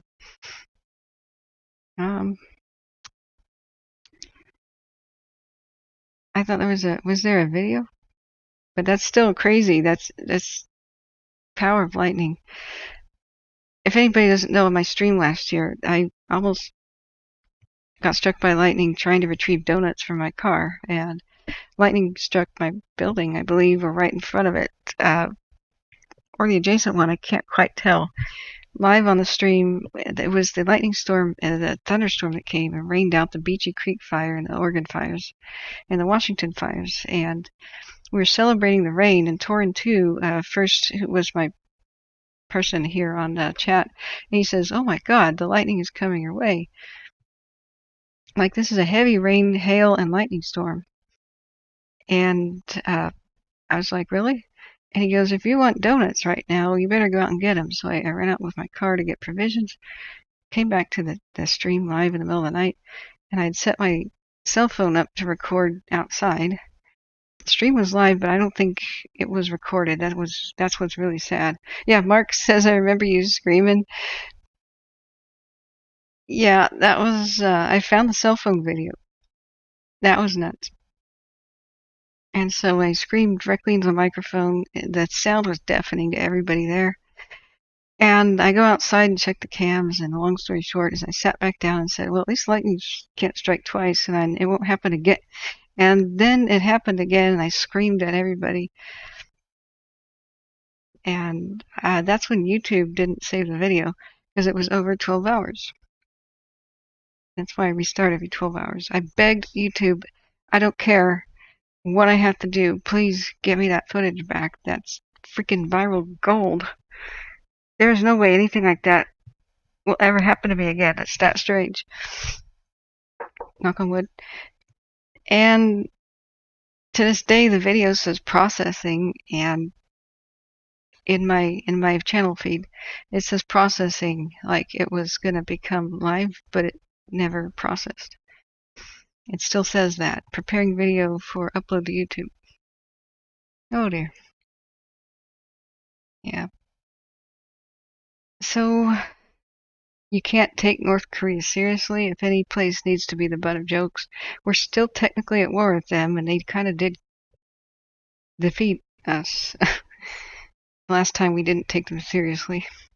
With China's help, we kind of had to have a ceasefire, which is still going. It's just a ceasefire. It's a good lesson to never, even though we won World War II, we were so cocky that we could win anything. It was a good lesson. We should have learned that, but, well, Vietnam came. And, if you mean like we should make sport, I get it. But we should never underestimate anybody who we're at war with. That's quite a bad deal. But if you mean like cracking jokes, that's that. I know what you mean. So I will go now, and it's time for me to rest my voice, take 2 hours off for myself, and fall asleep. I just checked the cams. I'm sure something is going on that we can't hear about, we can't see, and I will use my own computer for some bill paying and stuff. So I'm going to take the stream down. I may turn it back on before I go to sleep. I may not. I may just wake up and turn it on. I don't know. It's harder to do it with no sound. You just have perpetually like 11 people in here, and that's hard to ask the mods to babysit a video, you know. So we'll see. I'll see what happens. But anyways, I'm going to say goodnight, guys. Rest my voice. If I do go live, well, if you want to know about it, just hit the subscribe button and the ringing bell. You'll know whenever I go live. Hit the like button too. Thank you for all your support, guys. Yeah, big hugs. Stay safe. And Tracy says, oh, I asked my friend who streams 24/7 how he saves. He says he can't save the vids, but he just plays playlists, so no good for live shows. Yeah, that's the problem with YouTube. I think there should just be a button. Why doesn't YouTube do the thing that most rational platforms would? Just cut the video every 12 hours and start recording as a new one. I don't know. Maybe if we wrote enough letters, right? So, yeah, good night, guys. Rest well. Oh, Spinny says my dad fought in the conflict to speak of Korea. Oh, man. That was a brutal thing, and I'm kind of forgotten. Now, World War II vets at least had respect. Korean vets from children get. What Korean War? You know, that's got to be its own kind of hard, you know. But good night, guys. I'll sleep well, and I'll see you tomorrow. Stay safe.